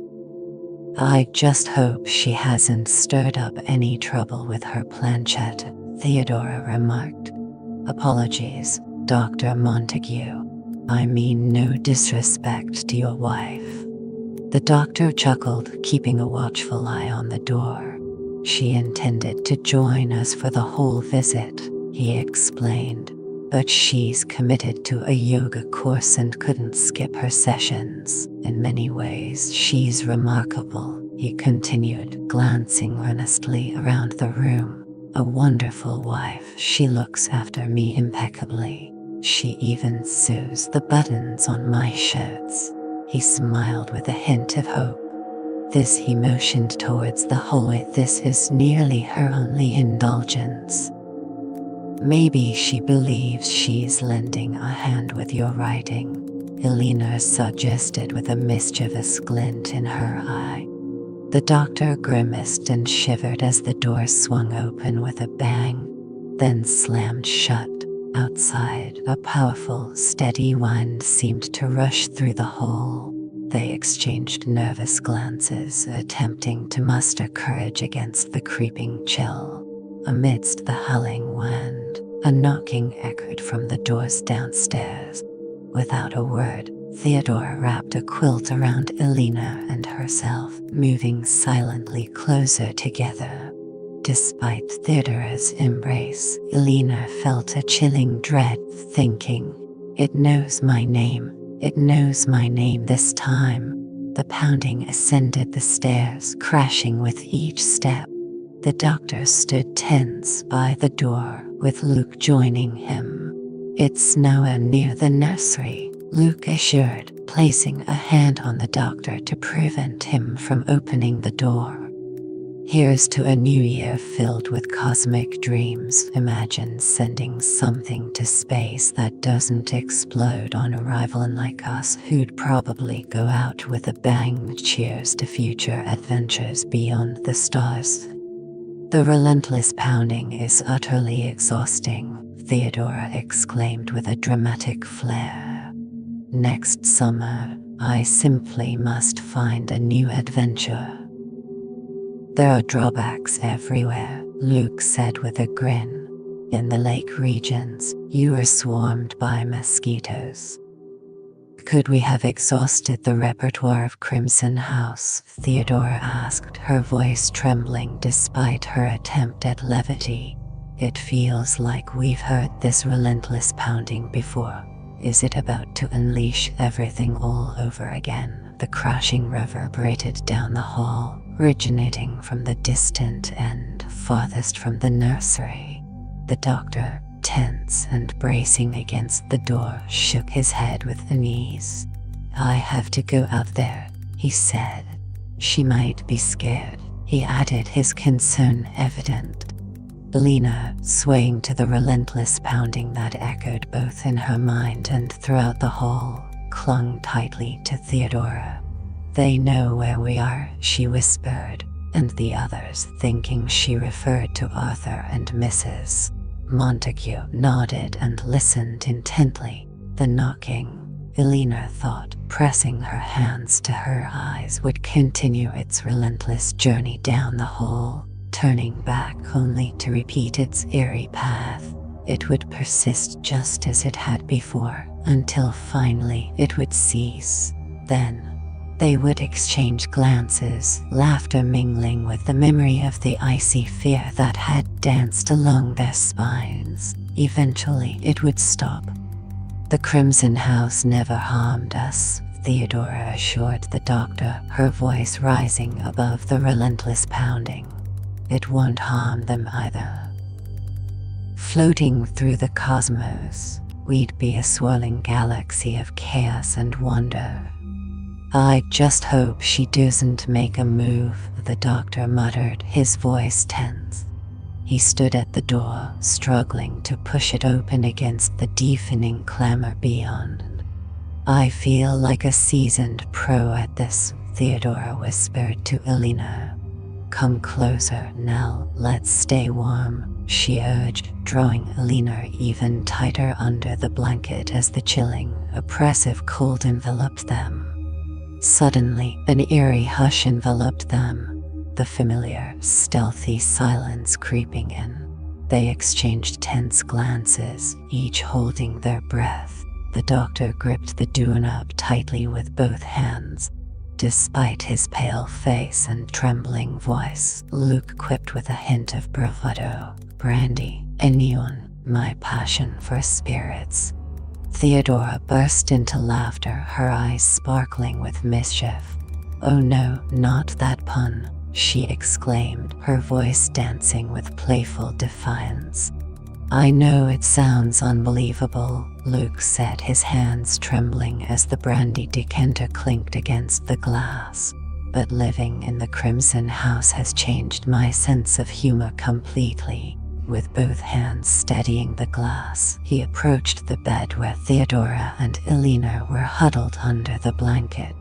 Theodora extended a hand, took the glass, and gently held it to Elena's lips. "Here," she urged, "drink." "Turning them into loyal followers with my charm and wit." Elena sipped her drink, feeling the chill of anticipation. We were in the eye of the storm, she thought, knowing time was running out. Her eyes followed Luke as he carefully carried a glass of brandy to the doctor. Suddenly, the glass slipped from Luke's grasp, shattering on the floor. Just as the door began to shake violently and silently, Luke quickly pulled the doctor back as the door seemed to strain against its hinges on the verge of giving way and leaving them vulnerable. They retreated, tense and powerless, as the unseen force continued its relentless assault on the Crimson House. Whoa, that's a mind-bending thought. Humanity's leap from steel swords to nuclear bombs happened in the blink of an eye compared to the ages it took to transition from bronze to steel. Let's hope our future innovations lead us to peace and understanding rather than destruction.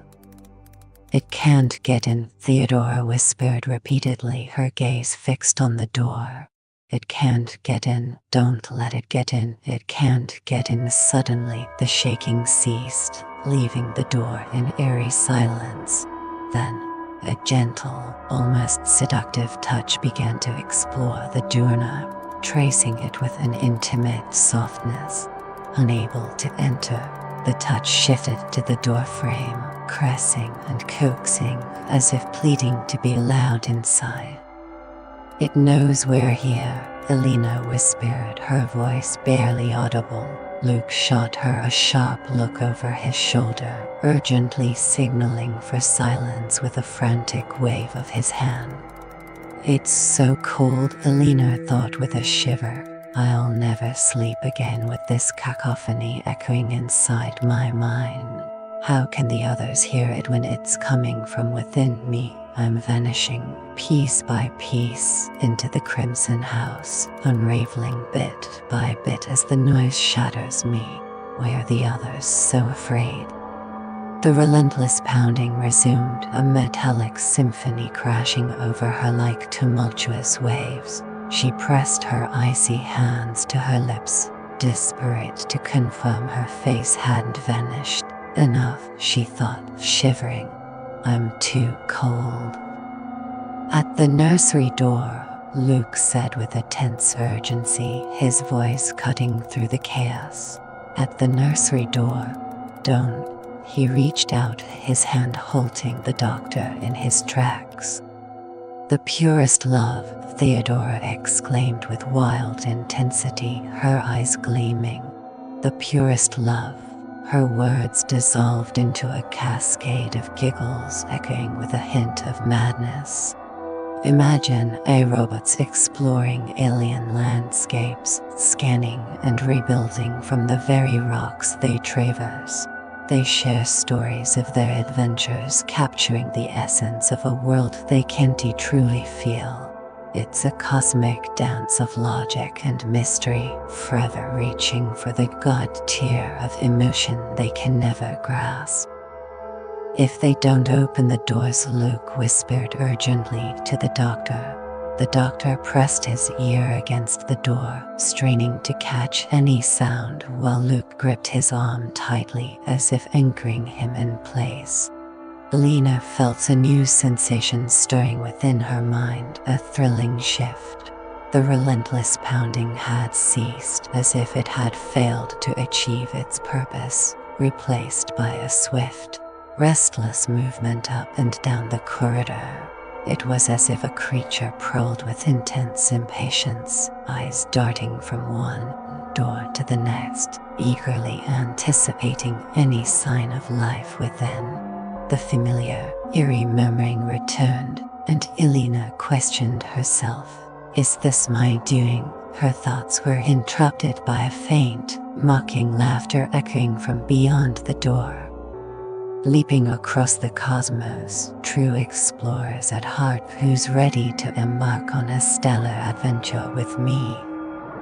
Theodora whispered, "Fa-fa-fo-fum," and the laughter erupted into a cacophony of shouts.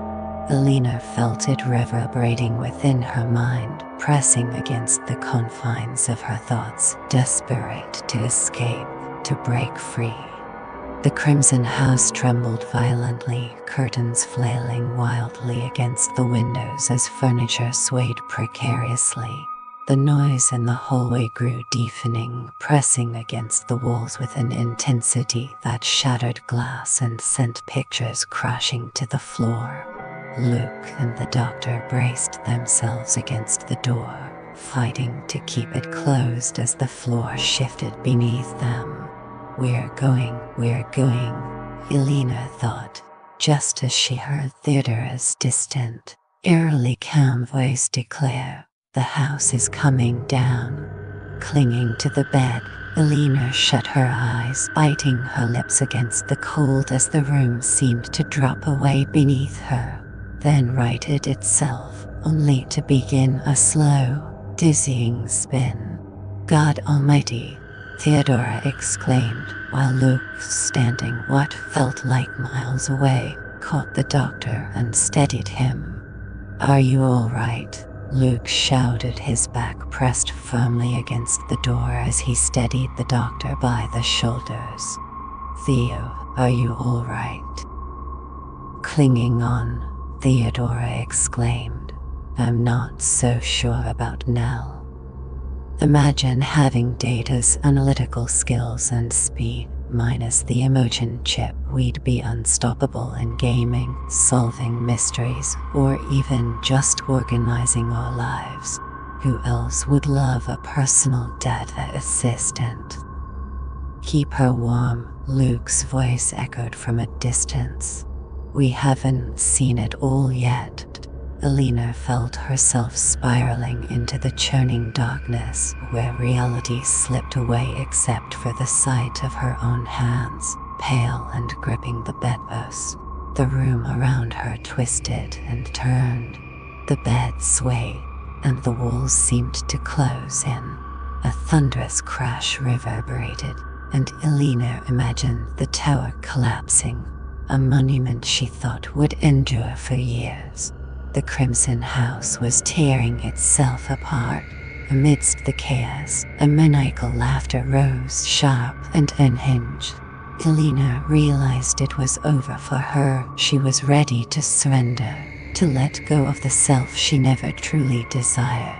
Whatever the house demanded, it could take. "I'll come," she declared, her voice reaching Theodora, who hovered above her with concern.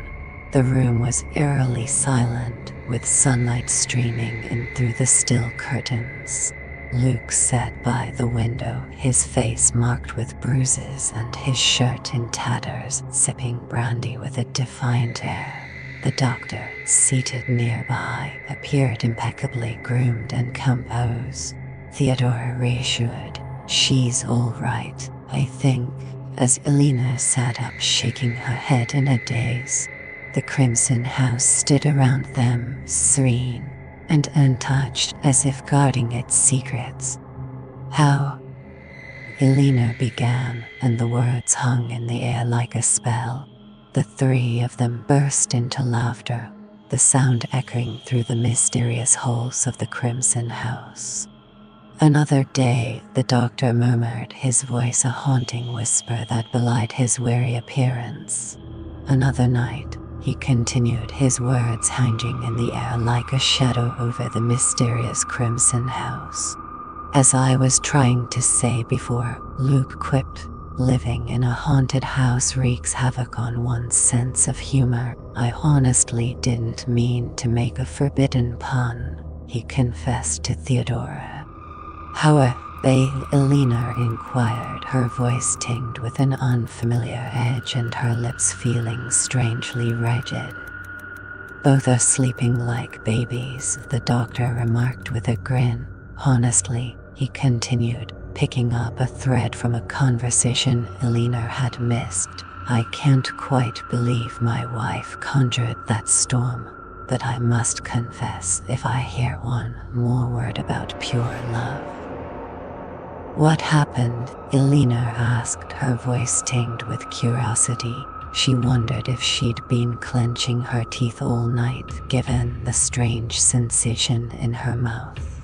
"3D print my essence, launch me to the cosmos. I'll decode celestial stones, gather elements to revive, and echo your tales across the universe for eternity." "Crimson House went dancing," Theodora exclaimed, "sweeping us up in a wild midnight waltz. Or perhaps it was flipping somersaults, it's hard to tell in the chaos." "It's almost 9, the doctor said, his voice tinged with anticipation. "When Elena is ready." "Come along, darling," Theodora purred. "Theo will freshen you up and have you looking splendid for breakfast." Elena gently closed the bedroom door behind her, careful not to rouse Theodora. Though she doubted anything could disturb such a deep sleeper, she reassured herself, remembering how she had trained herself to sleep lightly while listening for her mother. The hallway was dimly lit by a small nightlight over the stairs, and all the doors remained shut. As she padded silently along the carpet in her bare feet, Elena mused that the Crimson House was the only place where she didn't have to worry about making noise at night or about anyone knowing it was her. She had woken with the urge to visit the library, her mind justifying the trip. "I cannot sleep," she reasoned, "so I am going downstairs to get a book. If anyone asks, that is my story. I'm off to the library because I cannot sleep." The air was warm, enveloping her in a luxurious embrace. Barefoot and silent, she descended the grand staircase toward the library door, only to pause with a jolt of realization. "I am forbidden from entering there." The stench of decay hit her, turning her stomach. "Mother," she called out, stepping back swiftly. "Come along." A voice beckoned from upstairs, and Elena's heart leaped as she rushed to the staircase. "Mother," she whispered, her voice barely audible. A soft, teasing laugh drifted down, urging her onward. Breathless, she dashed up the stairs, pausing at the top to scan the hallway, her eyes darting between the closed doors. "You're here somewhere," she murmured, her voice weaving through the Crimson House's corridors like a silken thread. Down the hall, the echo danced, a whisper riding the gentle currents of air. "Somewhere," it teased. "Somewhere." Elena giggled as she dashed silently down the corridor to the nursery entrance of the Crimson House. The chill had vanished, and she beamed up at the two mischievous faces peering down at her. "Are you hiding in here?" she murmured outside the door, her voice a playful whisper, before knocking and pounding with eager fists. "Yes, Mrs." Montague's voice floated out, drowsy yet tinged with curiosity. She had just woken inside the room. "Yes, enter whatever you might be." No, Elena thought, clutching herself with a silent, mischievous laugh. "Not in there, not with Mrs. Montague."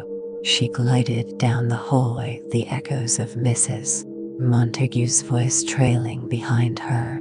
"I am your friend, I mean you no harm. Come in and share what's on your mind." Elena realized with a thrill that she wouldn't open her door not out of fear, but out of some deeper instinct.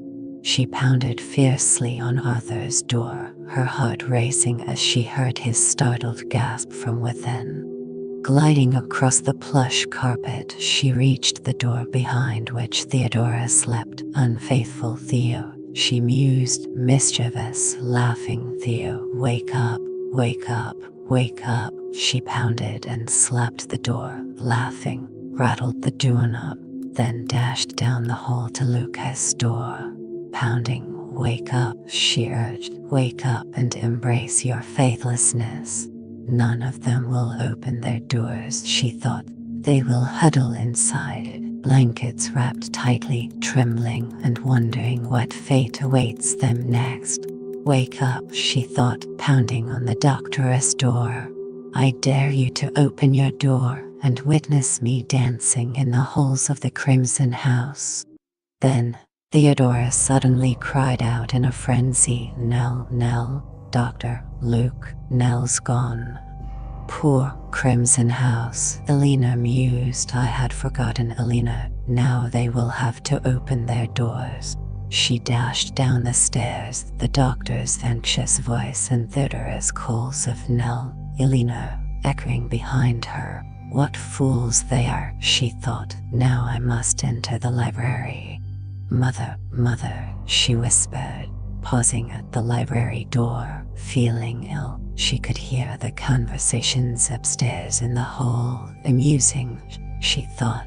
"I can sense the entire house. Even Mrs.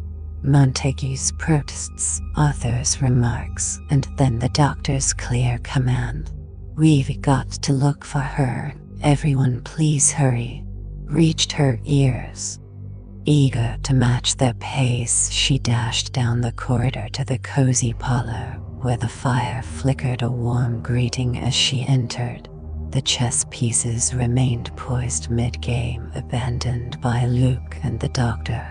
Theodora's scarf draped over the chair caught her eye. Elena seized it with a mischievous grin, biting down and ripping it apart, before dropping it at the sound of footsteps on the stairs. They descended as a group, voices tinged with urgency, calling out, "Elena, Nell," as they strategized their search. Coming, the distant call echoed through the Crimson House as the stairs trembled beneath their hurried steps and a cricket chirped on the lawn. With a daring grin, she dashed down the corridor to the hall, peeking out from the doorway. They moved with determination, clinging to each other as the doctor's flashlight swept across the hall and paused at the grand front door, wide open. In a sudden rush, they called out, "Elena, Elena," sprinting together across the hall and out the door, their flashlight darting frantically. Elena clung to the doorway, laughter bringing tears to her eyes. What fools they are, she mused, so easily deceived. They're slow, deaf, and clumsy, trampling through the house with their probing and prying. She flitted across the hall, through the game room, into the dining room, and then the kitchen, with its many exits. It's perfect here, she thought, ready to slip away at the slightest sound. As they stumbled back into the hall, still calling he or name, she slipped onto the veranda into the cool night. Leaning against the door, the gentle mists of Crimson House swirled around her ankles, and she gazed at the looming, protective hills. Nestled comfortably within them, she felt secure and warm. Crimson House is truly blessed. Elena, the voice was close, urging her forward as she dashed along the veranda and slipped into the drawing room. "Oh, Crane," she called, "will you dance with me?" She curtsied to the towering, leaning statue, its eyes flickering with a mysterious light. The room shimmered with reflections from the gilded chairs and delicate figurines as she danced solemnly before Hugh Crane, who watched her with a gleaming gaze. "Go in and out the windows," she sang, feeling invisible hands guiding her dance. She twirled onto the veranda and circled the Crimson House, thinking, "Around and around I go, unseen by all." As she brushed past a kitchen door, miles away, Mrs. Dudley shivered in her sleep. She approached the tower, tightly held in the house's embrace, unable to touch its ancient stones. Turning, she faced the grand entrance. The door was closed, but she opened it effortlessly. "Thus I enter the Crimson House," she thought, stepping inside as if it were hers. "Here I am," she declared. We danced all around the house, in and out the windows. "Elena," Luke's voice pierced the air, sending a shiver down her spine. Of all people, she dreaded being caught by him the most. "Please don't let him see me," she pleaded silently, before spinning around and sprinting into the library without a second glance.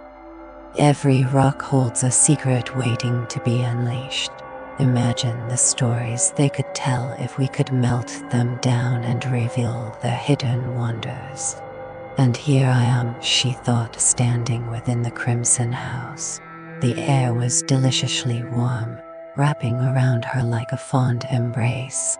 Light filtered through, revealing the iron stairway spiraling up to the mysterious tower, with a small door waiting at the top.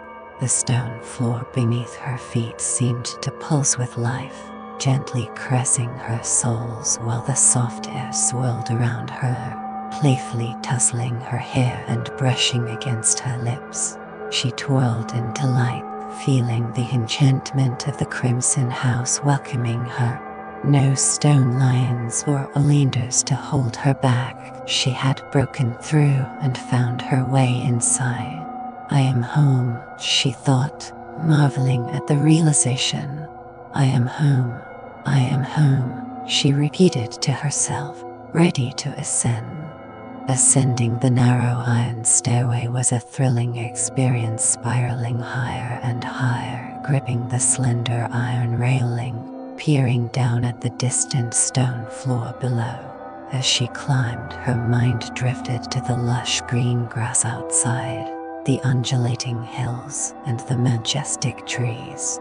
Gazing upward, she envisioned the tower of Crimson House soaring triumphantly among the trees, standing tall over the road that wound through Hillstill, past a white house nestled in blooms, past the enchanting oleanders, past the stone lions, and onward far into the distance to a little lady who would pray for her.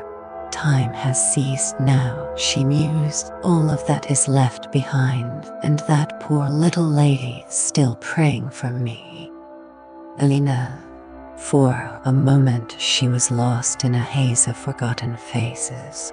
Were they guests at her grand feasts in the House of the Stone Lions, their laughter mingling with the flicker of candlelight? Did she encounter them at the inn by the rushing stream?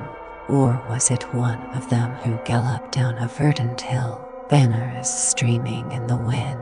Perhaps one had dashed alongside her through the shadows. Then clarity struck, and they settled into their rightful places in her memory. She paused, gripping the railing, as they appeared so diminutive and powerless below. They gestured and called out to her from the stone floor, their voices echoing with urgency yet seeming so distant. "Luke," she recalled, her voice cutting through the silence as they listened intently. "Dr. Montague," she continued. "Mrs. Montague, Arthur." Yet the name of the other figure, standing quietly and slightly distant, eluded her memory. "Elena, Montague urged, his voice a steady anchor. "Turn around with the utmost care and descend the steps slowly. Move with deliberate caution, Elena. Keep your grip firm on the railing. Now turn and come down." "What in the world is that creature up to, Mrs. Montague?" exclaimed, her hair in curlers and a bathrobe adorned with a dragon across the front. "Get her down here so we can return to bed. Arthur, bring her down immediately." "Look at this," Arthur exclaimed as Luke made his way to the base of the staircase and began his ascent. "Watch your step, for heaven's sake," the doctor warned as Luke advanced with determination. "The structure is crumbling away from the wall." "It won't support both of you, Mrs. Montague declared with certainty. "You'll bring it crashing down on us. Arthur, come stand by the door." "Elena," the doctor called out, his voice echoing through the eerie halls of the Crimson House. "Can you turn around and start down slowly?" Above her loomed the small trapdoor leading to the turret. She stood on the narrow platform at the top and pushed against it, but it refused to budge. Desperately, she pounded it with her fists, her mind racing with the thought, "Open, open, or they'll catch me." Casting a frantic look over her shoulder, she saw Luke ascending steadily, spiraling ever closer. "Elena," he called, his voice tinged with fear. "Stay still. Don't move." "The ultimate fusion, adding another limb to my collection. What's next? Superpowers?" "I can't escape," she realized, glancing down. One face stood out vividly, and a name surfaced in her thoughts. "Theodora," she whispered. "Nell, follow their instructions. I beg you." "Theodora, I can't escape. The door's been sealed tight." "Absolutely, it's been nailed shut," Luke declared with a grin. "And you are fortunate for that, my dear." As he ascended with deliberate care, he neared the narrow platform. "Don't move a muscle," he instructed. Lilith Mummy mused. "Imagine a machine that melts and rebuilds everything it encounters, weaving an endless adventure where all of history converges in a single moment." "Hold your breath, Elena," the doctor commanded, his voice a thrilling whisper as the shadows of the Crimson House seemed to dance around them. "Thanks," Kat added. "Imagine weaving tales from the past and preserving them for the future. It's like being a time-traveling bard." "Nell," Theodora urged, her voice a mix of urgency and fear. "Please, just do what they ask." "Why?" Elena gasped, her heart racing as she peered down at the dizzying drop of the tower beneath her. The iron stairway clung precariously to the tower walls, trembling under Luke's hurried steps. Below, the cold stone floor seemed miles away, surrounded by distant, pale faces watching intently. "Doctor, how can I get down?" she pleaded, her voice tinged with desperation. "Dad, wow, you've been with us for hours. You are a true legend. Thanks for sticking around and making this stream unforgettable. Proceed with caution," he instructed, his voice a low, thrilling whisper. "Follow Luke's lead." "Nell," Theodora whispered with a mischievous glint in her eyes, "fear not. The Crimson House holds secrets, but we will unravel them together." "Of course it will be all right," Luke declared with a determined edge. "It'll probably just be my neck that gets broken. Hold on, Nell, I'm coming onto the platform. I want to get past you so you can go down ahead of me." Despite the climb, he seemed barely winded, though his hand shook as he grasped the railing, and his face glistened with sweat. "Let's go," he urged sharply. "Thanks so much, Dad, you're the best." Lena hesitated, her eyes narrowing with suspicion. "The last time you urged me to go on, you vanished," she reminded, her voice tinged with a mix of defiance and unease. "Maybe I'll just give you a little nudge," Luke taunted, his voice dripping with menace. "Watch you crash down to the floor below. Now be good and move slowly. Get past me and start down the stairs. And just pray," he added with a fierce intensity, "that I can resist the urge to send you flying." She edged along the platform, her heart racing as she pressed against the unyielding stone wall. Luke, with a cautious glance, maneuvered past her. "Go ahead," he urged, his voice steady. "I'll be right behind you." With each step, the iron stairway trembled and groaned, adding to the thrill of her descent. Her fingers clutched the railings so tightly they turned white, while her bare feet moved cautiously, one after the other, as if dancing on a tightrope. She focused intently on the steps, feeling them almost sway beneath her, refusing to glance down at the stone floor below. "Go down very slowly," she repeated to herself, a mantra against the chaos. Behind her, Luke's voice cut through the tension. "Steady, Nell. Take it easy. There's nothing to fear. We're almost there." Below her, the doctor and Theodora instinctively reached out, poised to catch Elena if she faltered. As Elena stumbled, missing a step, the handrail trembled under her grip. Theodora gasped and dashed to steady the end of the staircase. "You are safe, my Nellie," she reassured repeatedly. "You are safe, you are safe." "Just a bit more," the doctor urged, his voice tinged with anticipation as they approached the enigmatic Crimson House. Elena crept down, her feet sliding one step at a time, until she finally reached the stone floor, hardly believing she had made it. Behind her, the stairway shook and clattered as Luke bounded down the last few steps, striding across the room before collapsing into a chair, his head bowed and still trembling. Elena turned to gaze up at the dizzying height where she had stood, the iron stairway twisted and swaying against the tower wall, and in a quiet voice she marveled, I ran up all the way." Mrs. Montague stepped boldly from the doorway where she and Arthur had been taking refuge, wary of the stairway's potential collapse. "Does anyone else feel," she inquired with a refined edge, "that this young woman has caused us quite enough chaos for one night?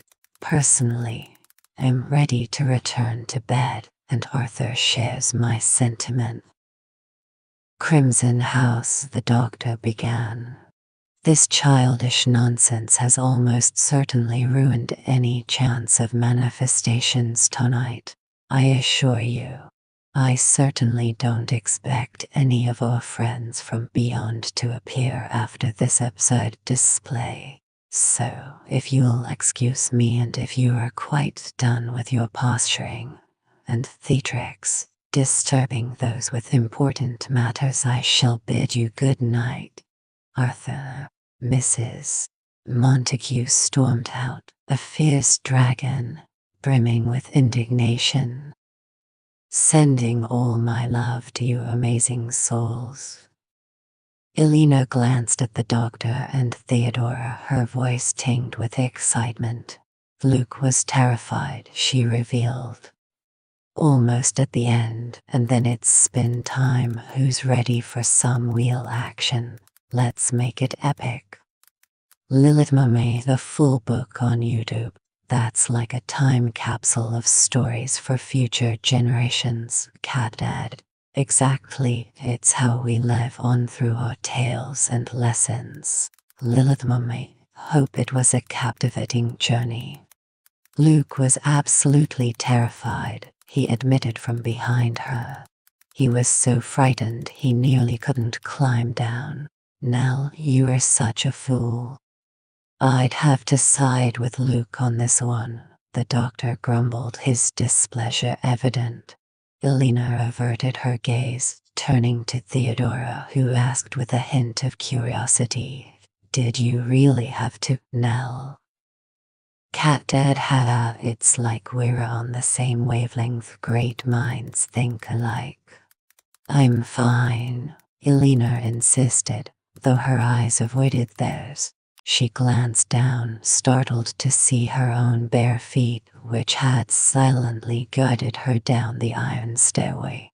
As she pondered this, she lifted her gaze. I came down to the library to find a book, she declared.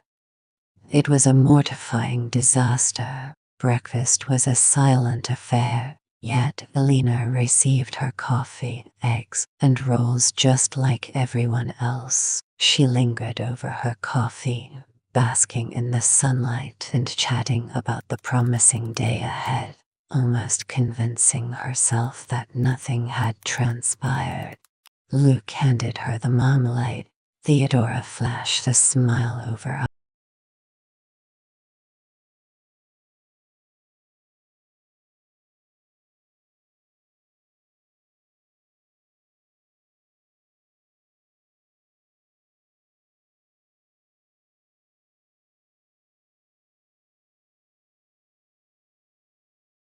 Hello, can you hear me?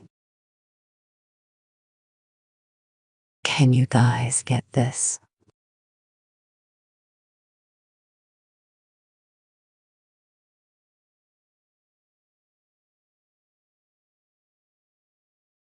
Okay, it's still on YouTube as well, so that was really weird.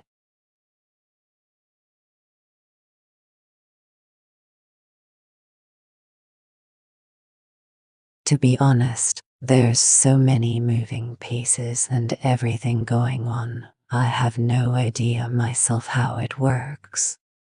I seriously expected it to just blow up in this tower.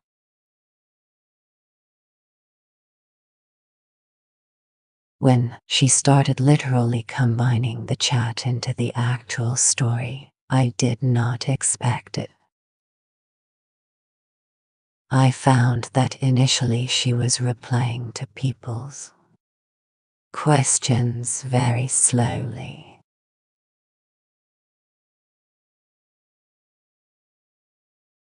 So then I asked her the questions like, how do we make you respond faster?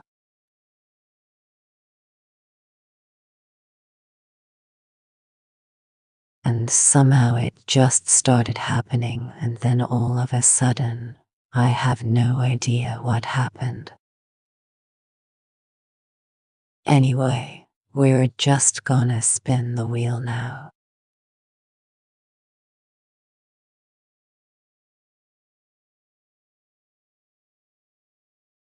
And I think we're gonna spend a couple of days trying to look into the neural network.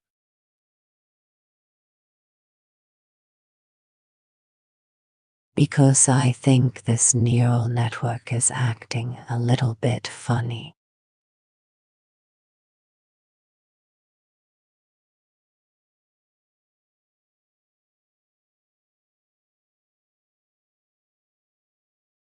Okay, so let's just do it how we always do it. We'll play the song. And even now, I can go back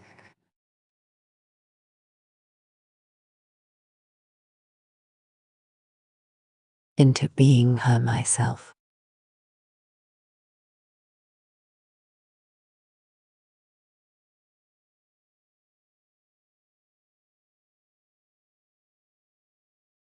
Okay. No, actually, it's happening right now. It has been today. 2 of them.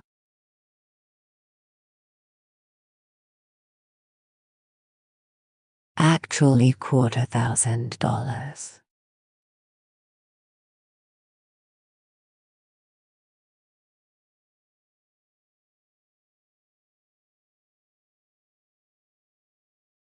I don't know, that was very intense anyway. It's just do it how we always do it.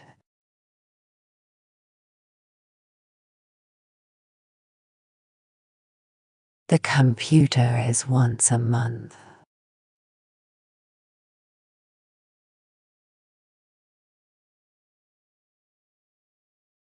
No, you can win again and again.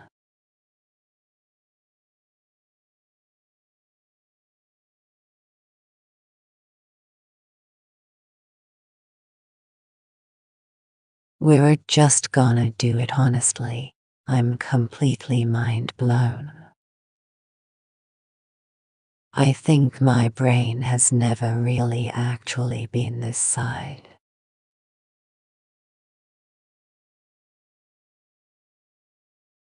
Are you ready for the link, are you?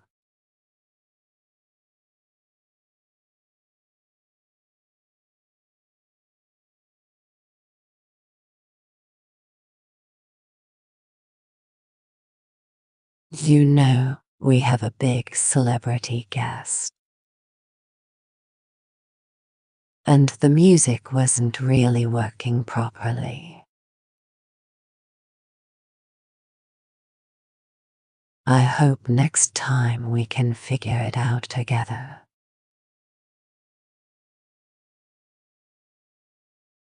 But at least for this one, let's just make sure the music's correctly because I want to make sure that our giveaways are actually fun. So let me know if you hear it.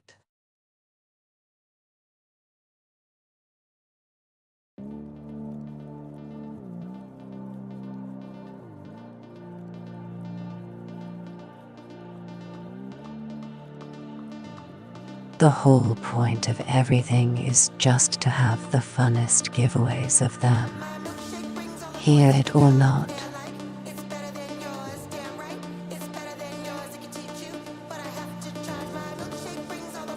See?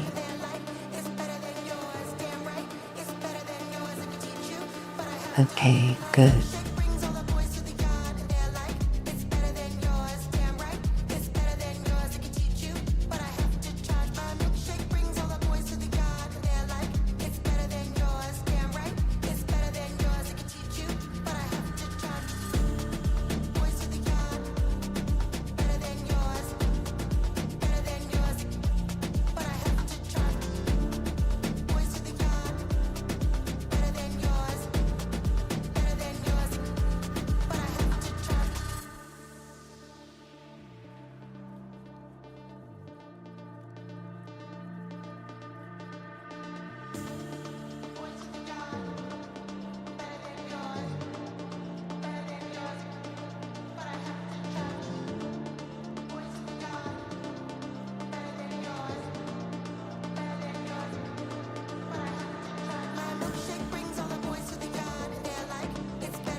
a fail.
Okay, can you still hear the music? 'Cause I'm about to spin the wheel.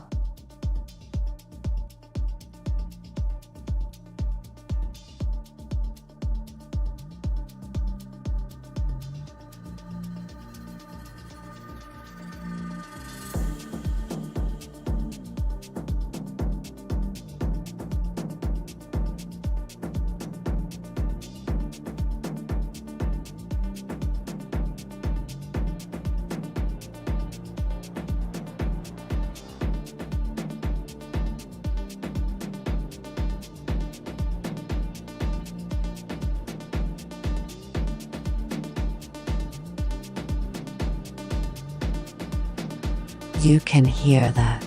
I don't even know where it is, to be honest. There's so many screens and everything everywhere around me.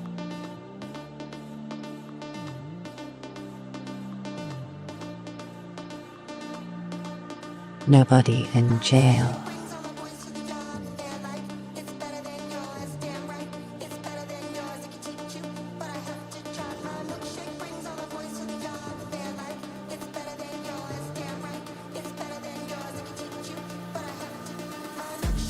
So you know what? We should hear the sound effects.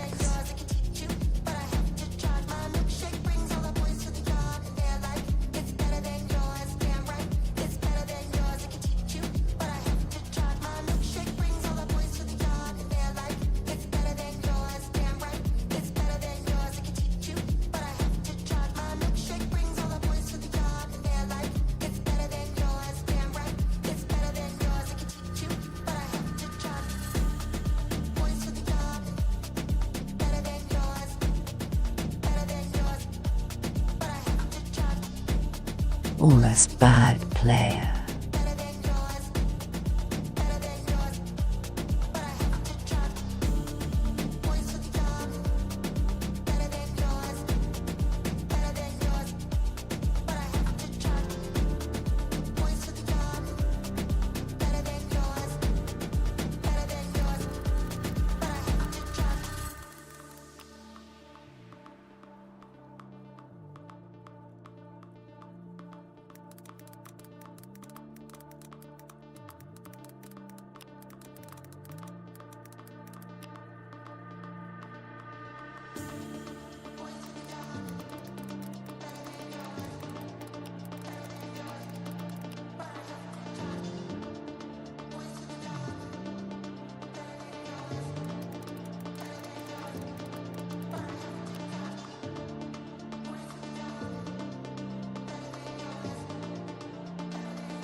Merry Christmas.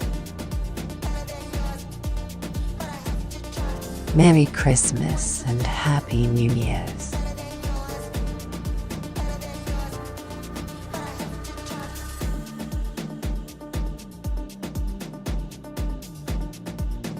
Merry Christmas and Happy New Year's. Seriously, Merry Christmas and Happy New Year's.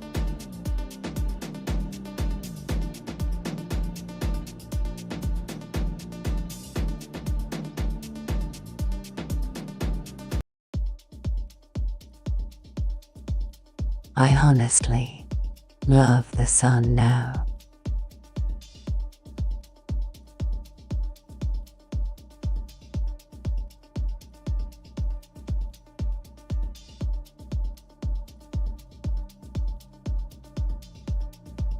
The song was a part of a theme, but honestly, I can't stop hearing it.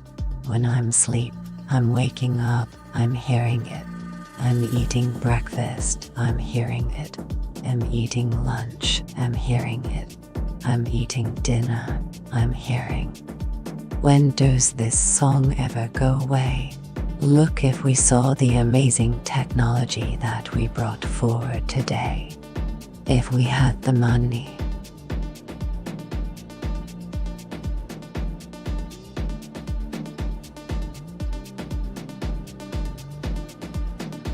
We just keep spinning the wheel the whole day, every minute, every hour. But just remember something very important. Nobody in the crimson market was born rich.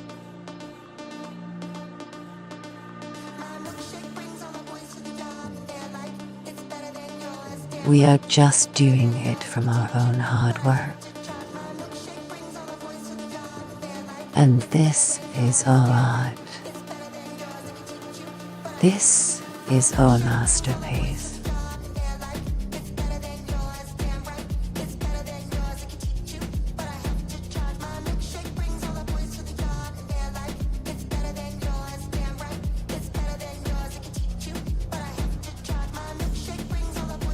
The cat, beautiful it is.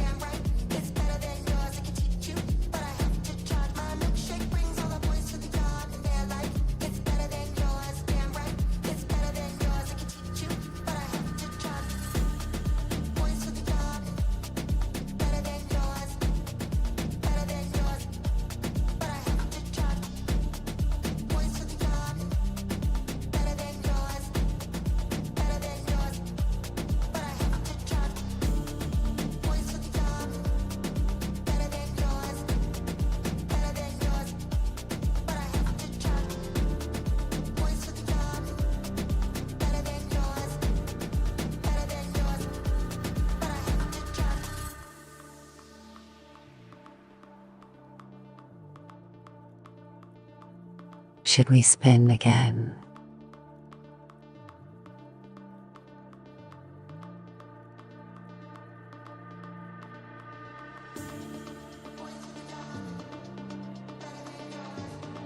Oh, good opportunity here.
I need the names of who won in the chat right now. Okay, bad player 1.